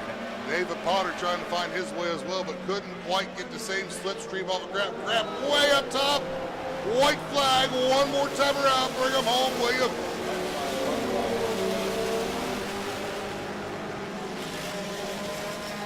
Mick Willison, your leader. Dan Thornsley second. Kevin grabbing that third spot. David Potter back up to fourth. Willison coming around to collect the checkered flag. His time way up top. Go Grapp and Potter. Willison, your winner. Thornsley in second. Drag race for third. Grapp will take third. Potter in fourth. And I believe that will be Tom Wilson rounding out the top 5. I tell you what, that was fun. Oh, for sure. That was a fun This is one to why watch right I love mini stocks. I am. Oh, some of the best races you're going to see. These guys really put it all out there. And, you know, like I said, we've driven these things. Mm-hmm. They are not an easy vehicle to drive. I tell people they are easy to drive. You can turn laps in them, but if you want to race them, that's where it gets hard. If you want to go fast. Yeah. Yeah. Sometimes they want to absolute put, when you turn the wheel, I think the hardest thing for me when I drove it is I turned the wheel, and with it being front wheel drive, it pushed up the track. I was used to it trying to kick out the rear end on me. This year? Robbie DeVore won the announcer race this year. Beat me by about 2/10. Oh, I'm going to get new announcers. What's that? I'm going to have to get some new announcers. Hey, I was leading. I was leading the race. I just ran out of talent. He was leading until he ran out of talent. When it comes to driving, I have about a shot glass worth of talent, and I ran that shot glass dry. Heat race number 2, going to hit the racetrack here. It's going to be Wes Staley on the pole in the 73S. Outside of him, that'll be the 55 of Ralph Carnes. Row number 2, we'll see the 3N of Roy Earnhardt in the 310 and the 3 of Mike Sievers. Row 3 to the inside, the 3B of Bradley Bird and the 53 of Braden Watts, his outside. Row number 4, the B11 of Trent Bishop and the 16 KT of Kiera Thompson. And the 5th and final row, the 241 of Joe Grimm Jr. and the 19W of TJ Wells. All right, so quick little 4-cylinder pronunciation. Thomason. 16 KT, that is Thomason. Okay, good to know. So there you go. I got your back, brother. I appreciate it. All right, look for the green flag. It's time off corner number 4. Here we go. Staley going to take the early advantage, going down to 1 and 2, but here comes the 53T of Watts. That 3 right there on the inside, work to the inside of Staley, and that 73S isn't going anywhere either. It's going to be Bradley Bird right there. Bird, Watts, Staley, you're later. Roy Earnhardt right there, the 310. And I'll tell you what, we got us a dandy of a race right here. Staley might be out in front, but those next 3 are just battling it out between Watts, Earnhardt, and the rest of them. It's all bow tie out in front right now. I believe a Ford Focus running in the second spot, the 63 trying to pull a slide job to make a little bit of contact. Move Watts now into the second spot over Sievers. Here comes Earnhardt trying to take a spot right there as well. Oh no! Little bit of bump and run right there. And I believe we're going to see the yellow flag coming out. Couple of issues here. The 241 of Joe Grimm stopped on the backstretch, and the 3 of Bradley Bird stopped over in turn number 4. I noticed there was a little bit of contact between Braden Watts and Bradley Bird when Watts passed Bird. Not sure if something may have happened in that contact that may have affected the 3 machine. And maybe that's possible, or maybe just picked up maybe just a bit of a push as they've got some heat in the tires and the race is worn on.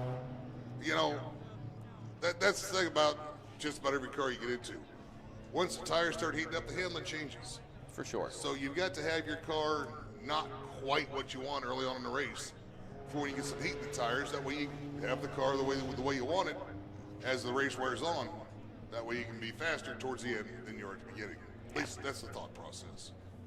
Doesn't always work out that way. Not with you anyhow. Yeah, exactly. I can't control anything. I climb in, put my foot to the floor, and whatever happens, happens. All right, looks like Roy Earnhardt getting the fall back to the tail, so he will be charged with that caution.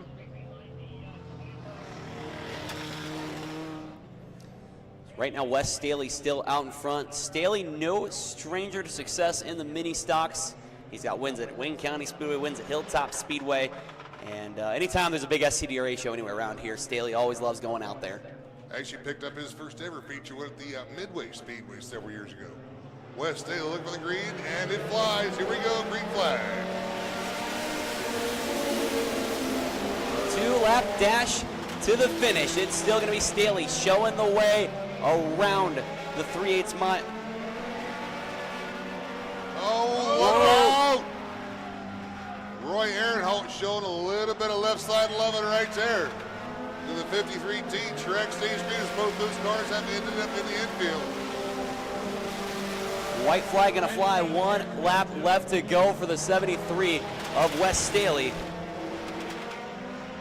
So Wes Staley, your leader. Bradley Bird in that second spot. Trent Bishop third. I believe that's TJ Wells in fourth. Problems for the 3. Big problems for that 3 machine. Coming to the checkered, Mike Sievers in the 3 up in smoke. Well, that was fun. So Joe Grimm Jr. getting credited with 8th place finish. Roy Ehrenholt coming home in 7th. Braden Watson 6th. Mike Sievers 5th. TJ Wells 4th. Trent Bishop 3rd. Bradley Burden 2nd. And heat race number 2 going to go to the 73S of Wes Staley. Well, I'll tell you what, that was one of those you either want to be in front or in back. For sure. Not in the middle of that. Oh, wow. That was another fun race right there. Awesome, Man, I love compacts. They are a lot of fun to watch. I used to call them the action class because that really is where the action is. Oh, for sure. A lot of fun to watch. So I believe that's going to move us to a quick little intermission here. That is the end of our heat race. We do have a couple B mains to go. I do apologize for that. So we got to do some B mains here. Coming up first should be the 410 Sprint B main. And then we'll have a UMP modified B main, and then we'll be into feature action.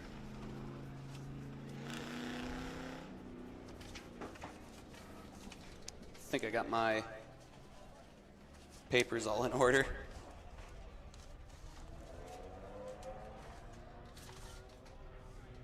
Yeah, him and his sister just went to the concessions, but I'll text him. So it looks like we're going to take a second here to get things ready to rock and roll. Once again, next event coming up, May the 15th and the 16th, the Ronnie Moran Memorial. 2 nights of action right here at the Muskingum County Speedway. Parking right across the street. I believe it's free parking, or free camping. Free camping, yes. Primitive camping, mind you. If you've got a generator or something you brought with you, that's fine. But there's no electric out there. We're not going to hook you up to nothing.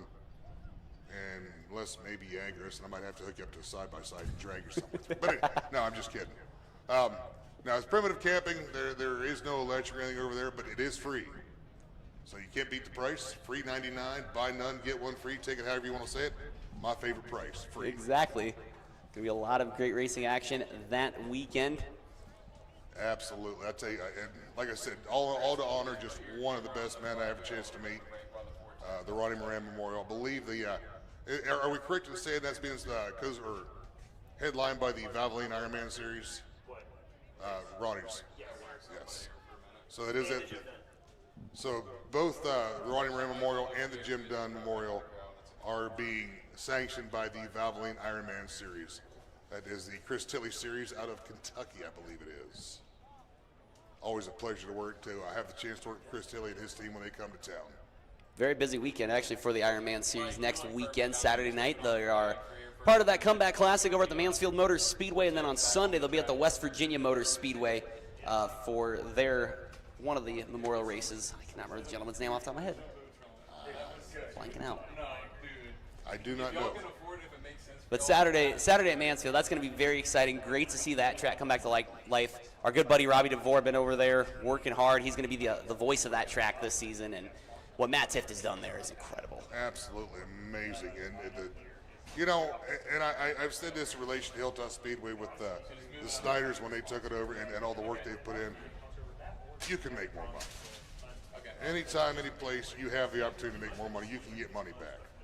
The time is what you never get back, and the amount of time that people have put into the Mansfield Speedway, the Hilltop Speedway, the Muskingum County Speedway, the Wayne County Speedway, people just don't realize what it takes to put an event, even a regular Saturday night event at any one of these racetracks on. It really is a true labor of love. And it's great to see people come out and support it. Want to thank everybody for coming out once again. Appreciate each and every one of you here. From the bottom of my heart, thank you for coming out to Muskingum County Speedway, giving us a place to have a little fun. Absolutely. And also thanks to all of you checking us out online, Apex Motoworks on YouTube, and also the Muskingum County Speedway Facebook page. Apex has done a great job here tonight, and obviously providing the great Jumbotron, too, here on the grounds. I tell you what, first time I've had a chance to work with these gentlemen, I'm excited. Class act, doing a super job here. Oh, for sure. Really hooking us up. So I talked to them a little bit earlier. I think this is like one of the first circle track races they've done. They're primarily a motocross company, done a lot of that. They reached out to Tristan and were like, hey, we kind of want to do a go-kart race. And Tristan's like, well, why not do one of the big races? and threw them on the big track, and they have just been absolutely wonderful to work with here tonight. I was noticing on one of their toolboxes here, they have a Route 62 sticker that it's actually, that was started by a good friend of mine. Of course, the gentleman owns it now, Jimmy Walton. Super guy. I don't know Jimmy all that well, but I have talked to him a few times. But Route 62 was actually started by Lonnie Richardson, who was a very, very good friend of mine back in the day. He sold to Jimmy, who was taking that thing to heights never thought of in the little town of Martinsburg, Ohio. You're talking a town of 300 or 400 people, maybe. How many taken? Six. Top six. So it sounds like we're about ready to rock and roll here.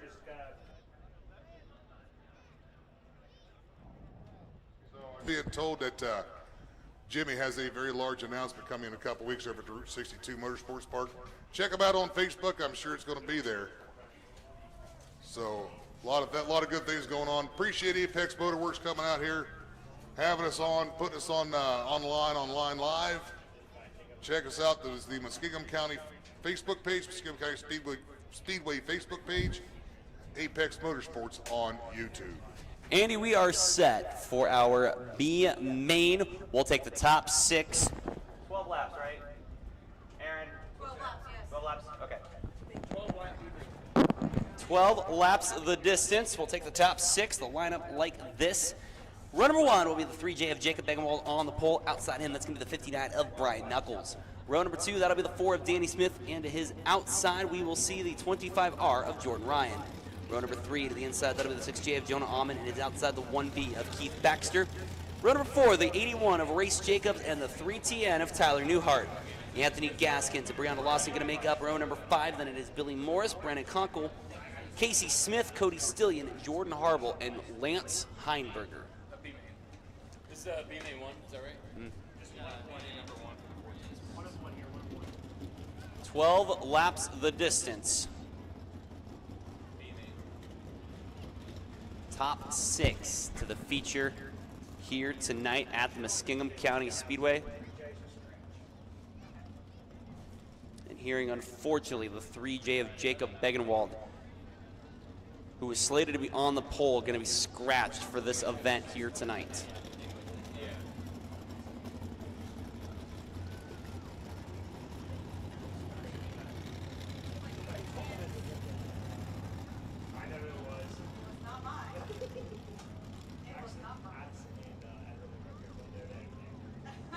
Cars starting to come to life. We get set to line them up here. 12 lap B main.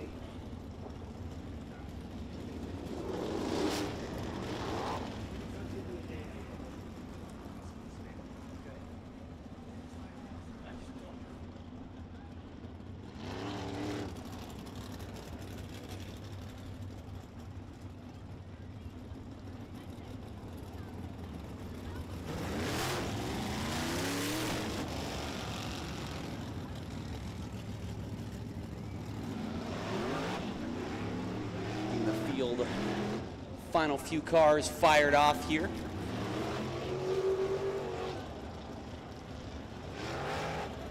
$15 drivers slated to make the call here. Final car being pushed onto the racing surface here for your Fast 410 sprint cars. Lots of great names to watch here in this one.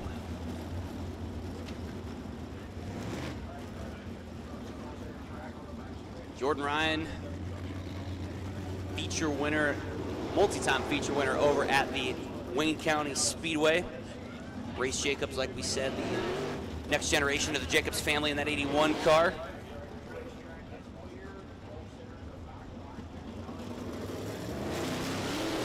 And get them lined up here. The main competition here at the Muskingum County Speedway. Like I said, tonight's race co-sanctioned by the Fast 410 Sprint Cars as well as the Gladiator Sprint Tour, the sort of feeder series, the minor league series of the Fast 410 Sprint Cars, if you will.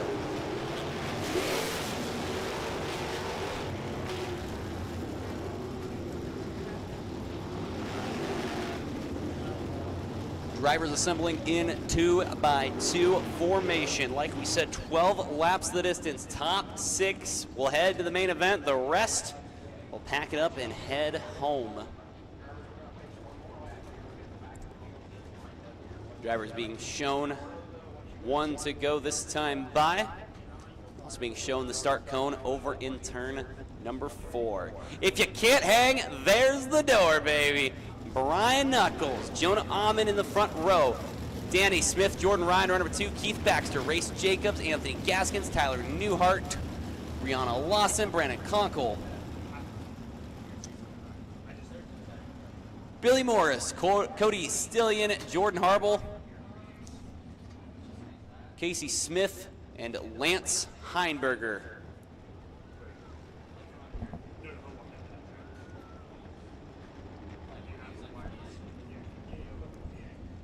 Set to rock and roll here for 12 laps. Last chance to make the dance. Out of turn number 4, green is out.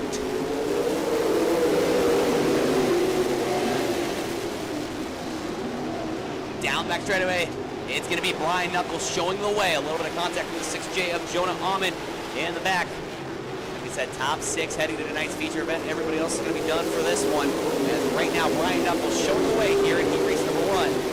At the line, Keith Baxter, the 1B, currently holding on to that 6th and final transfer position. Battle for the 3rd spot between the 4th, Danny Smith, and the 25R of Jordan Ryan. Smith working the bottom, Ryan around the top side. Brian Knuckles still showing the way. As well, hang on there, Keith Baxter. Caution.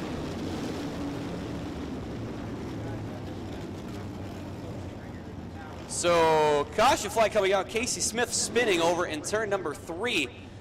But the crazy moment, Keith Baxter getting a wheel stand coming off at turn number 4 and made contact with Race Jacobs. Thankfully, both drivers A-OK.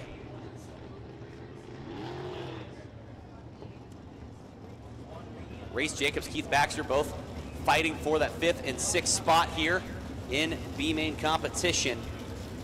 Like we said, only top 6 gonna make it to tonight's feature event. Look at the 3S of Casey Smith refired over in turn number 4. So right now, Brian Knuckles, Jonah Amon, Danny Smith, Jordan Ryan, Keith Baxter, and Race Jacobs, your top 6 right now in the show. Tyler Newhart, Brandon Conkle, Anthony Gaskins, Brianna Lawson, Cody Stillions, Jordan Harble, Lance Heinberger, Billy Morris, and Casey Smith right now on the outside looking in.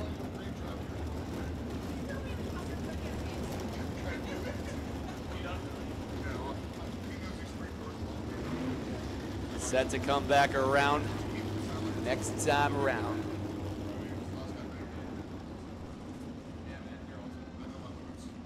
Brian Knuckles trying to hold him off. 2 down, 10 laps left in the books.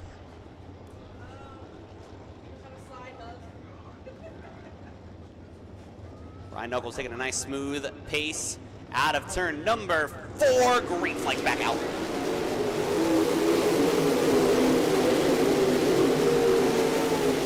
Brian Knuckles still showing the way. We've got a great battle for the 2nd spot though. Jonah Amon, Jordan Ryan, Danny Smith all over each other for the 2nd spot. Down the front straightaway. It's still Brian Knuckles out in front. Jonah Amon going to move into the 2nd spot. Here comes Jordan Ryan around the top side. Ryan around the top. Amon on the bottom. Side by side as they go into turn number 3. Out of turn number 4. They'll drag race to the line. Jordan Ryan, yes sir, he's in 2nd now. Still at the line, Keith Baxter on that 6th and final transfer spot, the B1. Still Brian Knuckles out in front. Brian Knuckles, Jordan Ryan, Jonah Almond, Danny Smith, Race Jacobs, Keith Baxter right now in the show. As here comes Brandon Conkle. Conkle on the move. Started in the 10th position, and he is now up to the 7th spot. And he's trying to get at it. Tyler Newhart going to battle with him. As they will see cross flags this time for that 7th spot. Trying to reel in the 1B of Keith Baxter to get in the show. Newhart going to look around the top side once again of Baxter, or of Conkle, excuse me. As Problems, your race leader, off the pace on the front straightaway, Brian Knuckles. Caution flag is going to fly. Heartbreak for Brian Knuckles, was leading the B main, and the car comes to a stop on the front straightaway. Tough break for the Columbus, Ohio native, who's dominating this B main.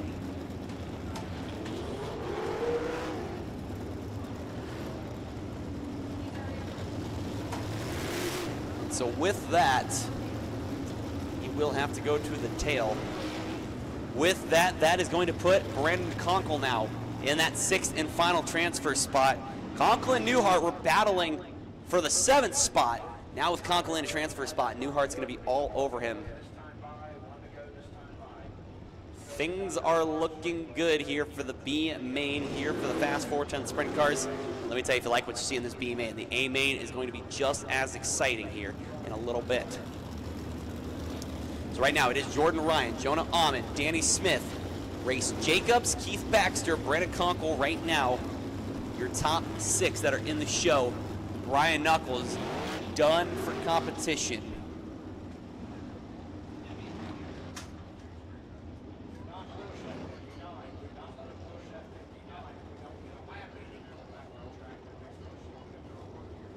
Here we go. 5-lap battle to the finish. Jordan Ryan stands on the loud pedal. Green flag back out here at Muskingum County Speedway. Great restart for Jordan Ryan. Tyler Newhart going to look topside, try to get a big run on the 08 of Brandon Conkle. Conkle going to hold the 6th spot. Newhart just 1 spot out. Newhart looking to the top side. Conkle around the bottom, and it's still Brandon Conkle. No, it is not. Tyler Newhart right at the line, gets by him. Conkle back to the bottom. Newhart once again back out in front. This is your battle for the 6th and final transfer spot. 1 in, 1 out as we come around to see 3 laps left to go. Tyler Newhart still holding on to that 6th and final transfer spot, trying to get some airway by trying to catch the 1B of Keith Baxter. 2 to go this time for the 25R of Jordan Ryan. As long as Ryan can stay clean and green, he is in the show. The work past lap traffic, not going to be a big issue here. White flag set to fly. 1 lap left to go here for the 25R of Jordan Ryan. Here comes Tyler Newhart. Newhart has caught Keith Baxter. Trying to get 1 more spot here at the end of this one. Newhart around the top side by side with Baxter. Checkered flag set to fly. Jordan Ryan going to pick up the B main win. At the line, they're going to drag race. It's going to be Newhart at the line for 5th.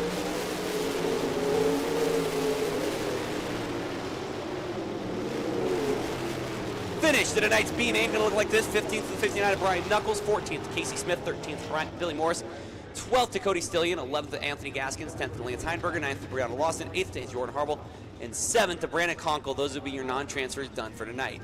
Cars making their way into tonight's main event. 6 will go to the 1B of Keith Baxter, 5th to the 3TN of Tyler Newhart, 4th to the 81 of Race Jacobs, 3rd to the 4 of Danny Smith, 2nd to the 6J of Jonah Almond, and picking up tonight's B main win out of Castelia, Ohio, in the 25R. How about it for Jordan Ryan?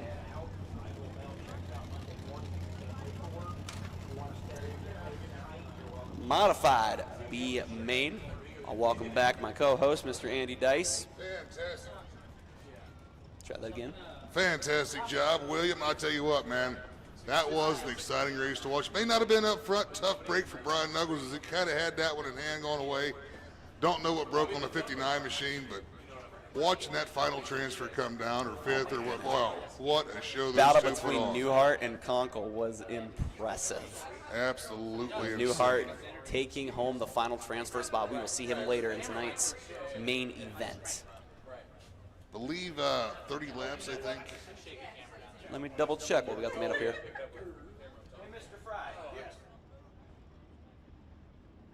So it will be a 30-lap fast on dirt sprint car main event. However, we've got one more bit of business to figure out in the preliminaries here. UMP Modifieds. Looks like Ryan Misser going to take a couple laps. Bellevue, Ohio driver. About to say, that's not a modified. No, that's definitely not It's a got modified. fenders on it, Right. on the front. But Misser having some troubles earlier on. Looked like he might have blown a motor, but I don't think it was a motor. Doesn't look like it. It sounds a lot better than what it did earlier. Definitely sounded pretty healthy there. Of course, that is a backup car, something they just pulled out of the garage. That they keep, just for instance, just like what happened to Attica there last Friday night. Unfortunate break for Ryan there. That was a wicked tumble. Ryan Missler bouncing off the cushion in turn number 3 at Attica Raceway Park, went for a very vicious ride. I've been around sprint cars long enough. I'm used to those guys going for wild barrel rolls, but when you get these late models flipping like that, it is a very scary time. But thankfully, Missler was able to climb out under his own power. Could have been a lot worse, and thankfully he did have the backup car to come join us here tonight at Muskingum County Absolutely. Speedway. Good to see the Bellevue, Ohio driver here in Zanesville tonight. So the modified B-Maiden. This is how it's going to look. Top four. Top four only. I believe we're probably going to run 12 laps. Is that correct, Jess? She's telling me no. 10 laps. 10 laps of distance on the B-Main here. Top four only. Going to line up like this on the pole, the 56 out of New Concord, Ohio. That's going to be Tough Zimba. On the outside, the number 1 out of Zanesville, Ohio. It's going to be Blake, the Snake Morris. Row number 2, we will see the 187 out of Jeromesville, Ohio, took Wiles and is outside from Bethesda, Ohio, the 15 of Larry Jarrett. On the inside of row number 3 in the 29 of Orient, Ohio. Had a flat tire in his heat race. Going to try to make it into that top 4 here tonight. That's going to be Danny Moore. On the outside of Moore, the 59M out of Mansfield, Ohio, is Andrew Myers. Scheduled for row number 4 is scheduled to be on the inside, the 57 of BJ Cannon out of Newark, Ohio, and West Salem's Jesse Griffiths in the 22G with Milton Smith on the tail. That's your lineup. That's who's supposed to be here, but it looks like we've only got 5 cars. Only one of these cars will not transfer to tonight's 20-lap UMP modified main event. That is Tough Zimba on the point. I did see the 56 machine out there. I believe that is Blake Morris. So it looks like I hear we just cut it to 6 laps. Blake Morris is on the outside. Larry Jarrett on the inside of row number 2. It looks like, I believe that's Took Wiles on the outside. Jesse Griffith's going to round him out. Nope, that is Andrew Myers on the outside of 2. Jesse Griffith's going to round him out. One of these cars will not make the main event. 6 laps of distance. Top 4 only. Green flag is out. Tough Zimba, your early advantage. Zimba has that early advantage. Blake Morris running in the 2nd spot. Larry Jarrett in 3rd. Right now, Andrew Myers, the 4th and final car in the show. Jesse Griffith's trying to track him down. But out in front, Tough Zimba all alone out there. This battle could get interesting, those last 3 cars. I tell you what, Blake Morris was trying to get to the inside of Zimba as they come out of turn number 4 that last lap. Nothing doing there, couldn't quite get the drive off, but I'll tell you what, Griffiths worked to the inside of Myers trying to make his bid for that 4th and final transfer spot, as Jarrett now going to work on Morris for 2nd. Pair of Wayne County Speedway regulars battling for that 4th and final transfer spot. Right now, it's West Salem's Jesse Griffiths inside the show. Andrew Myers not going to let him off so easily, though. As right now, Tough Zimba, he's just out there cruising. It's hot laps for him.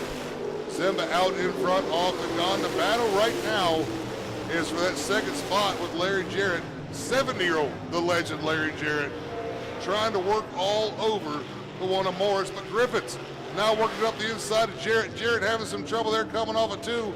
Gets a car back under, but Griffiths trying to make a bid for that 3rd spot as Zimba off and gone in his own zip code.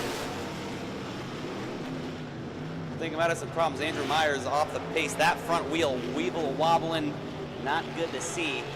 Not a pleasant time. He's going to take that car pit side. That'll be your non-transfer. White flag one more time around for Tough Zimba. Blake Moore still in that 2nd spot. Jesse Griffiths now to 3rd. Larry Jarrett in 4th.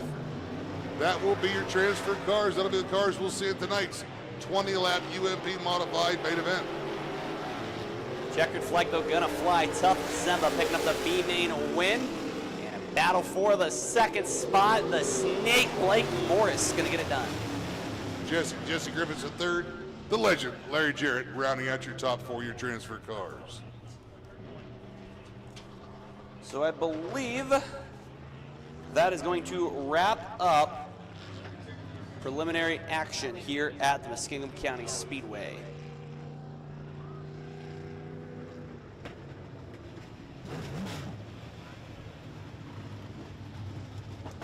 So feature action going to get started here at the Muskingum County Speedway momentarily here on opening night 2026, presented by Ohio Natural Energy. We're going to do about a 5-minute intermission hearing before we get feature action underway. Going to do a small amount of track prep. Leave it on that crowd shot for this 5-minute intermission. Just a real quick intermission here, so if you get to use the bathroom, you might want to get in line now because you're not going to want to miss these 410 sprinters. Hey, I'll tell you what, ladies and gentlemen, if I could direct your attention to the Jumbotron sitting in Muskingum County Field, or Muskingum County. Hello, Dirt Late Model Nation. Welcome to the first annual Shale Crescent Dirt Cup, powered by the Ohio Natural Energy Foundation, right here at the legendary Muskingum County Speedway. Not only will the Dirt Cup officially crown the top Super Late Model Series for 2026, but the race will also benefit the Ohio Natural Energy Foundation. The foundation is solely devoted to raising funds for scholarships and other educational opportunities for the next generation in the oil and gas industry. Whether it is welding certifications, diesel mechanics, geologists, or chemical engineers, the foundation is here to help them. Please follow the QR code on the screen and consider donating any amount you can, because every dollar counts. Thank you again for joining us and helping raise money for our foundation. Now, let's get back to racing. Dirt Cup 2026, who you got? Once again, that'll be on Wednesday, June the 10th, right here at the Muskingum County Speedway for the first annual Shale Crescent Dirt Cup. Going to be a lot of fun for that event. Your pre-sale tickets on sale now. Top 10 from 2 of the best traveling dirt late model series in the country right now. I'm excited. I am super excited. Yes, sir. Of course, too, like we said, the next race coming up next month, or just in a few weeks actually, May 15th and 16th, the 2-night Ronnie Moran Memorial. Headline Saturday with the Valvoline Ironman American Late Model Series. Going to be a lot of fun for that. Absolutely. Like I said, I believe I might have to drag something down here and go camping that weekend. Just something it's a race kind of near and dear to my heart. I knew Ronnie, knew him relatively well, and true honor to be able to be a part of something like that. Absolutely. And then, of course, coming up after that will be the Dirt Cup, and then on June 20th, the Lucas Oil Qualifier. We'll give the winner of the Super Late Model feature that night a provisional into the Freedom 50 on July 4th. Actually, it'll be the highest finisher. So if the winner actually transfers through his heat race or a B main or whatever, okay, the next highest finisher will then get that provisional, so on and so forth. Fair enough. Then, of course, Freedom 50 on July 4th. We'll have the Lucas Oil Late Models here. Always a great time for that event, a big party, especially with it being on July 4th this year. Going to be a great patriotic time here at the Muskingum County Speedway. Absolutely. The fireworks here at the Muskingum County Speedway are just absolutely second to none. You got a nice comfortable seat. You got a great view. We're going to set them off right off the back stretch over there. You'll be able to see them, be able to see where they're setting them off at, and just great view, great fireworks, great show. Lucas Oil Dirt Late Models. Of course, we'll have our good friends Dustin Jarrett and James Essex in the house here that night. What more could you want? Nothing, says America. Exactly. Like 900 horsepower, Lucas Oil Dirt Late Models, and fireworks. For sure. And then Saturday, August the 1st, the American Big Rig Series, racing semi-trucks on this racetrack. Again, I don't know what to expect of that. It's going to be a fun one. I'm excited to see that. Like you said, I've seen a few videos. Those guys look nuts. That's all I got to say. Looks like it'll be a lot of fun. It was scary enough just driving one around a parking lot a few months ago. I can't imagine racing them side by side around this track. Then August 29th, the Sprint Special. We'll have the Ohio Thunder Race Saver 305 Sprint cars here. And I'm sure we'll have more information as to what other class of Sprint cars we're going to have that night. Which I'll tell you, if it's going to be anything like tonight, we are in for a show for that Sprint Special. Oh, man. 136 cars here tonight for opening night at the Muskingum County Speedway. I just don't know how it gets any better.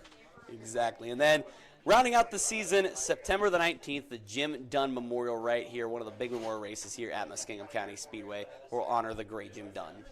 You know, and like I said earlier, Jim Dunn was the very first ever dirt track world championship winner. Did it from the tail, but there's a whole lot more to that story. If you haven't heard the story, I'm going to kind of keep you hanging on. We'll tell that story a little more in depth for the Jim Dunn Memorial with the Valvoline Ironman series here for that.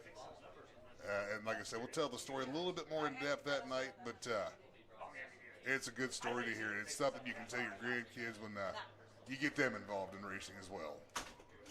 Absolutely. Of course, too, got to give a shout-out to Apex Motoworks for providing the broadcast tonight for those of you watching online. I think it's actually on break.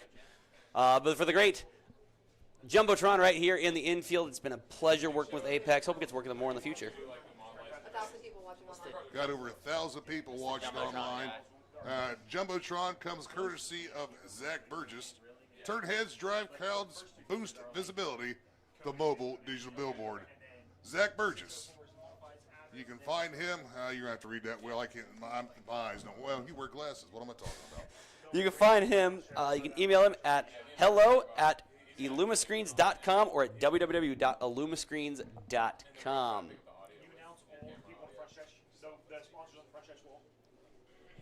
So, great people here helping us out here at Muskingum County Speedway this year. Some of our sponsors. We got Bogey's Tavern down there. I see Ohio Natural Energy Institute, Vampire Tear-Offs, Virtues Golf Club, ICR Equipment Rental. I believe that's Kendrick Excavating Air, Southeastern Equipment, Zimba Brothers, the Community Bank, Car Source, Dow Cameron Oil and Gas, Polk Iron and Metals, Grubbs, Linden Lighting, McHugh, Dodge Jeep Ram. Of course, McHugh Dodge Jeep Ram. They've been a long-time sponsor here. Schmitty's, the gas station on 146. Schmitty's, the gas station out there on 146. Sure appreciate those guys. And then DMR Driving School. And, of course, the Donnie Moran Driving School, the DMR Driving School. I can't forget that one. DNL Construction. DNL Construction. Anthony's Pizza. Anthony's Pizza. A1 Garage Doors. A1 Garage Doors. Pat Romine. And Pat Romine. I need to get that list for you so you can realize. Upcoming events for Apex Motoworks next weekend is the Blaircliff Loretta Lynn Area Qualifier. Briarcliff, excuse me. I told you I can't read. Featuring the fastest amateur racers in the Midwest competing for a spot at the regional Loretta Lynn race at Redbud this summer. The following weekend, the Apex crew will be broadcasting the ATV Pro National at Muddy Creek Raceway in Bristol, Tennessee. You can catch all the action live for free on the Apex Motoworks YouTube channel. And to give a back up real quick to the Loretta Lynn race there, the Loretta Lynn race, that is the ultimate race for amateur motocrossers. If you qualify for the Loretta Lynn race and you have the opportunity to go to the Loretta Lynn race as an amateur motocross, that is the height of being an amateur right there. That is the last step pretty much before you will turn to be a pro motocross rider, is the Loretta Lynn Nationals. That is awesome. I know it's a little more your wheelhouse. I'm not. Well, that's only because I used to think I could motocross back when I was much, much younger and skinnier. I think you still do it. Now, I'll tell you what, if you see me soaring off a jump, the landing is going to be bad. It will be epically horrible. Well, I can tell you what, we're talking a little bit about your wheelhouse, a little bit of my wheelhouse, the sprint cars. Fast 410 sprint cars on track. I believe we are set for a 30-lap main event here for the Fast 410 sprint cars. And they're going to line up a little bit something like this. Row number 11 to the outside out of Chillicothe, Ohio. In the 1B, it's going to be Keith Baxter and his outside. In the 3TN out of New Franklin, Ohio, it is Tyler Newhart. Row number 10 to the outside of the 81 of Race Jacobs out of Holmesville, Ohio. And his inside out of Chillicothe, Ohio. It'll be the 4 of Danny Smith. Row number 9 on the outside out of Mansfield, Ohio. This would be Jonah Almond in the 6J. And on the inside out of Castalia, Ohio, the 25R is Jordan Ryan. Row number 8 out of West Jefferson, Ohio in the 11 car. It's going to be Corey Crabtree and his inside out of Circleville, Ohio. In the 83X, it's Nate Reeser. Row number 7 on the outside, the 68G out of Napoleon, Ohio. That's going to be Tyler Gunn. And on the inside, the 4U out of Chillicothe is Josh Davis. Row number 6 out of Benton Ridge, Ohio in the W20. It's going to be Greg Wilson into his inside. From Alveda, Ohio in the 15K, it's Creed Kemenaw. Row number 5 on the outside, starting 10th out of Fredericktown, Ohio, the 7-star, that's Tyler Street. And on the inside, out of Newark, Ohio, the 15 is Mitch Harbaugh. Row number 4 to the outside out of New Providence, Pennsylvania, 19. That is Tyler Esch. And to his inside from Circleville, Ohio in the 79. It's Cole Duncan. Starting 6 on the outside of row number 3, the 19M out of Santa Rosa, California, it's Joel Myers Jr. And on the inside out of Strasburg, Ohio, the number 70 is Henry Malkin. Pair of former Fast Series champions make up row number 2, starting in second out of Rawson, Ohio in the 98. It is Ricky Peterson, and to his inside out of Butler, Pennsylvania on the 22, Brandon Spithaller. And that's going to bring us to the front row. On the outside, starting second out of Bradner, Ohio, the number 1, it's Nate Dussel. And on the inside, the number 3 out of Worthington, Pennsylvania, is John Jerridge. 30 laps of distance. I don't even know what this one pays, but I know it's a good amount, and that's going to be a lot of fun on this one. 22 410 sprint cars, 900 horsepower, 1,300 pounds. I know a little bit about them. I know the basic rules, but I think that says it all. Almost 1 horsepower per pound. Oh, for sure. Is the power to weight ratio on these things. 8,500 RPM. Turning probably, if I had to guess, about a 620, 630 gear. Yeah. 9 inches of stagger in the back. Probably about 1.25 inches, 2 inches in the front.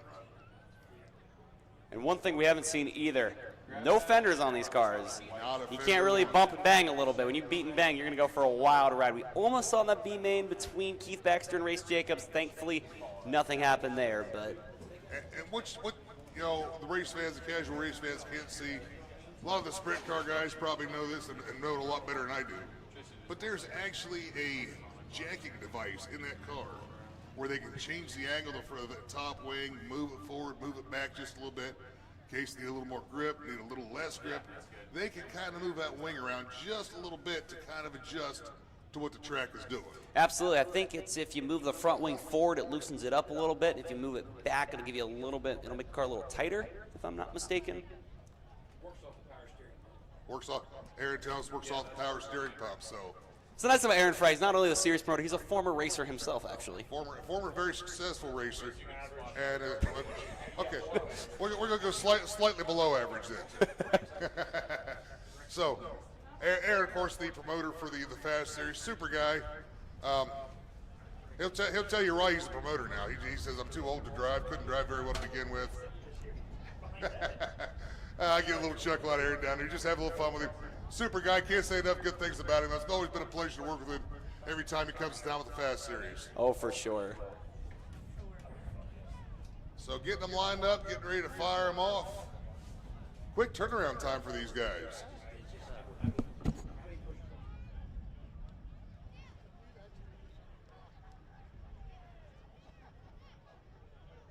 tell you what, and that's a good point. These cars do not have starters. Indeed. That's why we've got to push them off. And of course, you've actually driven one of these. I have not had the opportunity to drive a sprint car. Walk us through the process of starting a sprint car up. So it looks more complicated than it actually is. They have what's called an in and out gearbox. You're either in gear or out of gear. You'll push it out on the track, and get ready to push off. You'll put the car in gear. As it pushes off, the oil pump and everything is actually mechanically driven. You wait until it gets up to a certain PSI level. I can't tell you what the oil pressure PSI should be off the top of my head. But once it gets to a certain point, you flick a switch inside the car. That switch will activate your ignition box. That's basically your spark plug is what's going to fire it up. And from there, the car gets moving. You stop the car, 9 times out of 10, you're going to stall the car.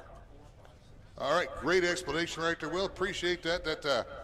And when he says ignition, these cars don't have your standard ignition. They have what they call a magneto. In other words, when you spin this magneto, whether it's in car or the out of the car, if you were to take a magneto, grab it by the gear and spin it, you're shooting sparks. So the only way you turn a magneto off is you actually ground it.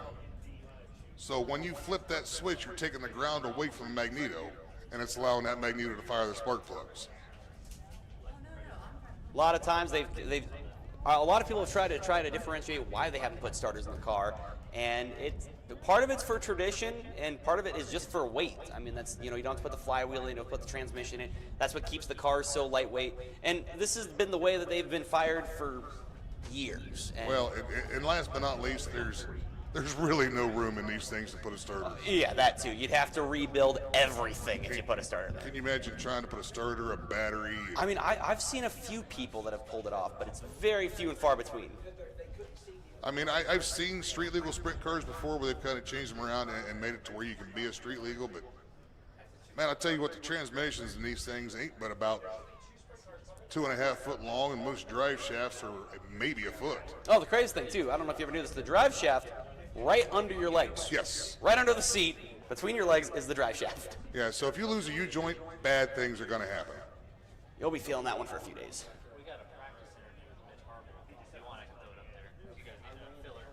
I tell you what, if I could direct your attention one more time to the Jumbotron here in the infield, got a little interview with Mitch Harble. We're going to just try to put it over, and we're going to let Mitch tell you about this. So we're out here at Muskingum County Speedway practice with the number 15 from Harble Motorsports, Mitch Harble. And Mitch, what are we thinking on Saturday? What do we need to come out with a win?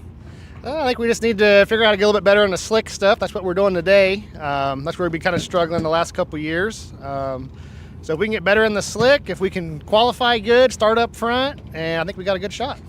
Now, let's give a shout out to the sponsors. Who's bringing the Harble Motorsports number 15 to us this year?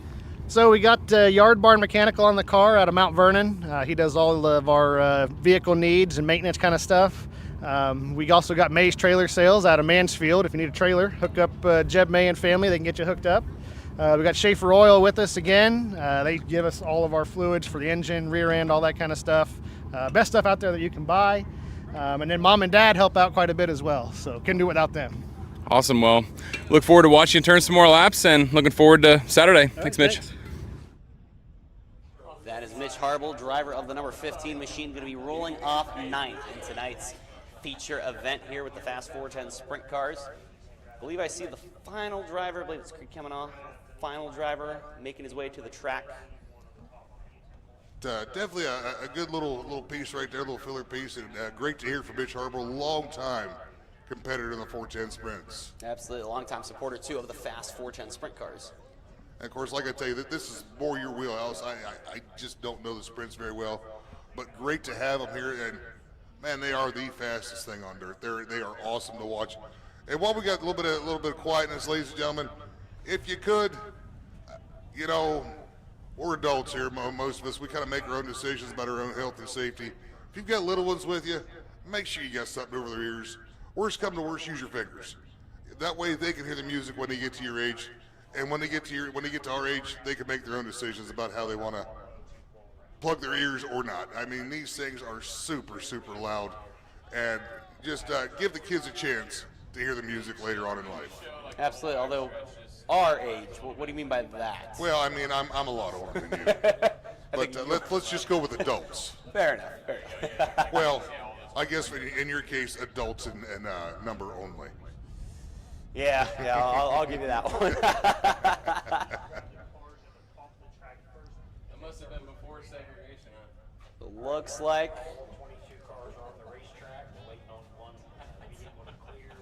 Waiting for one final utility vehicle to get off the racetrack. Looks like we've got push trucks lined up behind sprint cars. We are now pushing off. We're going to get them fired up and get them rolling. 3 words you'll hear in both a sprint car race and a delivery room: push, push, push. I stole that one from Zach Heiser. God bless him. How about breathe? Yeah, you could do that one. I don't know. When I drove the sprint car, I didn't do a whole lot of breathing. You know, it's amazing how much you actually hold your breath in a race car, period. Oh, for sure. You have to, it's one of those things that's just natural that you're ah! So you actually have to tell yourself to breathe. And that's a lot of, honestly, that's a lot of just being a better driver. Absolutely. Is being able to breathe through the fear, I guess, for lack of a better way to put it. I think for me, and obviously the limited racing experience I have, experience driving race cars, you are so focused with so much in that race car. You're focused on, you know, when I was leading the announce race this year, I was like, I got to win. I got to keep myself out in front. I don't want to wreck the car. You're doing all this. You're not thinking about the basic stuff of, I need to breathe. I need to, you know, blink. You are just held on. The adrenaline is just rushing through your veins. Absolutely. And it is a rush like none other. Oh, for sure. Ladies and gentlemen, if you've never driven a race car in your life and you ever get the opportunity, you know, for that matter, go to one of the local go-kart places, whether it's Canton, Columbus, take your pick. K1 up in Canton. I was just there last Sunday. They are a blast. They're a lot of fun. Not quite the adrenaline you get in an actual race car, but a pretty close second. Well, I will say, when me and my friend went last Sunday, I did feel like I felt like I was in a redraw, stuck behind a bunch of slow guys, and I was quite angry when we couldn't get past a few guys. I may have threw my gloves down on that one. You know, they make the chrome horn for a reason, right? Oh, we were using it on everybody. I was waiting for us to get kicked out of that place. Down several years ago, my first wife and I, and the two younger boys, were down in Florida, and I actually spun her and one of the boys out going into one of the corners down at the go-kart track in Florida. Never heard the end of that one. So Aaron Fry doing what he calls a soft yellow, soft green. Kind of let the drivers get out there, bust the track, make sure it's all good, make sure everybody's all fired, all good. We've got one car still joining the track.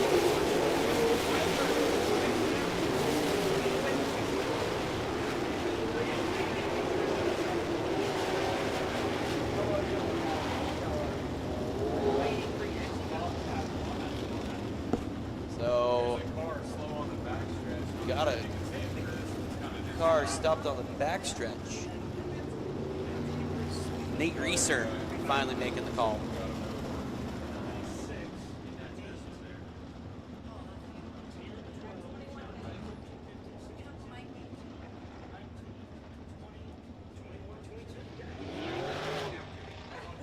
So,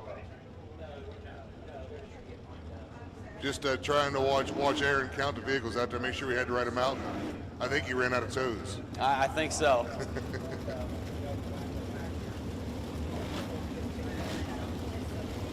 All right, so we ran through the lineup backwards.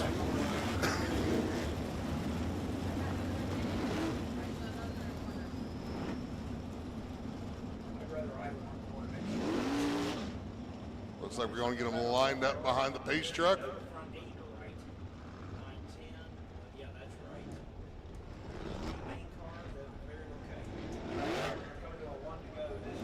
Oh, here we go, Will. It's all about you, my friend. Bring them around. One to go this time. Ladies and gentlemen, on your feet, stomp your feet, clap your hands, light your phones up. Ladies and gentlemen, boys and girls, the Fast 410 Sprint Cars! 22 drivers set to do battle here at the Muskingum County Speedway, the first feature of the night for the 2026 season opener presented by Ohio Natural Energy. Lights out around the racetrack. John Jarrett, Nate Dussel, Brandon Spithaler, Ricky Peterson set to bring us to the field. Ladies and gentlemen, boys and girls, here at Muskingum County Speedway, it's time to bring the noise!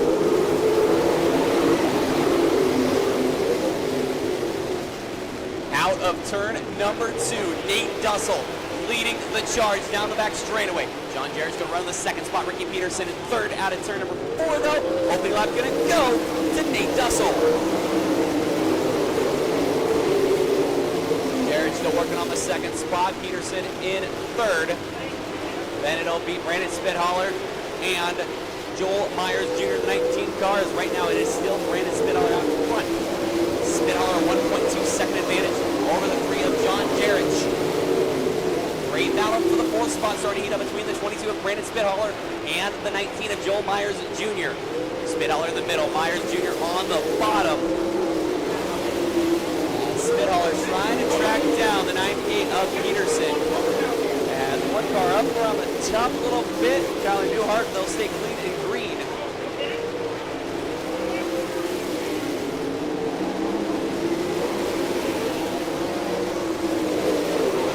John Jarrett still battling with Ricky Peterson. Now here comes Joel Myers Jr. to the bottom of the 22.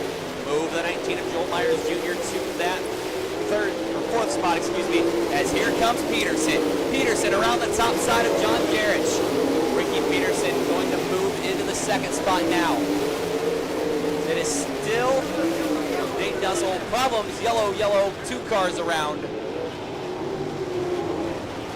Looks like the 15 of Creed Kemenaugh.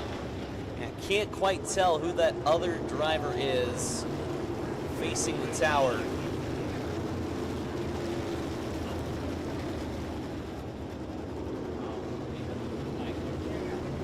Looks like the 19 of Tyler Esch also around over in turn number 2.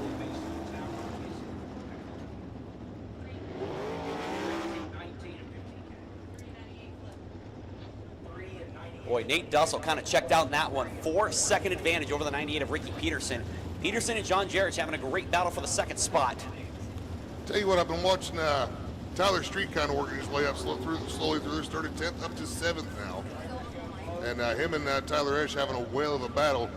We'll see what that caution does. We're going to stack them and rack them, and we're going to try them again as soon as we get everybody fired back up and joined. Absolutely. Tyler Street driving the Troy King and 07 Star Machine. Street, a former Ohio Valley Sprint Car Association champion. Kind of bounces around a little bit. He'll run Attica, run Wayne County, run wherever he sees fit. I believe he even has a feature win at the Ohio Valley Speedway, I want to say. So they run right now. Nate Dussel is your race leader. John Jarrett in second. Ricky Peterson in third. Joel Myers Jr. fourth. Brandon Spithaler right now in fifth. Tyler Street going to restart in sixth. Then it's Henry Malkett, Cole Duncan. I believe it'll be Greg Wilson, Tyler Gunn, Corey Crabtree, Jordan Ryan, Mitch Harble, Josh Davis, Race Gardner, Keith Baxter, Nate Reeser, Tyler Newhart, and Jonah Almond. As looks like Creed Kemenaugh going to go up on the hook. Tough break for the young driver out of Alveda, Ohio. Second generation racer, the son of the great Creed Kemenaugh. Chad Kemenaugh. Chad Kemenaugh, excuse me. I'm here for you, buddy. I'm getting tired. Got home at 2 a.m. for Ohio Valley last night. I am worn out. Tell you what, 9:46, got the first feature on the track, and really having a pretty good night here tonight at Muskingum County Speedway. Absolutely. Moving things right along. I really hope we didn't just jinx us there. Me too. Nate Dussel I showing will away. whack in water bottle.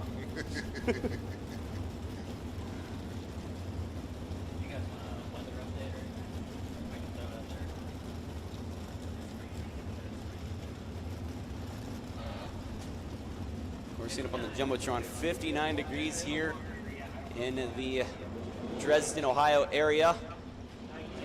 Nice and cool outside. Perfect weather today. Not too hot, not too cold. You know, if you're British, it's 5 degrees Celsius. Oh, I didn't mention that. My apologies. I didn't consider for the other. We got to give our metric friends the opportunity as well. Looks like Tyler Esch going to get that 19 car refired.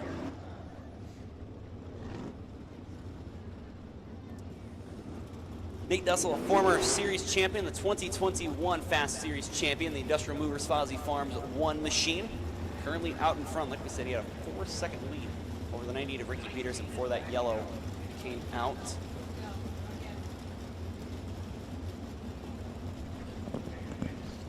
Five laps down, 25 laps to go here in feature competition.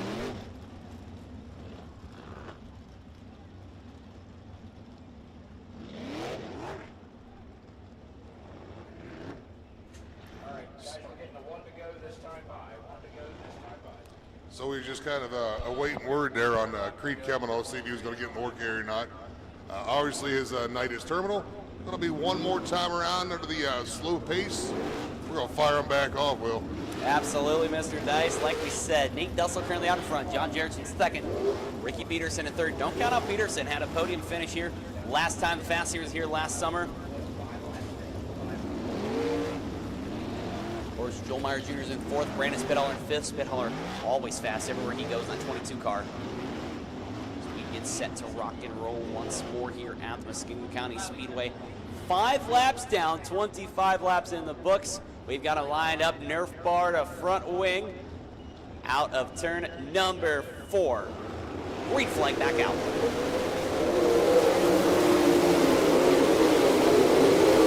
Great restart for Ricky Peterson over the back bumper of John Jarrett. He'll come out of turn number 2 down the back straightaway, side by side. Peterson had the advantage going down the back straightaway, but into turn number 3, Jarrett's going to throw the slide job. We'll keep the 3 in the second spot. Don't count out Joel Myers Jr. the 19. Peterson looks to the top side one more time. He'll try to drive around John Jarrett.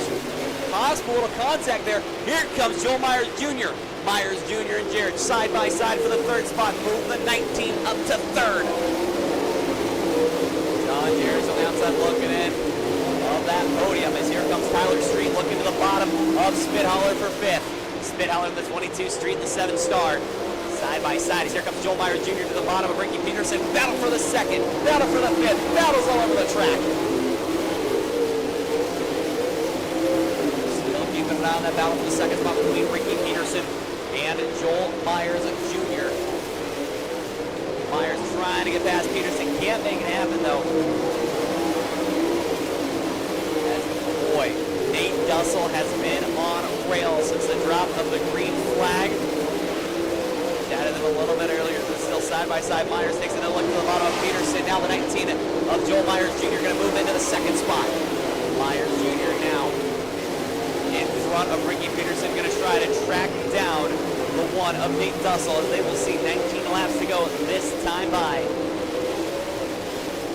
Nate Dussel about a 1.5-second lead over the 19 of Joel Myers Jr. Ricky Peterson in 3rd, John Jarrett 4th.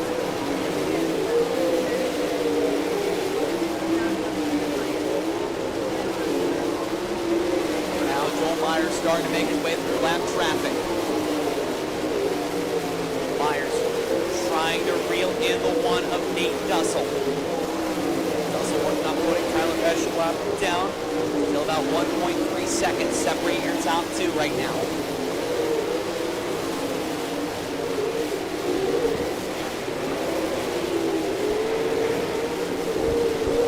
Nate Dussel bouncing around, and we've got 1 car off the track. Jonah Almond pulls in the infield. We will stay clean and green. As saw Nate Dussel bouncing around a little bit there, coming down the front straightaway. See if he can keep that car pointed straight. Here comes Joel Myers Jr. Myers Jr. cut it down to just a second as we are halfway home here in this Fast 410s feature event. Nate Dussel trying to work on putting Race Jacobs' lap down. He will work the bottom side. Joel Myers Jr. working the middle of the high side. Things starting to get dicey. 1 lap car separates them. Tyler Esch going to kind of hold up Joel Myers Jr.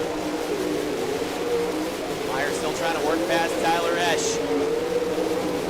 As Nate Dussel still trying to get past Race Jacobs. 1.1 seconds separate 1st and 2nd. Dussel moves up to the top side. He'll get in front of the 81 of Race Jacobs. Works the bottom line. Really utilizing the entire track surface here at the Muskingum County Speedway. Joel Myers Jr. though, still trying to reel it in. Seems like every chance Myers gets to try and reel it in, something comes up. Now lap traffic really getting thick in front of your race leader of Nate Dussel. Just a smidge over half a second separating the top 2. In the words of Blake Anderson, Nate Dussel, you've got company in the form of Joel Myers Jr. Myers has reached the back bumper of Dussel. 10 laps left to go here at the Muskingum County Speedway. Myers trying to get past Keith Baxter. He will this time. He'll set his sights on the 1 of Nate Dussel. Dussel trying to drive the race of his life here. You'll see 9 laps left to go this time by. Can't ever wonder if there's a rut there coming out of turn number 4 as guys are seeming to pick up the front tires. Nate Dussel did it a few laps. Joel Myers Jr. just did it right there. 8 laps to go this time. Just a heat race length for the one of Nate Dussel. Dussel trying to put a lap car between him and Joel Myers Jr. Myers works the bottom side. Reese around the top. Tyler Street up to the 3rd spot now over Ricky Peterson. 7 more circuits around the Muskingum County Speedway for the one of Nate Dussel. Dussel working the middle of the high side. Gonna try to lock and load off the cushion down the back straightaway. Here comes Joel Myers Jr. Myers takes a look to the bottom. Couldn't make anything happen that time by. He'll have 6 laps to get it done. Corey Crabtree right in front of your race leaders. Things looking good here at the Muskingum County Speedway. Tyler Street just 2 seconds back. He's been the man on a move. Does he have enough time to get up to the front? 5 fingers up, 5 laps left to go for the one of Nate Dussel. Dussel opens things back up to 7/10 of a second lead over Joel Myers Jr. Myers right around the youth tires in that 19 car. He'll get past the 11C of Corey Crabtree. Try to lock and load on the one of Nate Dussel. Dussel picks the wheels up. It's still 7/10 of a second with 4 laps left to go. Oh my, things getting good. It is now or never for Joel Myers Jr. to get past the one of Nate Dussel. 3 laps left to go, and here comes Tyler Street on a tear. Street just about 2.5 seconds behind your race leader of Dussel. 2 laps left to go. Joel Myers Jr. takes another look to the bottom. Nate Dussel on the defense. Can Myers get him? Myers going to take another look as they go down into turn number 1. Nothing happening there. Down the back straightaway. Joel Myers Jr. gets the run out of turn number 2. Into turn number 3. White flag going to fly this time. Joel Myers Jr. to the race lead with 1 to go. The California native coming out to Muskingum. Here comes Tyler Street as well. Does Street have enough time to get anything done? Into turn number 3 out of turn number 4. Checkered flags waiting. Joel Myers Jr. gets it done, and at the line, Tyler Street second. Wow! Tyler Street second, Nate Dussel in 3rd.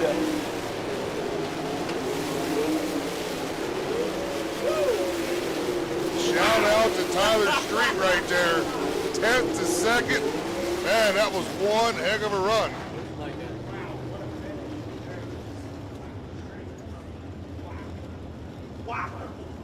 Tyler Street, out of nowhere,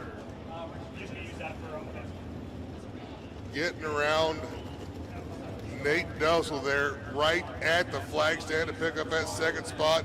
10th to 2nd, Nate Dussel, your winner.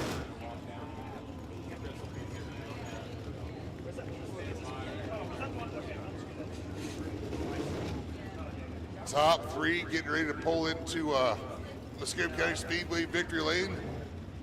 Got the gentleman from Apex Motoworks down there to do some Victory Lane interviews. Heading right down right now. Ladies and gentlemen, you're thinking about going home? You're not going to want to miss the next one. Super late models coming up next. What number? That guy.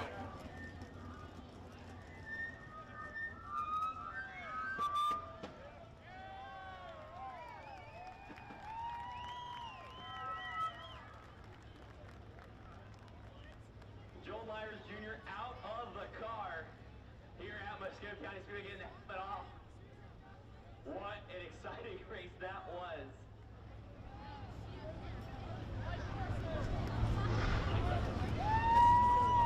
Let him get the helmet off here. Joel Myers Jr. getting it done here in Muskingum, and man, Nate Dussel was not going to let you by easy. You were knocking on his door the entire time.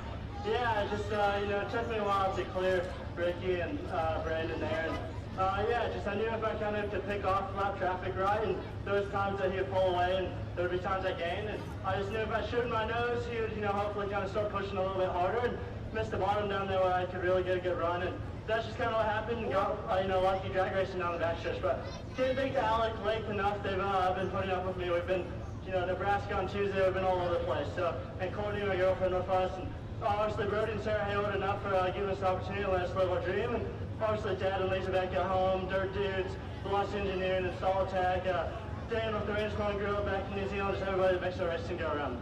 How hard is it when you're trying to work through lap traffic like that to stay patient and not try and jump the gun? You might have had a few chances where you could have gotten past Dussel, but the wrong way and really costed your race for you? Yeah, it was just real tricky getting down the front stretch. Where the grip was, there was a big hole and it kind of upset the car. And you would lose the nose, and I had that happen a couple times. And actually, I felt like the hole going in turn one kind of played in my favor. I could load the right front and just kind of pull around the tractor tires and get a good run down the backstretch. I know you're a traveling man. Where are we going to see you next? I think we're in Knoxville next weekend, but like I keep saying, it always changes, so who knows? A lot of them want to congratulate, ladies and gentlemen, our feature winner, Joel Myers Jr., 19. Coming home in second. I think the underrated story of the night. Up to second on the last lap, Tyler Street. Man, what a drive. Yeah, I don't know how I got the second. I really don't. I couldn't see for half the race as it was. I just kept putting it on the top and 1 and 2, and I didn't know if it was the right thing. I go to the bottom a couple times, and it seemed okay. But holy macro, just biting 3 and 4, and just unbelievable, unbelievable. I don't think I've ever finished a race at Muskingum. I've either been involved in accidents or I've lost a contact and I've had to be done like that. But that was probably the most fun I've had in a race car for a long time. And on slick, I hate slick. I'm terrible at slick, and that was very fun. With a drive like that, I'm sure that gives you a lot of excitement this year with being back with Troy King in the 7-star and all the things you're going to do this year. Yeah, I mean, we had really good momentum right at the end of last year, and it showed, and we showed every week at Wayne County, and we had a motor issue there at Attica, broke a rocker, and then we were really nervous because we weren't sure if this was working good, so we came out just to do a test lap more or less, and the motor ran really, really strong. Came a little hot. I was a little over 250 degrees there, but I think I had that expectation when it was just hammer down, run the top, and see how far it could go. Who do I got to thank on the 7-star? I got to thank 89 Homes, K&R Supply, the shortstop, Outlaw Logistics, Speedo Logistics, Doug Behrman Shocks, Factory Cane, and Schaefer's Oil, and then this entire group. I mean, we're a big family as it is, and it's a family-owned team also, so this entire family's here tonight. It's just awesome to have everybody. A lot of fun watching. Congratulations, Tyler Street coming home in second. And we'll grab a word with third place finisher Nate Dussel. Heartbreak there towards the end, but still a solid night for you coming home in third. Yeah, I think I had the same problems that Tyler had. I just was so fogged up there the last 20 laps, just kind of holding on for dear life. But obviously not to take anything away from the two guys that passed us. But yeah, we love coming here. I think we ran 3 times and we've been on the podium every time. And it's just a badass place. You know, you feel like you're flying around here. So it's awesome to see a packed stands. You know, I know this isn't really 410 sprint car country, but we appreciate you guys coming out and supporting us. When you're going through lap traffic like that, kind of the same thing I asked Joel, how hard is it to try and stay patient when you're working through lap traffic, especially when you got Joel all over your back bumper? Yeah, I can only assume that somebody was, breathing down my throat, but, when it's bottom dominant like that, it's really tough because generally lap cars want to navigate down there anyway, so trying to find a way around them was tough, but, my guys gave me an awesome car. I could maneuver, just made, a mistake that I needed to about 2 laps later after the checker was over. Well, I think it was 1 car. Yeah, I got to thank Fonzie Farms, Industrial Movers, S&S Hauling and Excavating, Kistler Engines for, the great bullet they give us and just top-notch service. VRF Specialties, Gary Holland Trucking. I got to say hi to my wife and my daughter who are sitting at home because it's a little too cold to bring them out just yet. But yeah, can't do it without all the people, that help us get up and down the road with how expensive this is. So we're happy to go home with third. A lot of fun watching. Congratulations. Nate Dussel coming home in third. Tyler Street second. One more time, your feature winner, Joel Myers Jr., the 19. 89 super late models headed into the track.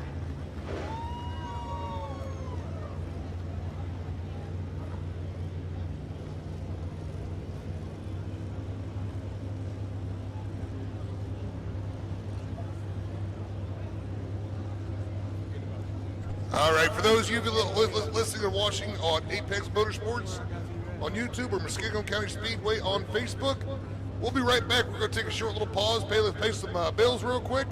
We'll be right back with super late model action.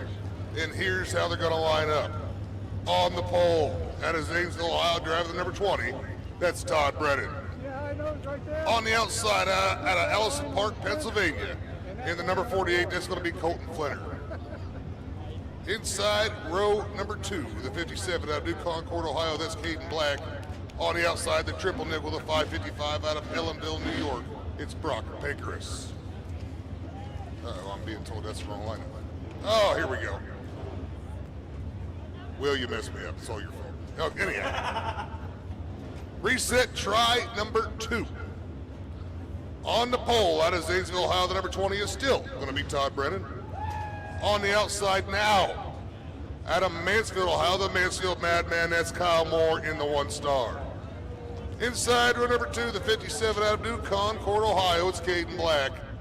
On the outside, the triple nickel, the 555 out of Ellenville, New York, that's Brock Pinkerus.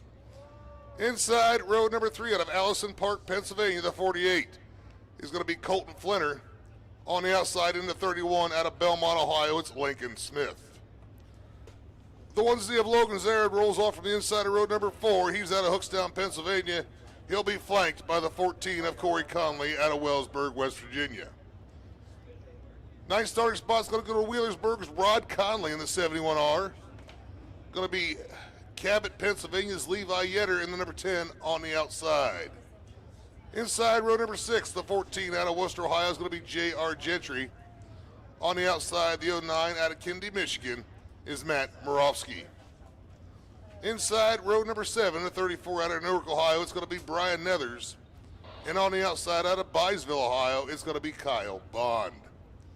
Inside row number 8, undefeated this year. Every time he shows up the track, he'll be one to watch. In the 28 out of Parkersburg, West Virginia, that's going to be Tyler Carpenter. On the outside, the 59 out of Zanesville is Tanner McLaughlin. Inside row number 9, the 019 out of Newark, Ohio, the Animal Larry Holbrook. And on the outside, the 225 out of Kingsville, Ohio, is Bud Watson. Travis Carr is going to roll off from the inside of row number 10, the number 6 out of Stoutsville. And on the outside out of Crooksville, Ohio, the 16 is Colton Watts. Inside row number 11 out of Newark, Ohio, the 0 of Steve the Clown Prince. And on the outside, the 03 is Jim Gingery. Inside row number 12, the 61 out of Trinway, Ohio, is Tony Painter. On the outside out of Bellevue, Ohio, it's Ryan Missler. Rounding out the field on the inside of row number 3, the 76 out of Coshocton is Brock Star Stevens. And on the outside, the number 8 is Justin Bradford. 25 laps, late model Thunder coming your way. Got to get them all sorted out, get them in the right spots. And we're going to send them loose. 25 laps in just a few moments.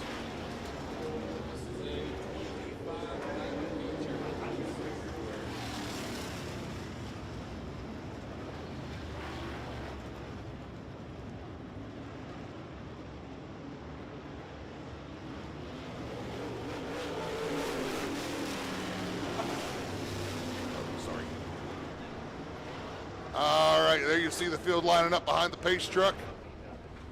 Kyle Moore kind of dragging his feet just a little bit, let the pace truck catch up, kind of wiggling around there, getting some heat in the tires.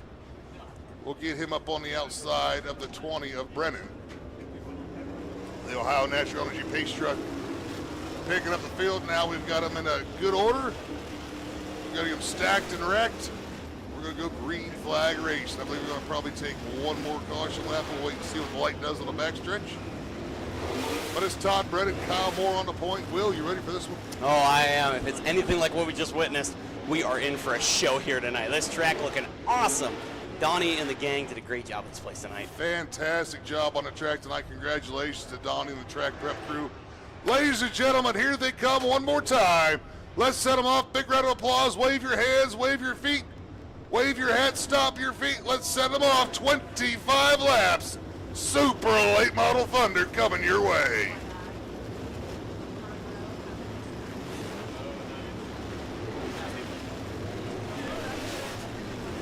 Oh, pace truck, the Ohio Natural Energy pace truck pulling off on the backstretch here.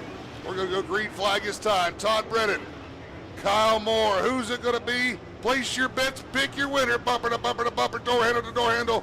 Lug nut to lug nut, sponsor to sponsor. Here we go. Great start. We got a high-speed parade lap going down into 1 and 2. Kyle Moore going to take the advantage. Here comes Bam Bam Pinkerus. Brock Pinkerus putting his nose in there trying to get that second spot away from Brennan. Brennan trying to throw the slider. Moore on the crossover. Kyle Moore will maintain the top spot, but Brennan not going anywhere. Side by side as they go to turn number 1. Brennan going to slide up front of Kyle Moore one more time. Contact between Moore and Brennan as they come out of turn number 2. Moore gonna look to the bottom one more time. Tries a slide job on Todd Brennan. Brennan gonna kind of repay the favor. It's still Todd Brennan at the line. Todd Brennan, your leader, beating and banging, bumping and grinding, all the way around to his trouble for Brennan. Brennan off the top, Kyle Moore, your leader, Pinkerus. And I can't see who else is Caden Black in third. Right there, Brock Pinkerus now your leader. Kyle Moore trying to work on the inside of Pinkerus. Moore throws the slider, Moore off the top. Here comes Pinkerus. Holy mackerel. And take a look now who's in third. That would be Lincoln Smith in the 31 car in third. Here comes Todd Brennan trying to come back through. Caden Black trying to cross over on Pinkerus. He'll take that spot. No! Brock Stevens spinning it out right in front of the leaders as those two were having a whale of a battle with Caden Black and Brock Pinkerus. Man, I tell you what, I got to catch my breath on that one. Slide Job City. Oh my goodness. That top 3 right here, real quick. Brock Pinkerus, Caden Black, Lincoln Smith. What, the oldest driver in that's like, what, 17 maybe? I believe Caden Black is 18 now, maybe. Okay. But yeah, but regardless, young guns younger right than there. me. Todd Brennan, Kyle Moore, both sliding off the top side of the track there cow. too. Back up, that's your top 5. I'm at a loss. This is awesome. This is what you saved your lunch money for, ladies and gentlemen. Welcome back to Muskingum County Speedway, Apex Motoworks. Great to have you guys on board. Man, for those of you watching at home on Apex Motorworks YouTube page, you got to come see this live. Welcome to Muskingum. Oh, for sure. It's a lot of fun. May 15th and 16th, the Ronnie Moran Memorial. Come out here, experience this live. Absolutely amazing facility. And I mean, I think the racing just speaks for itself right now, Andy. Yeah, speechless right now is all I can say. Kyle Moore pulling into the attention of the turn 4 track staff, trying to get the front nose picked up just a little bit. It was kind of dragging the ground, and not so you don't want to go running over your nose because that all of a sudden stops that tire from moving, and nothing good comes up. You're looking at a bad night there. It's him and Todd Brennan made contact, throwing slide jobs on each other. One going off the track, the other one going off the track, and then Brock Pinkerus being right there in a great spot. Inherent in the lead. Caden Black throwing the sliders on Brock Pinkerus. Those two traded a couple sliders. And like we talked about too earlier tonight, Lincoln Smith in third, jumping up from the crate late models. And you'd never know he was a rookie in these super late models. Absolutely not. Man, I'll tell you, Colton, just the field here, period. Colton Flitter, J.R. Gentry, Larry Holbrook, Ryan Missler working his way up from the tail. Absolutely. Missler started in the tail up to the 16th position. So keep an eye on the 50 of the Missile, Ryan Missler. So started 24th, up 8 spots as we have completed 4 laps. Not 4 laps down, 21 laps to go. There's a high sign, the one to go, going to go green flag race this next time off corner number 4. Bam, bam, Brock Pinkerus leading them around. And it's Caden Black, Lincoln Smith, Todd Brennan, Kyle Moore, your top 5. Slowly around turns 1 and 2, bring him to the green wheel. Set to rock and roll once more. Brock Pinkerus, Caden Black, Lincoln Smith lined up single file bumper to bumper. As they reach corner number 4, they'll stand on the loud pedal. Green flag, back out as not good. Oh, did not see what happened there. All I know is Todd Brennan's turned the wrong way. I couldn't tell if there was contact between Brennan and the 1 star, but. And of course, J.R. Gentry right there as well. Looping it around to try to avoid contact.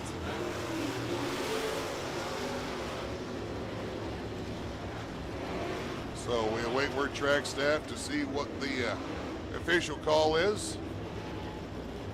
Todd Brennan says, I didn't do it. I'm going to go back up and get my spot.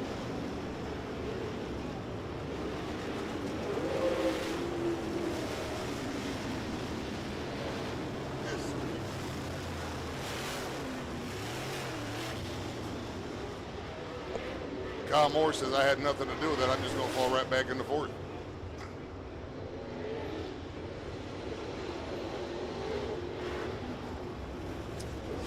like race officials going to have some deciphering to do. This is one of those times where, you know what, I'm glad I don't get paid to make those calls.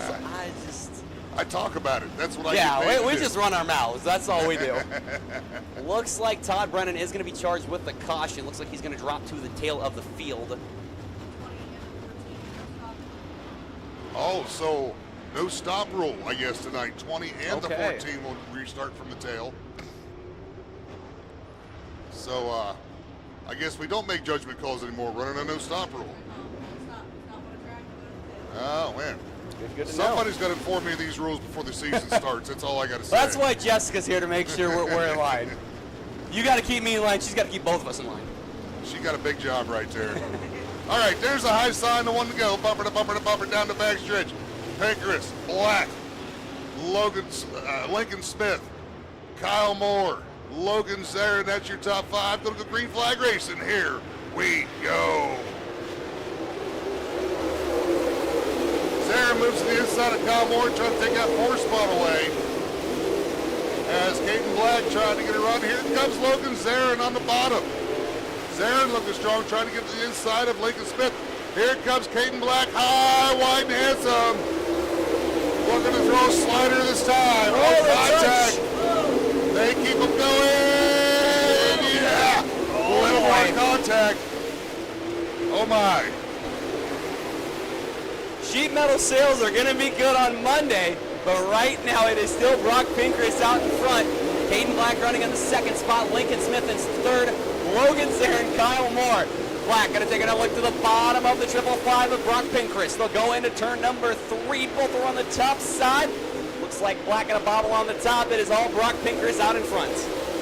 Caden Black trying to take a little bit of a late exit, trying to dive it off 3 and 4 toward the bottom of Brock Pinkerus. Pinkerus having none of it, just maintaining a high, wide, handsome line. Just cruising through with that 555. Here comes Logan Zarin going to work on the bottom under Lincoln Smith. Can't get it done this time. Battle for the third spot between Logan Zarin and Lincoln Smith. Smith still holds on to that third spot. Zarin in fourth. Don't look now, but Colton Flinner up to the 5th spot, battling with Kyle Moore.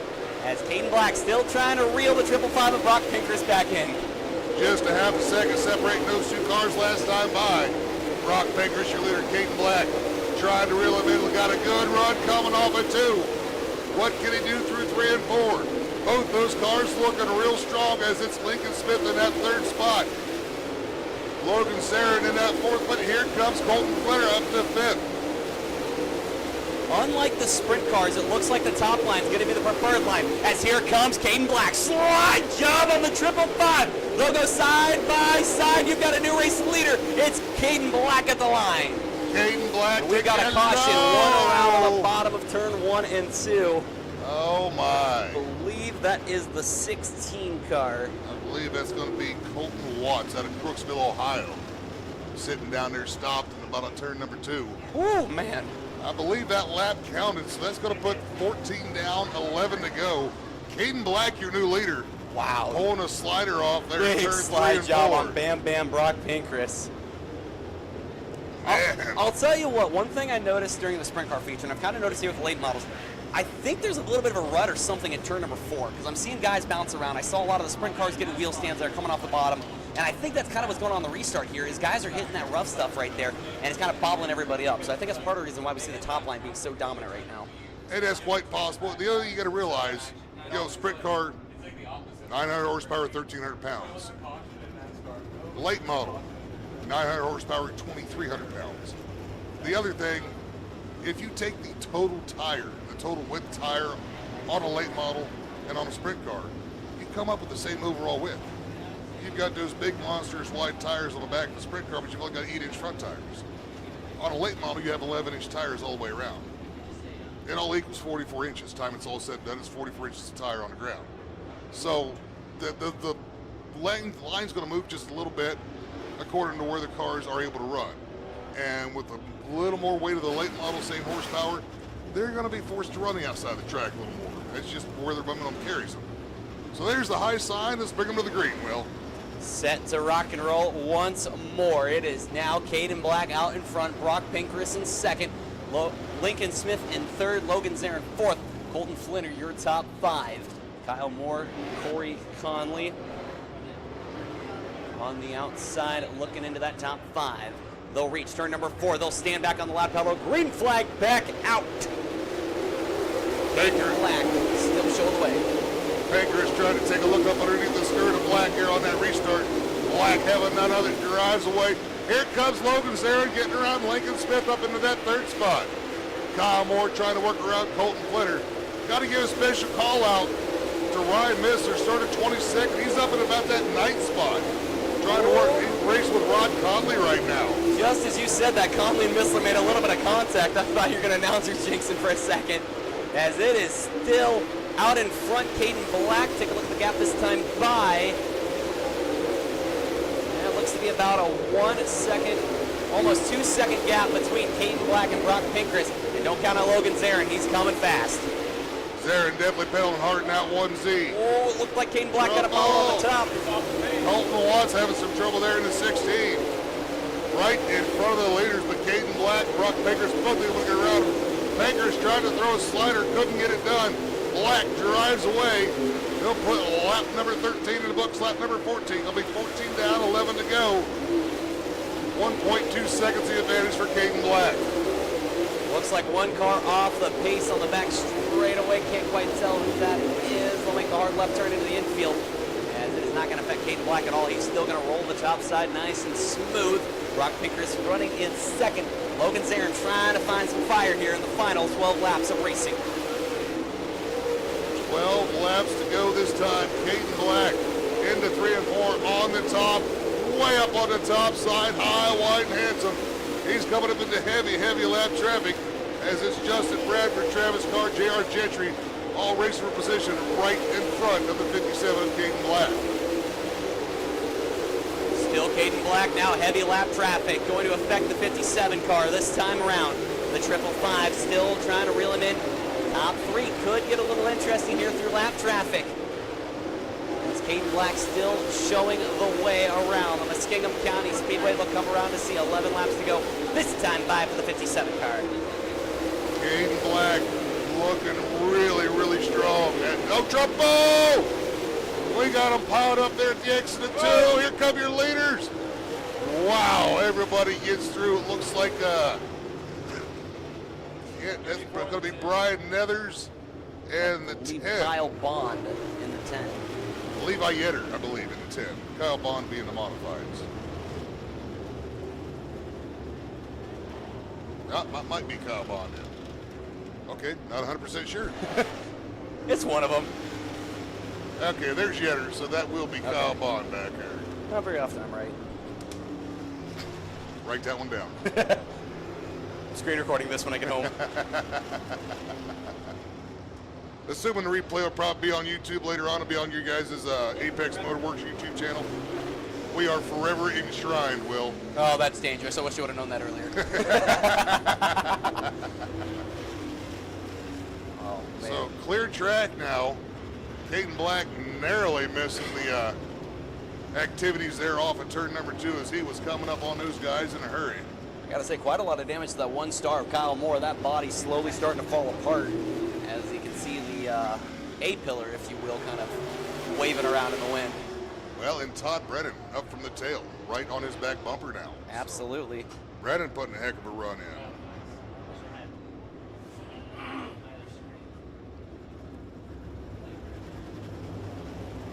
Don't look now, but from where did he start at here? Outside row 12 to 8th. Ryan Missler through the field. Spots. Man, that speaks volumes. Incredible. What a rebound from coming off that flip at Attica last week and hoping. And the issues in qualifying here tonight. Yeah, exactly. I forgot about that, yeah. You know. Missler has just been behind the 8 ball pretty much all day.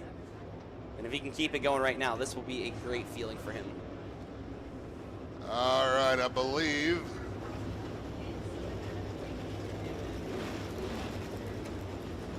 Still, all right, yellow lights have been extinguished. We're going to go green flag racing this time off corner number 4. Caden Black out of New Concord, Ohio. Ellenville, New York's Brock Pinkrist. Hookstown, Pennsylvania's Logan Zarin. Belmont, Ohio's Lincoln Smith. Wellsburg, West Virginia's Corey Conley looking for the green. Here we go. Green flag flies. Black gets a great start.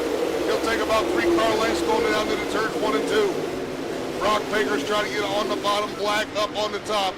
Zarin trying to do something to track down that 555 of Pinkerus. Down the front straightaway, there's still Caden Black, Logan Zarin all over the back bumper of Brock Pinkerus. Now, Corey Conley moving up through the field, battling with Lincoln Smith for that 4th spot. And don't look now, but here comes Ryan Missler, battling for the 6th spot. Missler trying to get into that top 5 as we complete lap 21. Should be 4 to go this time for Caden Black. Caden Black got a slow car, Colton Watts. Oh my. Colton Watts slowed down the backstretch here. Looks like he's trying to get off. Caden Black airs the yellow flag coming out just as Kyle Moore went off the top. But the yellow flag was already out for the 16 of Colton Watts. So wherever Kyle Moore was running, he will probably get his spot back, I would have to guess. I don't know for certain.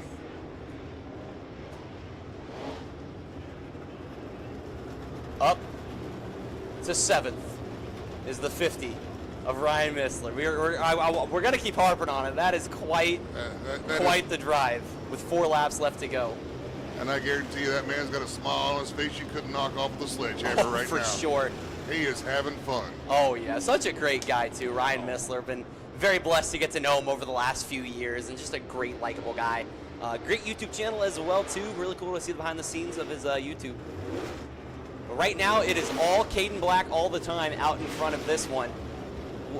I'm waiting to see Logan Zarin get past Brock Pinkerus. He's been all over that back bumper, knocking on that door. Well, it looked like Zarin was trying to stay down on the bottom side of the track, maybe cool his tires off to make a quick run here off the restart. Caden Black going to bring him around in that Longhorn chassis, number 57. Looking for the green, coming off turn number 4, bumper to bumper they come. Here we go. Pinkerus going high, wide, handsome. Zarin on the bottom. Side by side, they go down into 1 and 2. Pinkerus trying to throw a slider on Black. Black having none of it. Zarin trying to get a drive on. Pinkerus got a nice run. About a half a car length into 3 and 4. Pinkerus on the top, Zarin on the bottom. Black here later. Pinkerus able to hold him off for now.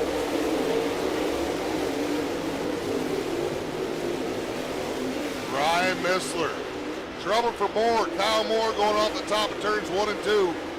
As white flag one more time around. Bring him home, Will. Caden Black been dominant from the start of the green flag. Logan Zarin gonna try to make a move on the bottom past Brock Pinkerus. But into turn number 3, out of turn number 4. Checkered flag gonna fly. Caden Black gets it done, and at the line, Brock Pinkerus comes home in 2nd.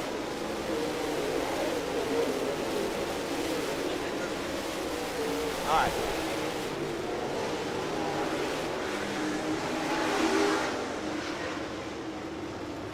What a race. Caden Black getting it done here at the Muskingum County Speedway. Brock Pinkerus coming home in 2nd. Logan Zarin 3rd, Corey Conley 4th, and Levi Yetter, your top 5. Andy Dice going to make his way down to victory lane, and we'll chat with tonight's feature winner, Caden Black in the 57 car.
tell you what, been watching you race for a long time, my friend.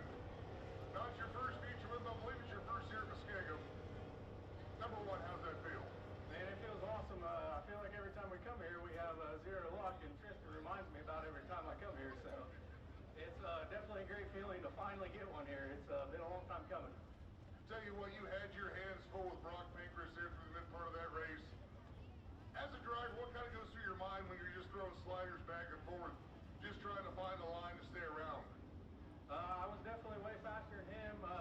I just tried to how to figure out how to get around him without him blocking. So I figured out how to get around him and just try to pace myself and just go. Heck of a job, man. Who's some of the people like to thank for helping you put this 57 machine on the track here tonight? Well, first off, shout out to Tristan and everybody at Muskingum County Speedway, all the fans for coming out, and my whole entire family. It wouldn't be possible without them. My girlfriend and her sister for sewing apparel in our t-shirt trailer that we debuted today. So, man, it's just awesome to be here. And obviously, all my sponsors, Mallet Concrete, Adams Brothers, Zimba Brothers, Joyride Transportation, Walleyes for Wounded Warriors, Mike's Auto Body, Carroll Golf Real Estate, Vicon Services, and just Andy Durham Racing Engines. Thanks to Pete, he had this thing rolling. Longhorn Chassis, Bilstein Shocks, and just everybody else. Thank you. One more piece of business right here. You're gonna make somebody real happy. $1,150. Donnie, gonna give him the other half too?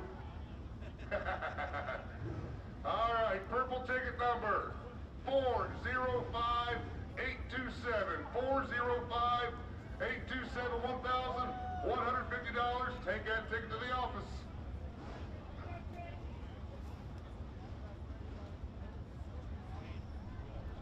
I'll tell you what, we'll try to get a word with Brock Pinkers here real quick. Brock, come on over here real quick, if you don't mind. Man, I'll tell you what, you kind of had that lead for a while. You and Caden had a whale of a battle there. What was going through your mind there when you were trying to, number one, when you had the lead and then you were trying to get it back? Just trying to stay calm there. Those first 5 laps were probably the funnest, as a race car driver, the funnest battle to watch. I mean, they were just going at it. So, yeah, I mean, overall, good night. You know, I can't complain. Thankfully, you know, the car's sort of in one piece. Congrats to Caden. I know he was trying pretty hard there, and he got into me, but that's just part of racing, you know. So, congrats to his whole team. Just proud of my team, you know. We had such a good car. I think we're just missing a little bit of drive off the corners. Other than that, thank you to this awesome crowd, and just thank you for everyone, all my sponsors, and I can't thank you guys enough. Thank you, guys. All right, there's Brock Pinkers, ladies and gentlemen. One more gentleman to talk to. Logan Zary, come on in here, my friend. Man, you had your hands full coming home third in that one. Heck of a job. Your thoughts watching that unfold in front of you?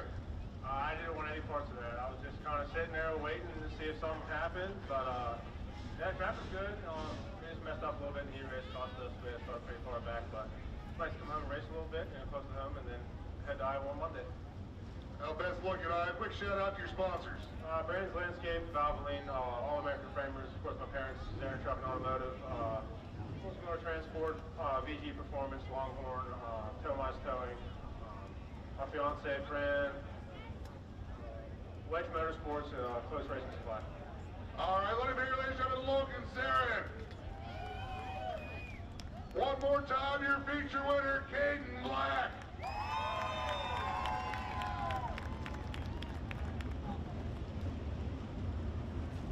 Ladies and gentlemen, race fans and families in attendance, we're excited to spotlight an incredible new venue coming to Muskingum County. Please welcome the landing at Dillon Hills, formerly known as Buckeye Peas. Whether you're planning the wedding of your dreams, a graduation celebration, social hour, art classes, family reunions, birthday parties, corporate gatherings, or just any special occasion, the landing at Dillon Hills is ready to make your event unforgettable. Beautiful setting, exciting new energy, and endless possibilities right here in our community. Be sure to check them out on Facebook and book your next event today. Let's give a big hometown welcome to the landing at Dillon Hills. I will tell you what, ladies and gentlemen, two amazing features. And we're not done yet. We've got the Dirt Car UMP Modifieds. Set to hit the racetrack up next. It'll be Jess Hartman on the pole in car number 5. It is outside of Wellsburg, West Virginia in the 17E. It's going to be Lance Elson. Row number 2 to the inside in the 101. That'll be Jesse Weiscarver out of Zanesville, Ohio. And is outside out of Danville in the 10. It'll be Nathan Loney. Row number 3 to the inside. That'll be the 71C of Chris Bassich out of Edina, Ohio. And is outside from Zanesville in the 11. It's Jason Brennan. Row number 4 to the inside. That'll be the 1 of Vinny DePizzo out of Hubbard, Ohio. And to his outside from Sterling, Ontario, Canada, it's Greg Bila in the 25 car. Row number 5, we'll see Mansfield, Ohio's Mike Lambick in the 18 car. It is outside Washington, West Virginia's Kenny Johnson in the 1J. Then row number 6, it'll be Fairmont, West Virginia's Kurt Rogers, the 15R, and Chillicothe's Seth Cheney in the 99. Row 7 to the inside, that'll be the 42 of Cody Parker, and his outside from Chillicothe, Ohio, it's Dalton Cheney in the 99X. Row 8 out of Cambridge, Ohio in the 327, that'll be Josh Ladd, and to his outside will be the 76 of Aaron Phillis. Row 9, we'll see Belleville, Ohio's Derek Hubbard Jr. in the 76 JD, and the 60 of Jimmy Humphrey out of Loudonville, Ohio.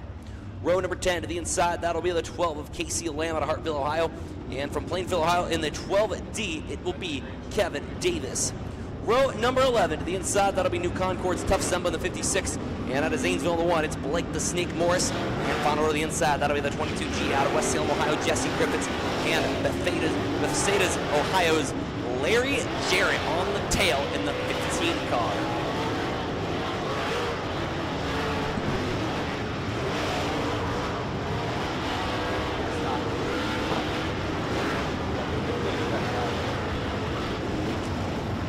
Set to go here. Modified feature action here at Muskingum County Speedway.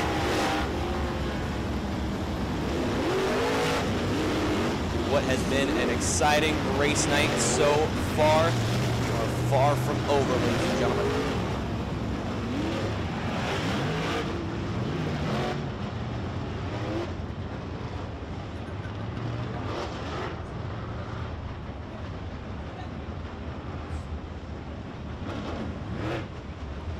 Muskingum County Speedway. Get up on your feet, clap your hands, and make some noise for the ground-pounding, door-banging dirt car UMP Modifieds. 20 laps the distance here at the Muskingum County Speedway for your UMP Modified feature event.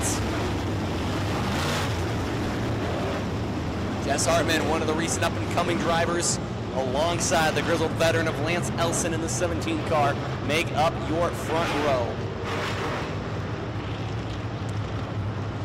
Ladies and gentlemen, boys and girls, it's modified time at Muskingum County. We're green.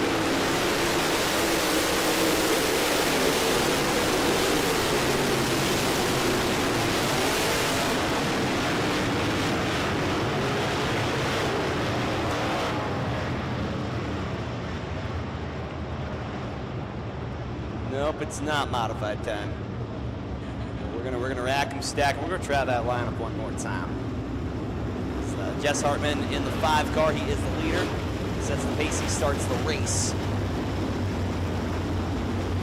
Wilson being informed, I believe, for prematurely. So we'll rack them, we'll stack them, try it again. As Blake Morris can come to a stop on the front straightaway here in the 1 car.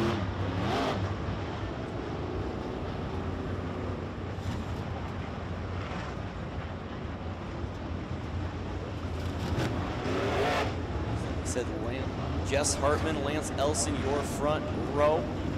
Right behind him, Jesse Weiscarver, Nathan Maloney, Chris Bassett, Jason Brennan, Vinny DePizzo, Greg Bela. So many great names here in these front few rows. Once again, thank you to everybody for joining us out here tonight. No, we're close to being done, but I want to take a second to thank all of you for joining us, and all of you tuned in online as well, whether you're watching on YouTube at Apex Motoworks or on the Muskingum County Speedway Facebook page. Thank you all very much for joining us here. Hope to see you here in person next month on May the 15th and 16th for the Ronnie Moran Memorial. So lights go out around the Muskingum County Speedway. We'll try it once more.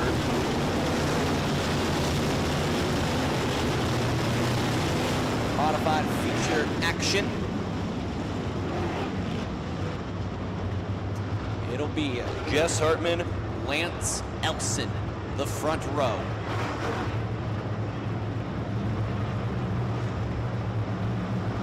Bumper to bumper, door handle to door handle, lug nut to turn 4, green is out.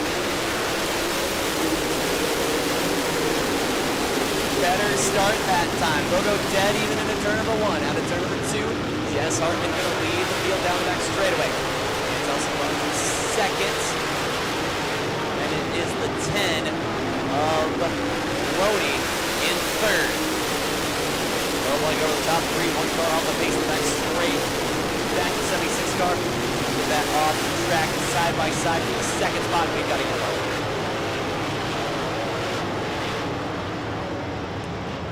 Well, caution flag coming out for the 76. I believe it might be the tear covered rear machine.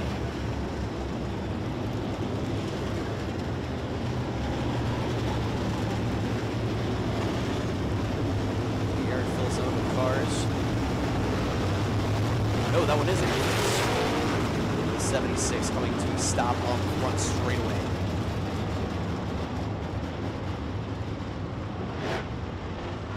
So 1 lap in the books, did get 1 in that time, so we'll go single file restart here.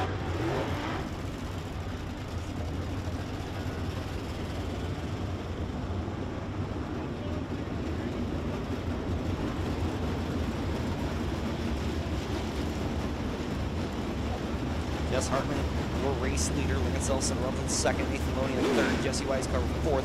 Chris Bassage right now your top 5. Then Ethan DePizzo, Jason Brennan, Greg Bella, Kenny Johnson, Michael Amick, your top 10 right now with 1 down and 19 laps left to go here in competition.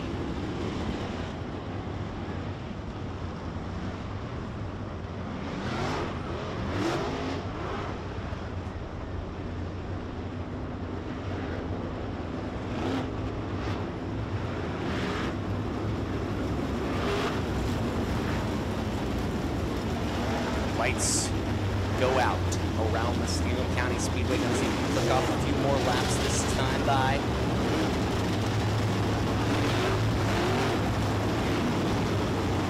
Jess Hartman in the 5. Lance Elson in the 17 car.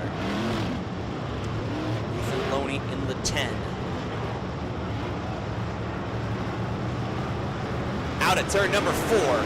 Green is back out.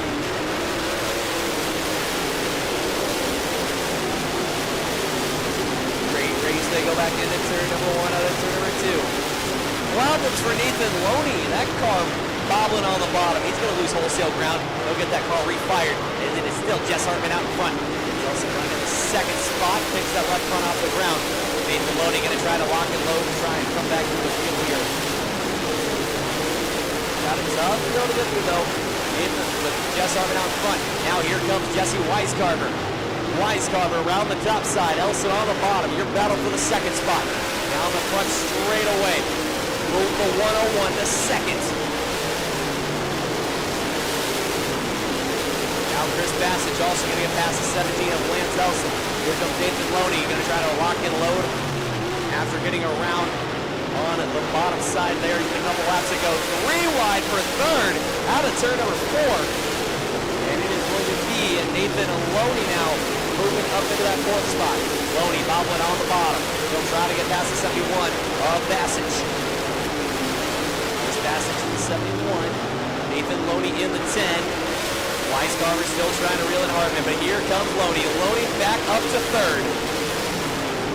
5 down, 15 laps left to go. Does Nathan Loney have enough time to get back up to the front of the field? As meanwhile, the race for the front still heating up between the 5 of Jess Hartman and the 101 of Jesse Weiscarver.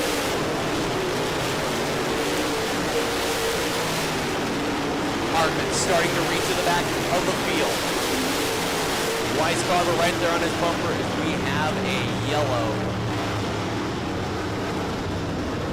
Michael Amick in the 16 car going around to turn number 4, bring out this caution flag right before Jess Hartman was about to reach lap traffic. Things were about to get a little racy here in this one.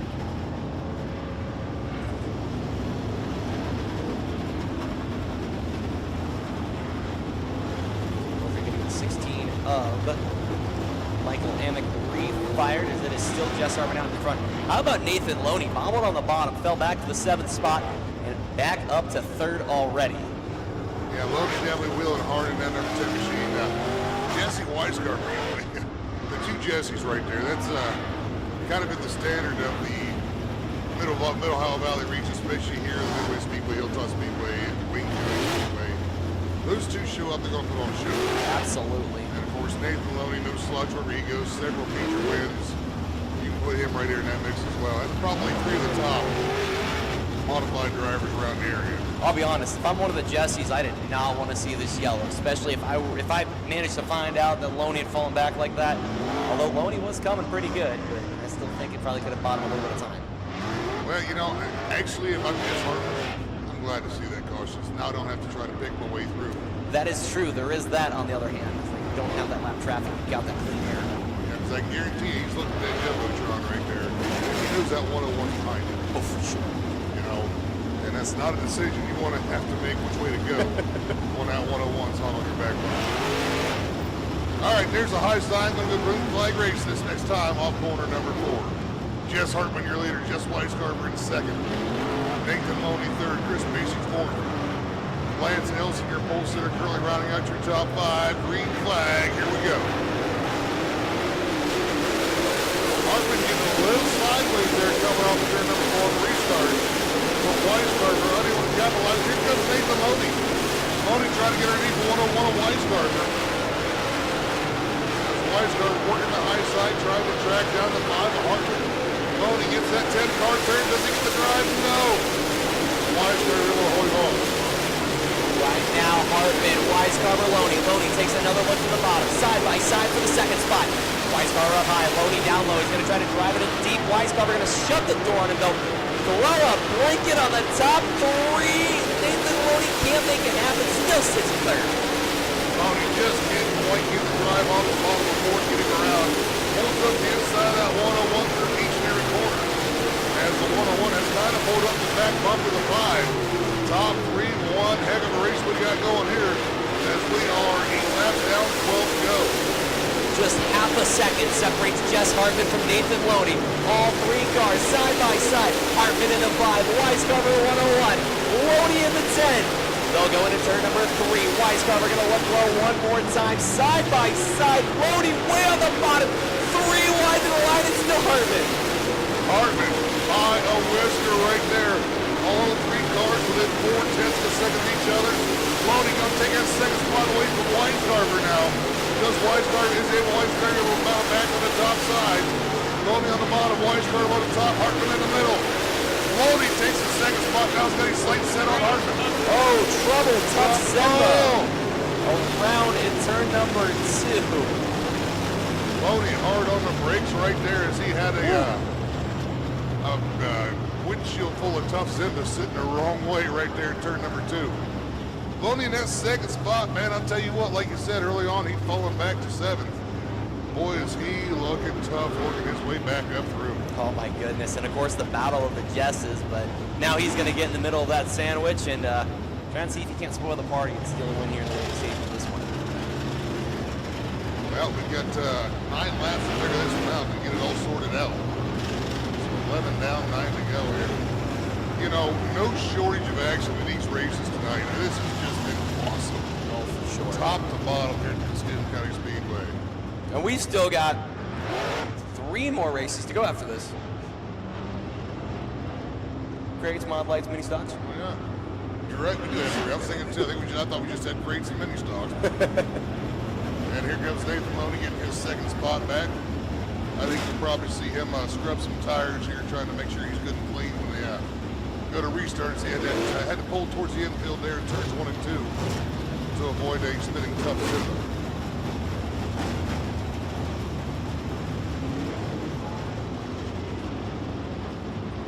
Don't count out Chris Bassage either. He's been really strong at the 71 car. Can't but wonder if he might be saving something for a little bit later, saving something from the tank in that 71 car. Well, he's kind of sitting in the catbird seat. He's got the best view of that race on the track, and boy, one of them guys slips up, it might be a lot of trouble for all of them, you know. In last year's announcers race, I had that view of you and Robbie DeVore, and I thought you two could maybe wreck one more time and I could slide through, but that night. You know, Robbie was the only one that I didn't have to hit. Or get hit by, or whatever. Well, there was also that other car that joined us. I can't think of her name. Josie. Yes, Josie. No clue she's doing out there till after the race. Yeah, Josie Littberg's coming up out of the tower. She's the one of the scorers there at Hilltop, and coming out to have some fun with us. We didn't know for sure that we didn't know at all that she was going to be there. They just kind of held us up on the front stretch. I didn't know until after the race that she was even out there, to be honest with you. But if I'd have known she was out there, I might have had to drive a little harder, because I know Josie's got a little experience in the cars. Oh, for sure. Lights are extinguished around the Muskingum County Speedway as we get set to go back to green. Jess Hartman still holding on to the race lead. Nathan Loney in second. Jesse Weisgarber third. Chris Bassage fourth. And Lance Elson right now your top 5 with 9 to go. 9 laps remaining, slowly down the backstretch. Hartman bring him around. Looking for the green between the cones right there this time. Here we go.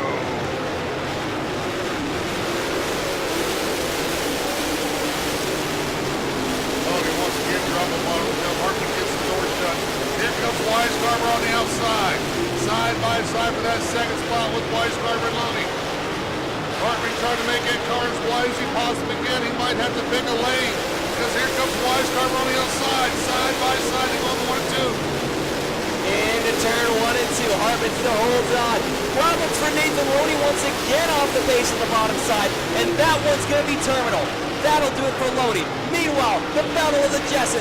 It's Weisgarber on the top side at the line. New race leader 101, Jesse Weisgarber. Yellow flag. Casey Lamb around in turn number 2. But I believe the lap did count. You have a new race leader, Jesse Weisgarber in 101. So Weisgarber now your leader, and man, I tell you what do you do right here? If you're Jesse Weisgarber, and you know that 5's there, and he is just darn near as fast as you are, do you protect the bottom? Do you protect the top? Where do you restart on this? Man, I don't know. You've almost kind of got to back up and try and play some sort of a game on the start. Well, you got to figure something out. You got to try to block every lane on this really wide racetrack, and it's actually widened out as the night went on. So we are seeing racing all over this track. But of course, the driver has experience like Weisgarber. He's got that figured out right now. And if you're Jess Hartman, you are waiting to see what he does so you can do the opposite and try and get that run coming out of turn number 2. Actually, those two know each other well enough. Hartman knows what he's going to do. I'm sorry, Weisgarber knows what he's going to do. Hartman's pretty sure what he's going to do. He's already got his little plan. Sure. I'm willing to bet you're going to see Weisgarber start high, cut down across the bottom of the pool, try to get the easiest, quickest run cut possible. And you're going to see Hartman go out wide and try to get alongside of Weisgarber before he gets to the retaining wall to shut the door. But here we go, green flag. Only time will tell, boy, I missed that one by a mile, didn't I? Just a little bit. It looks like Hartman going to try to make something work, but he looks to the bottom of Weisgarber. Down the back straight away. Weisgarber gets the drive out of turn number 2. Here comes Lance Elson. Chris Bassage coming around. Casey Lamb again down there to turn 2. Down to the issues. So tough break, your second generation driver right there. As Limp Bizkit once said, it's just one of those days. One of those days. I won't finish the rest of the song. Probably a good idea. I think so. I don't think Tristan would appreciate that. Yeah, I'm not so worried about Tristan, more about the Apex Motoworks guys. Yeah, that's true. They can probably get mad at me. There's probably a lot of people get mad at me if I did this. I mean, they are a lot. That is true. Exactly. So you can't be yourself. Okay.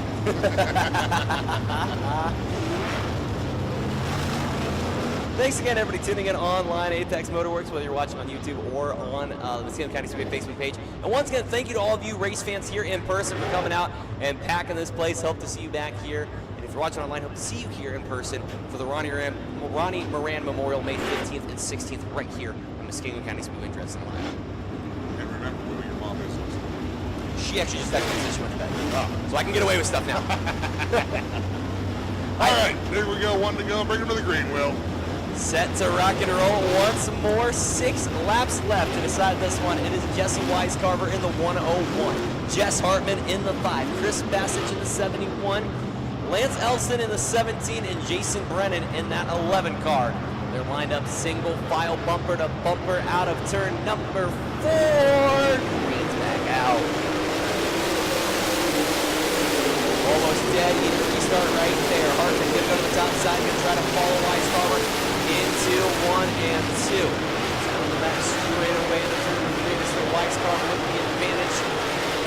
4.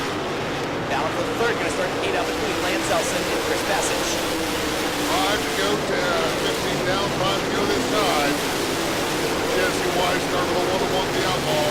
Battle right now for that 3rd spot. Lance Elson and Chris Bassage having a whale of a battle for that 3rd spot. Podium finish right there is Jesse Weiscarver out in front all the way. Looking interesting here for the 2nd spot. It's Weiscarver all alone out there. Hartman runs to the 2nd spot. It's still Bassage up behind the 71. Elson on the bottom of the 17. Elson going to try to slide up front of Bassage. Can he make it work? Drag race to the line. No, it's still Bassage in 3rd. Man, that 17 really landed over on that right rear coming off of turn number 4. I don't know how that put it down yet, to be honest with you. Weiscarver making it work at 1.6 seconds last time. I think he stretched out a little bit this time. 1.8 minutes now. See that wheel wobbling all over the right front wheel of the 17 of Lance Elson. But out in front, it is all Jesse Weiscarver all the time. White flag set to fly. Andy Dice, bring us home. One more time around for the outlaw, the 101 Jesse Weiscarver. Wheels in through turns 1 and 2, just a tick over 2 seconds the advantage. Hartman in 2nd. Bassage 3rd, Elson 4th.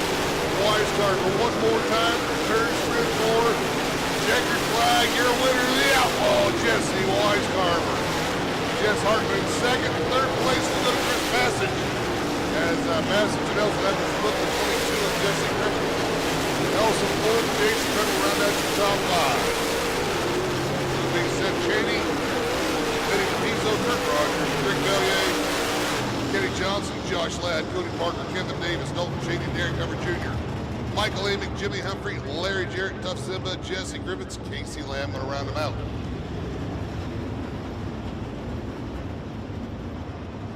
But your top 3 of your podium cars, 3rd place would be the 71 Ciavadine, Ohio's Chris Bassage. 2nd place, number 5 out of Zanesville, Ohio, the Hitman, Jess Hartman. And your winner, also hailing out of Zanesville, Ohio, that black and orange 101. Put your heads together for the outlaw, Jesse Weiscarver.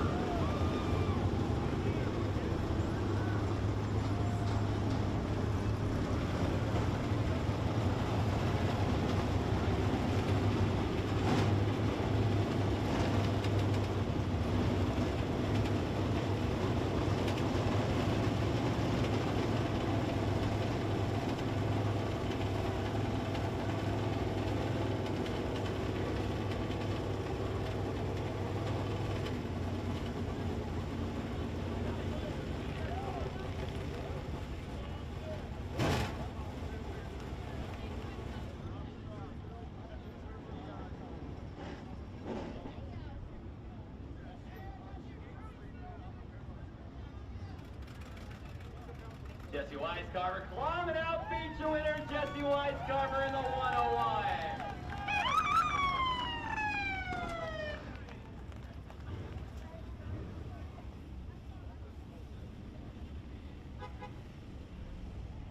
Man, what a battle that was. Jess Hartman wasn't going to let you by easy, and you were all over the back bumper, and finally, late in that race, finally got by him. Yeah, honestly, I didn't think I was worth a damn, but I don't know. I just decided to get up on the wheel, I guess. My arms are a little sore right now, but a little out of shape on that stuff. But track was good. Came around on the top. Bottom was still pretty good too. I'm just not. I couldn't get through the holes. I think I came a couple foot off the ground. It felt like a few times, but a little bit of character. And me and Jess always run each other clean, so we ain't gonna take each other out. So it's always a good race between us. We've been racing for 20 years together now, so I don't know if we've ever actually even taken each other out, but good race to him, good race to Nathan Loney there. He always drives me clean, so yeah, hopefully put on a good show here at least. What was going through your mind those last few late race restarts, knowing you had Hartman breathing down your neck and you only had a few laps to hold him off? I got some bugs to work out on this thing still. I lost brakes like 5 laps ago. My pedal was like literally going almost to the floor, and I kept getting really tight. And I was good until I started losing brakes. I don't know if they just overheated or what's going on with them, but like I said, I had no pedal and I started getting tighter. But I had no idea what kind of gap I had on him. But like I said, I knew he wasn't going to take me out or nothing like that. Like I said, we drive each other pretty clean. Got to thank everybody that's helped me this year so far. Nick, Trent, Shawnee, Dalton, the wife there for helping too, and all their wives for letting them come to the races and come to the garage and work. Got to thank the guys this year on the car. The Jurassic Classic again. They got a raffle there. It's big gun raffle. It supports like kids hunting and stuff. You can sign up, get a ticket for that. And RML Contracting, Ryan Weiscar, River Cousin, Quinn Trucking, McHugh Dodge Jeep Chrysler has been with us for a few years now. They're great people. Afterburner Performance, Keith and Brent, great people. They do my shocks. Matt LePage, one of my good friends I graduated with. Sorry I'm taking so long. He done my engines for years now. Like I said, it's just local guy around here. Sky Products, Shane McLaughlin. I got to thank Chuck Kimball, and I don't think Justin Chance does my wrap, and like I said, he always takes care of me on that stuff. So I think that's it. Last question for you real quick. We're going to see you next to the 101. I think Mansfield I'd like to go to next week. I always wanted to race there. I never got to race there, so that's the plan, I think, next week so far. Well, good luck. It's a lot of fun to watch you. Once again, feature winner, Jesse Weiscarver in the 101.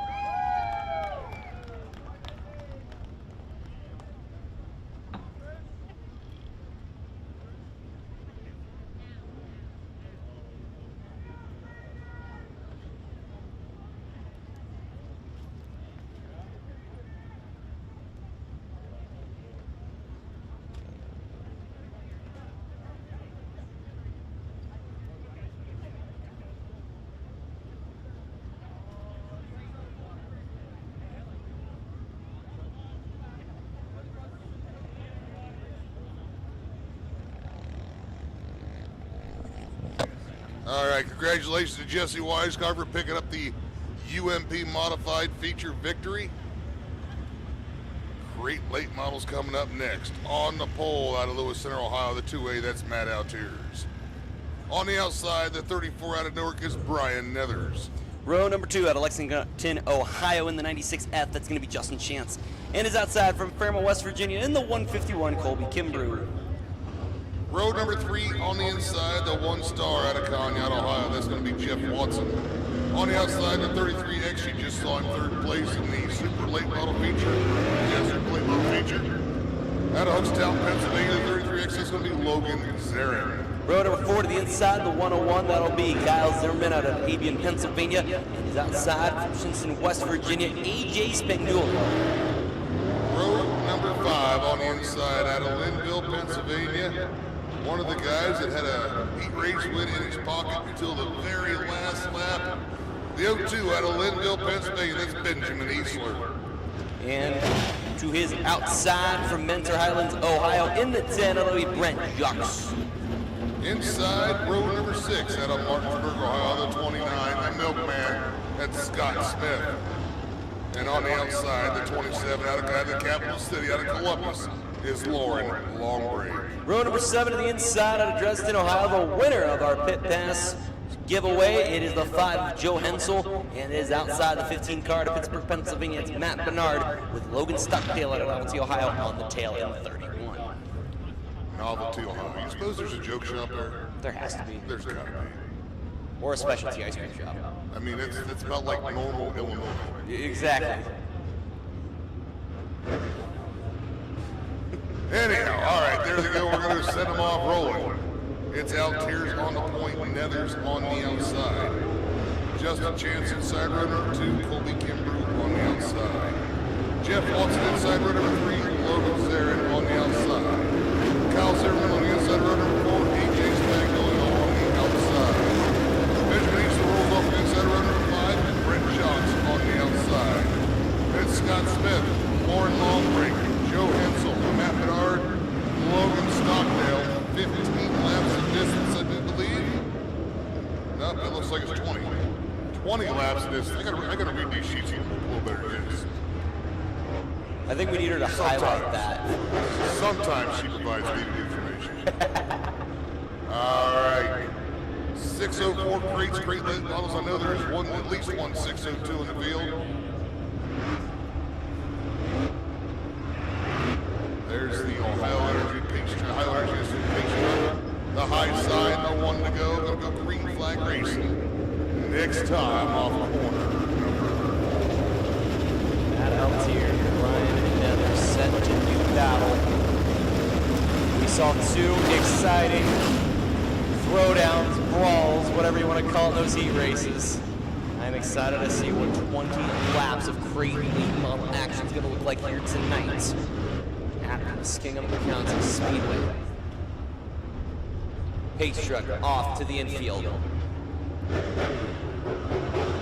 Matt Altiers, Brian Nellers, Colby Kimbrough, Justin Chance, Jeff Watson set to bring us to the green, side by side. Bumper door to door, wing to wing, lug nut to lug nut, helmet to helmet out of turn number 4. Green is out.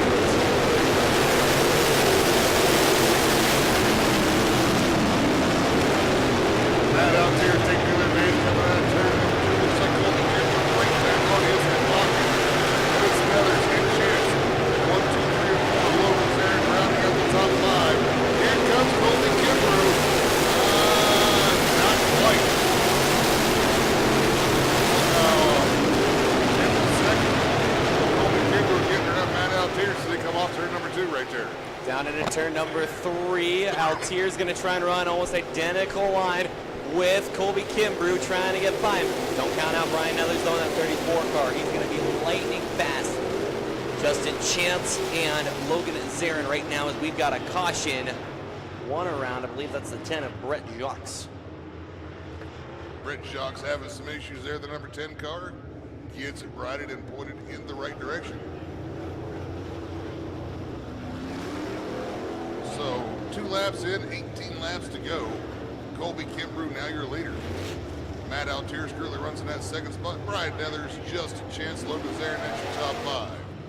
Then it's Jeff Watson, Kyle Zimmerman, Ben Easler, AJ Spagnolio, Scott Smith, Joe Hensel, and charged with that caution, the 10 of Brett Jacques.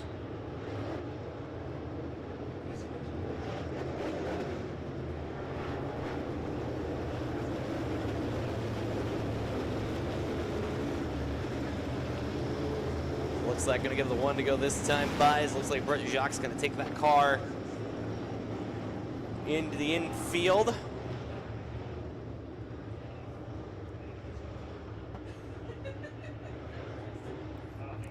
Set to rock and roll out of turn number 4 once more. 2 down, 18 laps left to go. Colby Kimbrough, Matt Altiers, Brian Nethers, Justin Chance, Logan Zarin, Green's back out. Brian Nethers trying to drop the inside of Altiers, pick up that 2nd spot. Side by side, they come off of 2.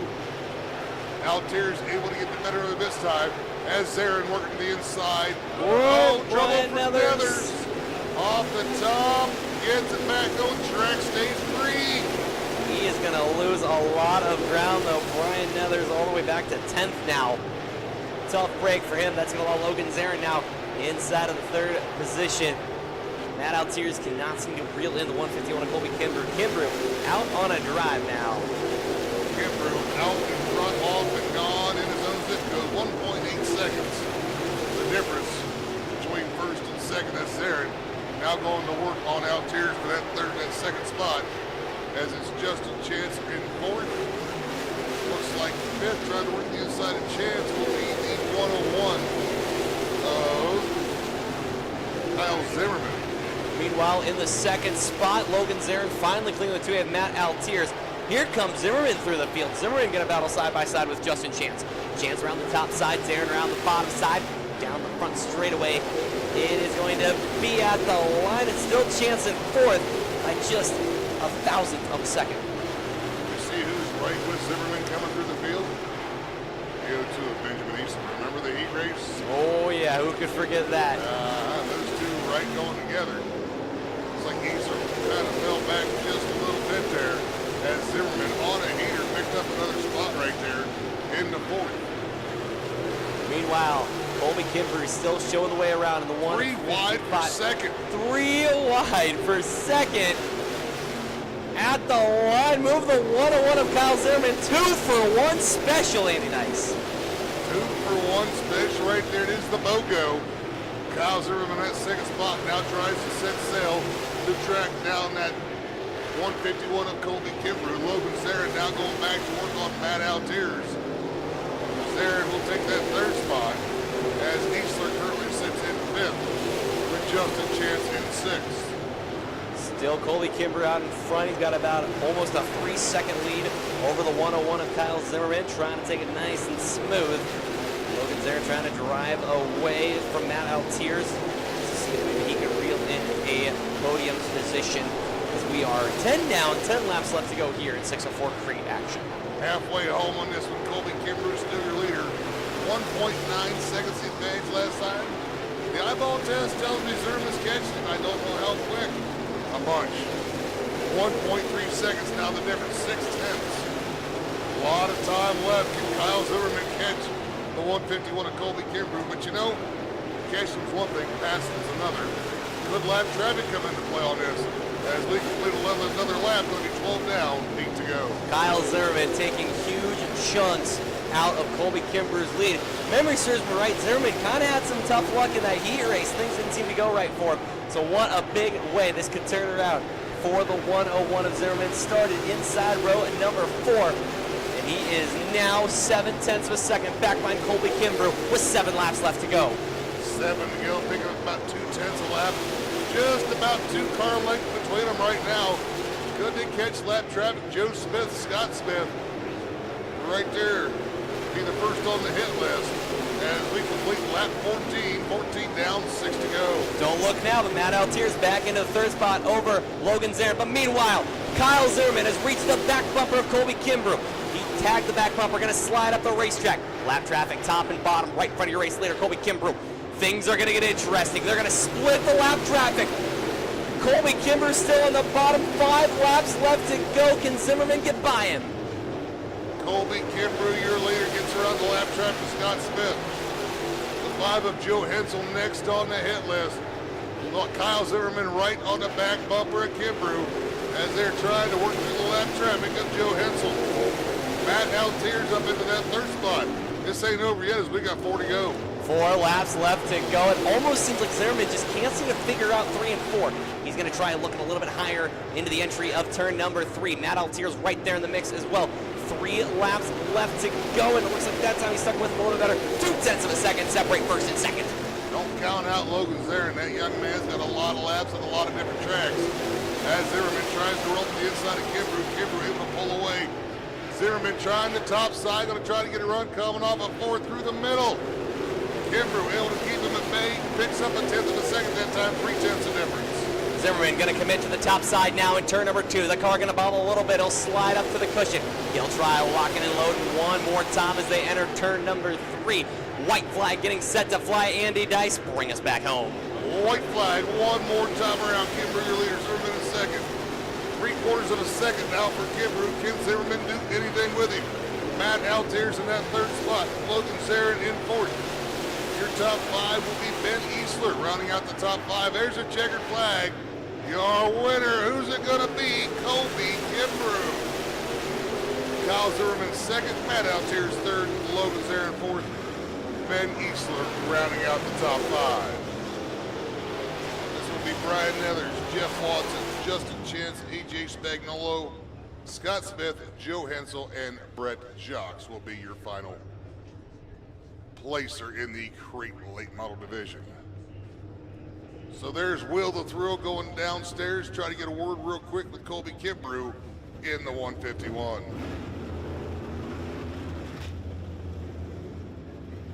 Looks like Kimbrough going to go back and maybe go across the scales real quick, get teched out.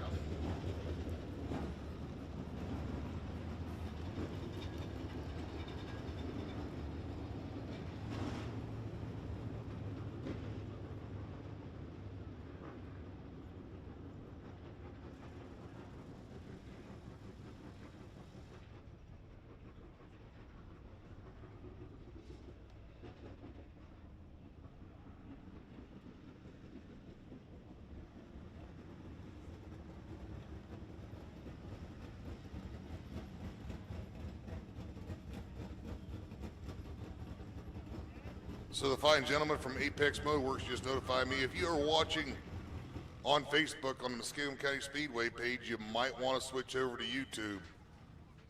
Not an urgent need, but we've only got an hour and a half left on Facebook before Facebook's going to shut the stream off. But it will continue on the Apex Motoworks page on YouTube.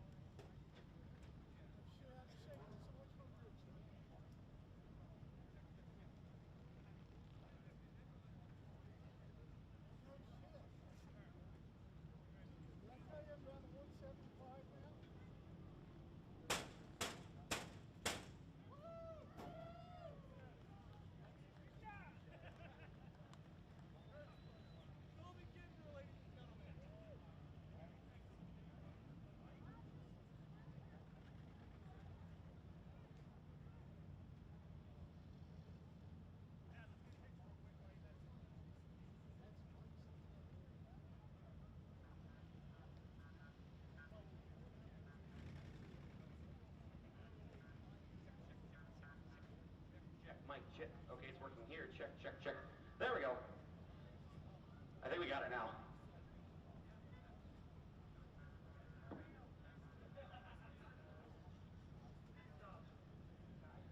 All right, we got a word here with feature winner, Colby Kimbrough. Man, it seemed kind of easy a little bit there, but had some traffic all over the whole race. Yeah, definitely one of those, you know, I feel like we had a pretty good car early in the night and just kind of missed the setup in the heat race there and ran second to Brian. But, you know, Drake and everybody back at the trailer just worked their ass off all night for me. And, you know, that's definitely the biggest thing. Like, I got to send a huge shout out to Matt Henderson on the phone, Mikey back at the house, you know, giving us some tips, tricks here and everything like that. But it was definitely one of those ones where starting fourth, you definitely don't know what's going to go on. And split in the middle right off the start. It was like, yeah, this is a little bit risky, but if we're going to go, we got to go. Silly car at 10, the 101 breathing down your neck and out of lap traffic there in the late stage of this race. Yeah, Drake started giving me the stick that he was on me, and I just kind of basically tried to stay on the bottom, and if he was going to get around me, he was either going to have to move me or he was going to have to drive around me, and there were just crumbs everywhere up on top. Like, I'd start trying to move up a little bit on exit, and just got a ton of wheel spin, so I knew if he was going to get me, he was going to have to drive around me or move me, but I appreciate him for running me clean. You know, that's a huge thing when it comes to these cars. Everybody wants to beat and bang, but I want to send a huge shout out for him to run me clean tonight. Who do you got to thank on this 101? Definitely have to thank the Turn LLC, CH Enterprises, Bobby Lake Motorsports, Online Merch Table, Precision Machining Hydraulics, Fry's Auto Supply, TNT Industrial Supply, Drake, Mikey, Bobby, Donnie, West Virginia Black Bears. That's a pretty cool thing that we picked up with the West Virginia baseball team this year as a sponsorship deal. So just want to send a huge shout out to all those guys and anybody that I might have forgot. You know, just want to let them know that we appreciate them helping us beat up and down the road every week. A lot of watching. Congratulations, ladies, on feature winner Colby Kimbrough. Mod Lights set at the racetrack next.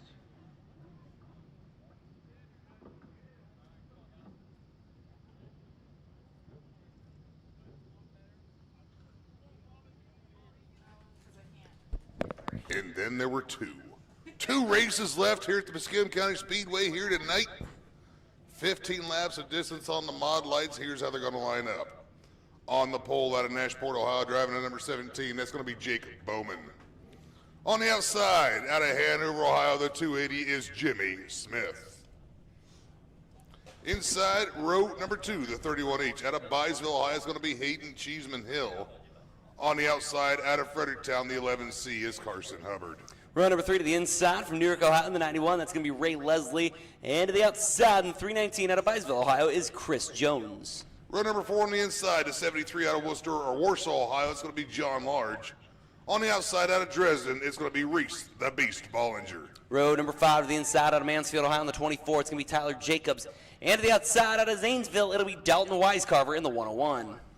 Row number 6 to the inside, the 65 out of Kokomo, Indiana. That's Joe Boyle. On the outside in the half, her dad, Rodney Kimes, used to drive the half nuts car. But the one half is Kara Kimes out of Zanesville. Final row, we'll see Ryan Klein in the 20 car and Coshocton's Aiden Braxton in car number 7. So once again, 15 laps of distance. This one's for all the marbles. Yes, sir. So Mod Lights give you a quick little background. These are basically a 2/3 scale modified, 1,200 pounds the minimum weight, 1,000 cc motorcycle engines, what most of these guys are running. You are allowed to run up to 1,200 cc's, but if you're running a 1,200 cc, you have to weigh another 100 pounds. Most of the part, they're a Kawasaki Ninja or a Suzuki GSSR XR type motor. 3-link suspension, pretty simple setup. Not horrible to get into. You can usually pick up a used car for $12,000 to $15,000. If you want new stuff, you want the best of the best, you better pull out your pocketbook because that's going to cost you a lot of money. I really can't tell you, but I can tell you that it is somewhere in the upwards of the neighborhood of $30,000 if you want a brand new best of the best Mod Light. I know you raced one for a little bit. I take it with your weight, you were a 1,200 guy? Ouch. Believe it or not, I had an extremely light car, luckily.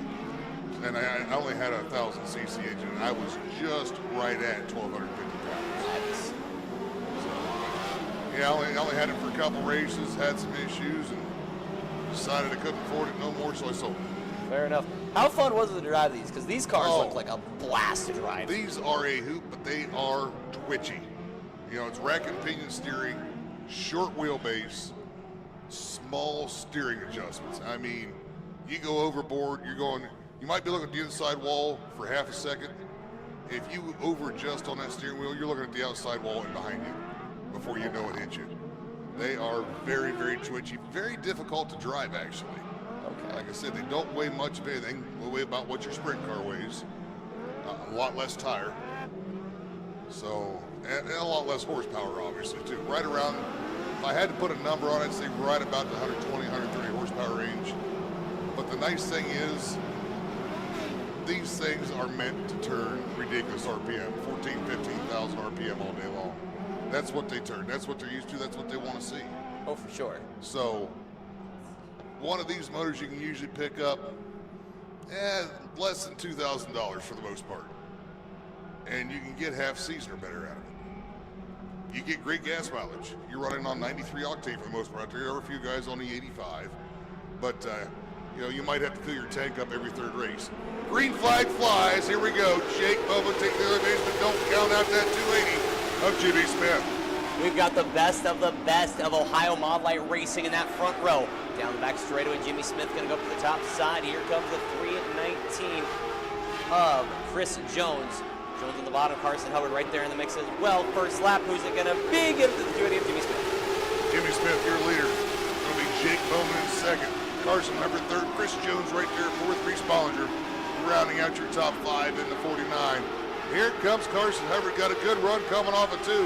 Trying to track down to 17 of Jake Bowman, who's fallen up into the wheel tracks at the 280 of Jimmy Smith. Jimmy Smith opening up to an almost second lead over the 17 of Jake Bowman. Battle for the third spot, starting to heat up between Chris Jones, Carson Hubbard. Hubbard works the top side, Jones on the bottom side. Drag race down into turn number 3. Hubbard still on the top side, Jones on the bottom. Out of turn number 4, third spot gonna go to the 11th C of Carson Hubbard. Just as the battle for third heating up, the battle for fifth is heating up between Reese Bollinger, who's got it, and Hayden Cheeseman Hill, who wants it. Just as I say that, Chris Jones now back to the inside of Hubbard. Hubbard trying to battle back on the high side. Both of them reel in that 17 of Bowman.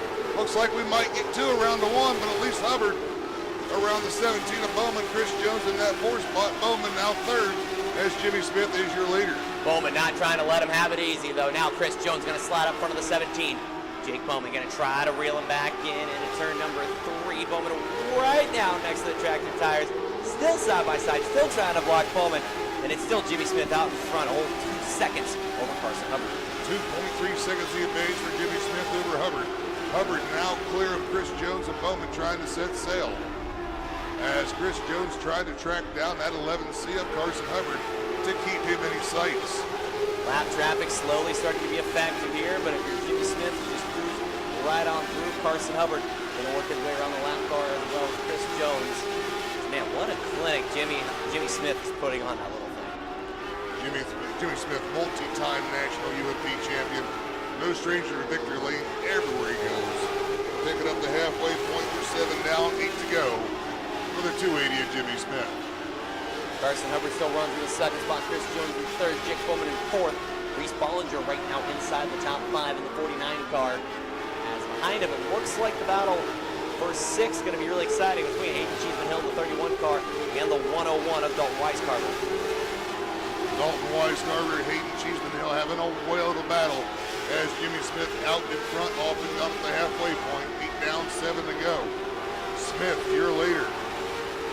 It's still Carson Hubbard in second, Chris Jones third.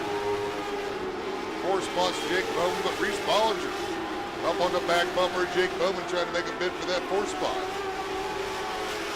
Can't help but wonder who the tires will be going away on the 17 of Bowman. Came out very strong, and that car has seemed to fade very quickly here.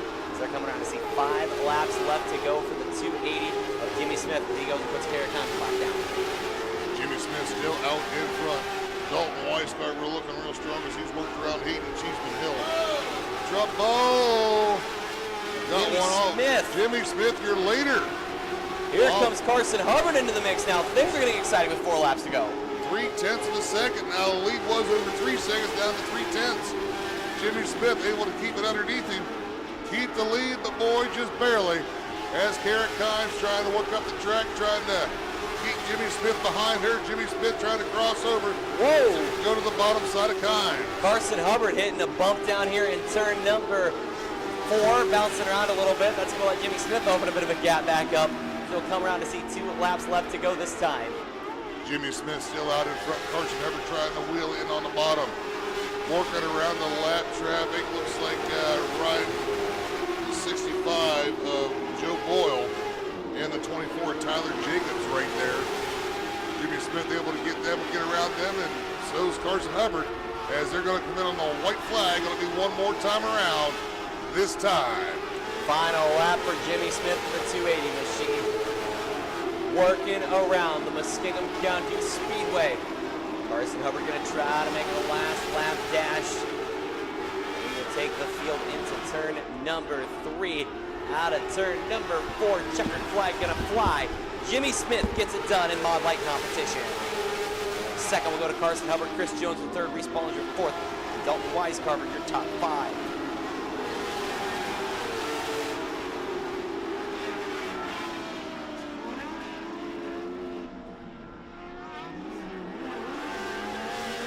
Jimmy Smith getting it done in the Mod Lights tonight. Carson Hubbard in second, Chris Jones third, Dalton Weiscarver fourth, Reese Bollinger fifth, Jake Bowman sixth, Hayden Cheeseman Hill in 7th, Ray Leslie 8th, Tyler Jacobs 9th, Carrot Kimes 10th, Aiden Braxton 11th, John Lard 12th, Joe Boyle 13th.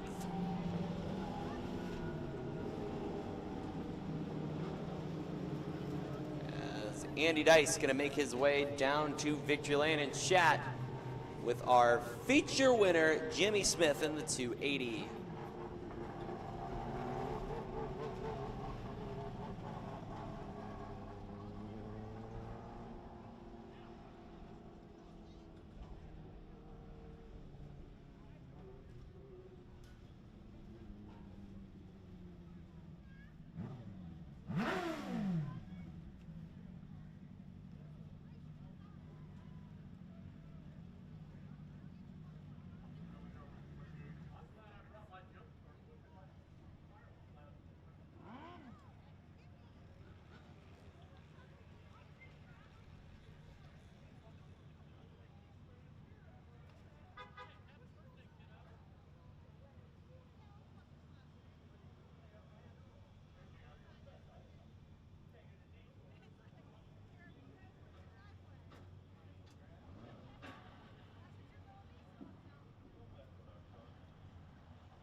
Oh, he's got his elbow off. Let him hear ya.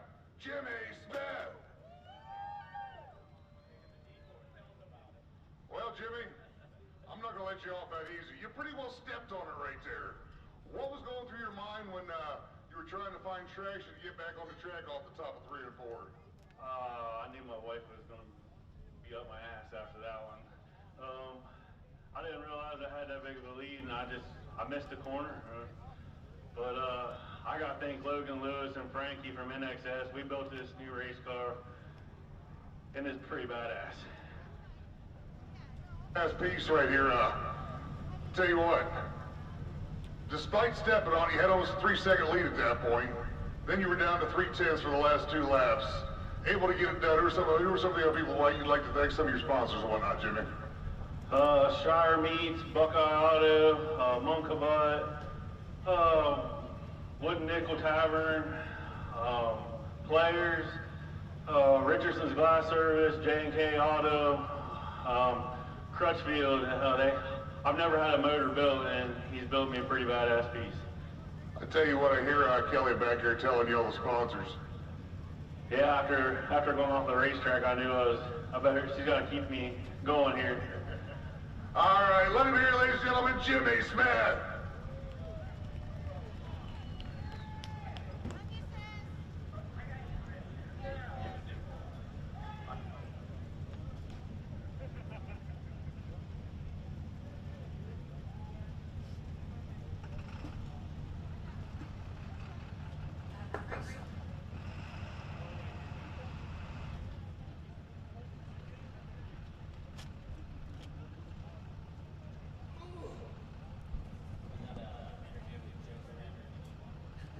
Getting down to the nitty-gritty here, the nightcap here at the Muskingum County Speedway, that being your mini stock feature here at Muskingum County. Once again, thank you to everybody who's tuned in live on Apex Motoworks and everybody on the Muskingum County Speedway Facebook page, and all of you here at the track, and all of you sticking around too until the very end. You are in for a show with tonight's 15-lap mini stock feature to cap off the night. Once again, the Roddy Ram Memorial.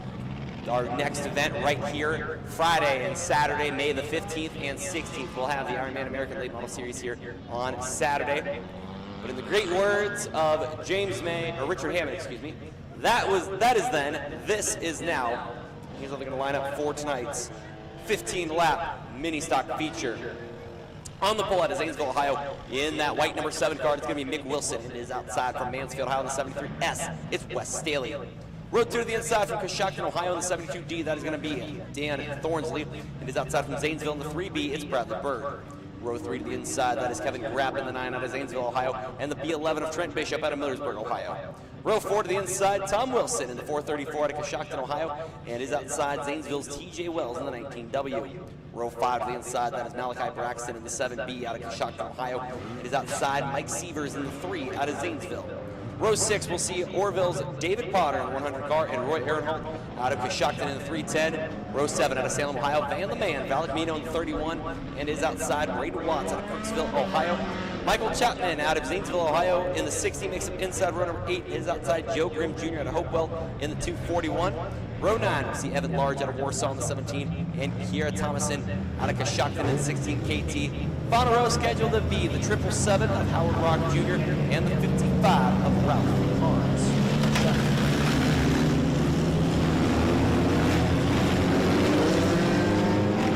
Ready for the nightcap. Andy Dice finally got the air back in the lungs.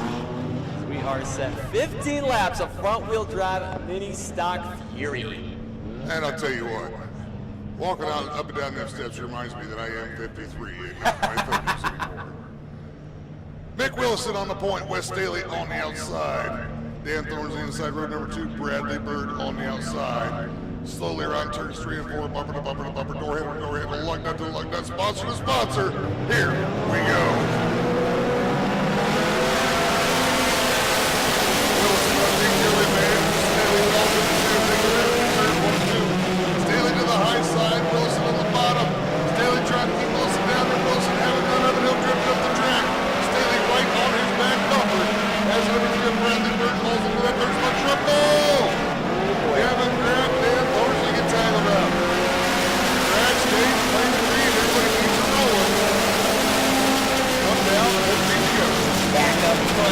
Nick Wilson trying to hold on to the lead. Wes Staley on the bottom side right there. Side by side for second. Still Wilson. Staley giving into that bumper, trying to let it know, hey buddy, I'm here. And I'm going to go for it. Staley's going to work to the bottom. Wilson on the top side. It's still a 7 at the line. We call that for morning racing circles. Old Staley applied it right there to the 7. Wilson trying to find a way around to Bradley Bird as they go 3 wide off the 2. It's still Wilson, Staley, Bird, Kevin grabbing for Wes Staley trying to get up on the top side. Wilson tries to cross over, trying to find anything to get around that 7. Up Nick Wilson. Nick Wilson making that Acura the whitest Acura I've ever seen.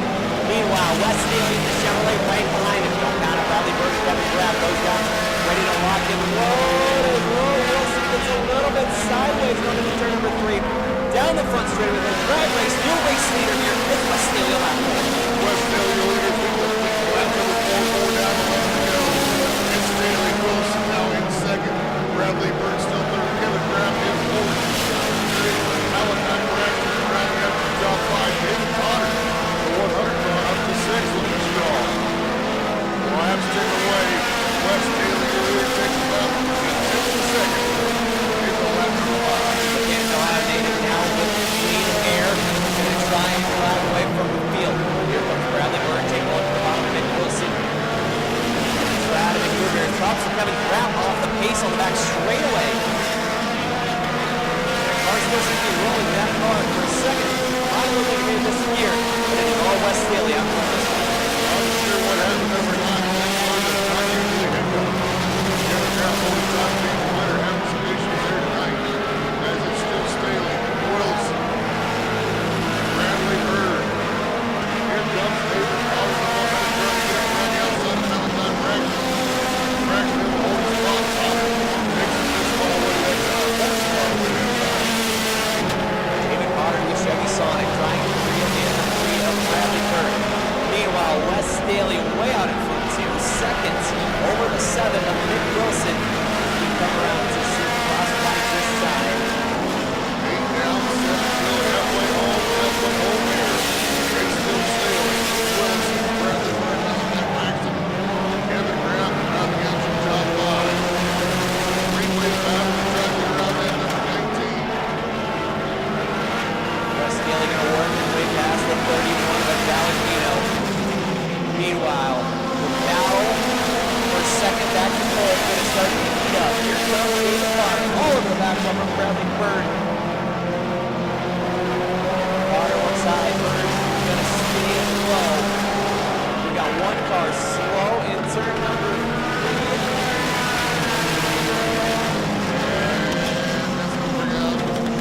Here it is, yellow flag. That is 65, I do believe. That 53T. Braden Watts. Braden Watts.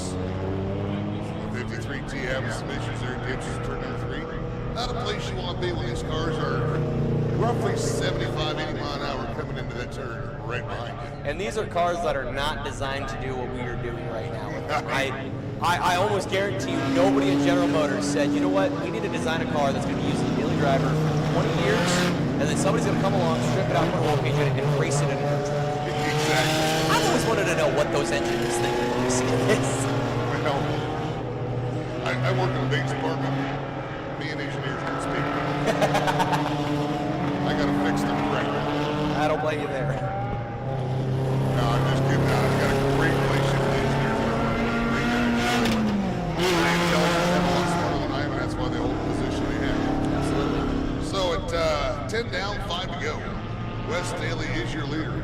Mick Willison now up into that second spot, or still in that second spot. Bradley Bird third. David Potter up to that 4th spot. Back a good ways. Back in 11th spot. He's up 7 spots. That is a pretty quick machine right there. Absolutely. He's found something, that Chevy Sonic. That thing looks like getting ready to go back to green here. 5-lap dash. Can Wes Staley hold on to pick up a win here at the Muskingum County Speedway? Staley takes it nice and quick from turn number 4. Green flag back out. 5-lap dash. Trying to have rough up Mick Wilson a little bit to get around. He drove home to him, but once he got around it, he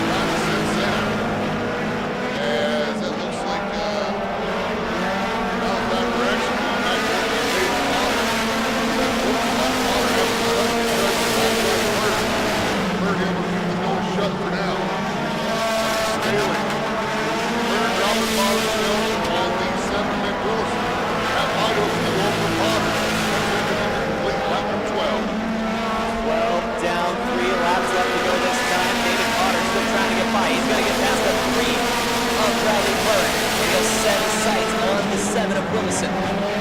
It's the back bumper of the 7.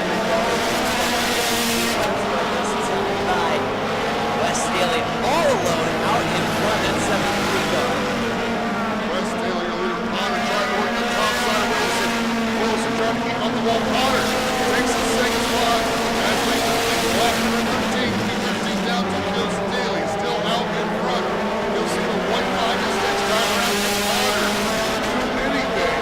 D-race that 2-second gap between himself and Wes Staley. Remember, Bob, from the left to Gonna be quite the drive. I don't know the other time to make it. White flag this time for Wes Staley.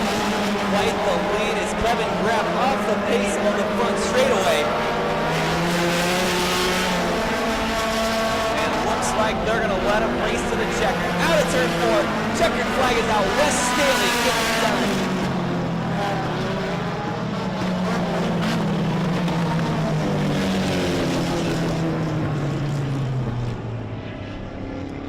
So 5th place, I believe, is going to go to should be the 7B of Malachi Braxton. 4th, 3B of Bradley Bird. 3rd to 7 of Mick Willison. 2nd from 11 to the 100 of David Potter. But your winner out of Canton, Ohio, driving that 73S machine. Put your heads together for Wes Staley.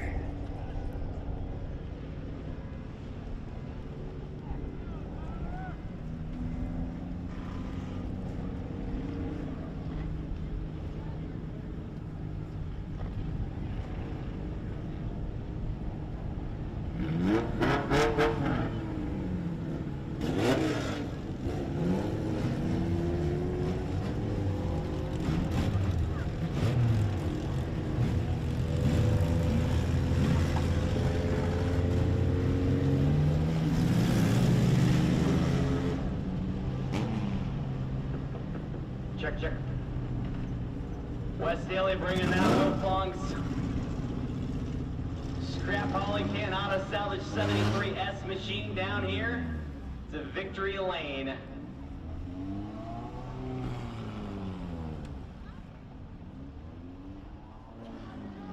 Climbing out of the car, feature winner Wes Staley in the 73.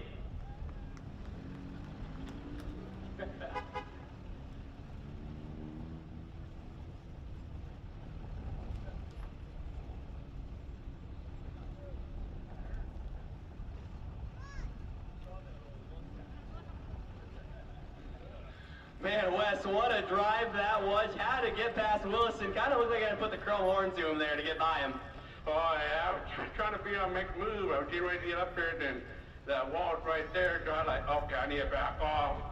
Then I do a net turn, try to make a move again, and I swept him. I'm like, yes, I got it, and I'm going to hold my line up there and hope for somebody can pass me or not. It seemed like once you got by him, though, this thing was just on rails here. Is this the way you had the car set up, or was it the way the track worked in your hands? Was it a little bit of both? Well, I went hot lap. I put Wayne County tire set up at D, and I was balking a little bit coming out of turn. So I put a smaller tire on it, and I went for heat race, and it turned up the RPM a little bit more, and I need that. Then I had to tighten up the rear because it tracked like ice baby, so it just slide in the turn. I think you tie it up a little bit more, then it felt really good.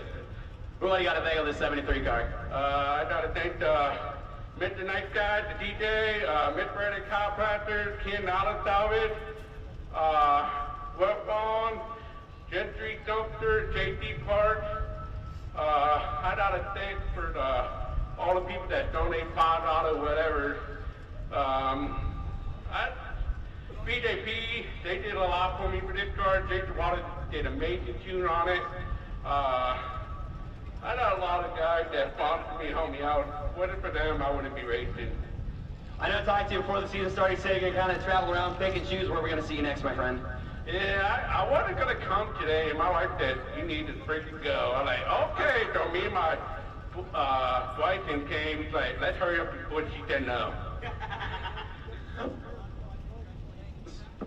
A lot of fun. Congratulations, Wes Staley, your feature winner.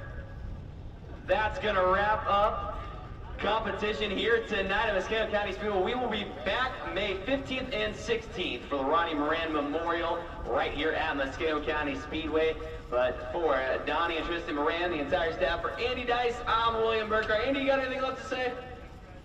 Just pretty much wrapping up here tonight. Will, thank you very much. Appreciate you letting me come out and help you out here tonight. On behalf of myself, William Burkhardt, and the staff management here at the Muskingum County Speedway, make sure you buckle up before you start up. Noise at the law, it's just a darn good idea. Want to see each and every one of you back here for the Ronnie Moran Memorial May 15th and 16th, right here at the Muskingum County Speedway. That being said, keep your racing on Speedway, not on the highway. Have a good night, everybody. Hello, Dirt Late Model Nation. Welcome to the first annual Shale Crescent Dirt Cup, powered by the Ohio Natural Energy Foundation, right here at the legendary Muskingum County Speedway. Not only will the Dirt Cup officially crown the top Super Late Model Series for 2026, but the race will also benefit the Ohio Natural Energy Foundation. The foundation is solely devoted to raising funds for scholarships and other educational opportunities for the next generation in the oil and gas industry. Whether it is welding certifications, diesel mechanics, geologists, or chemical engineers, the foundation is here to help them. Please follow the QR code on the screen and consider donating any amount you can, because every dollar counts. Thank you again for joining us and helping raise money for our foundation.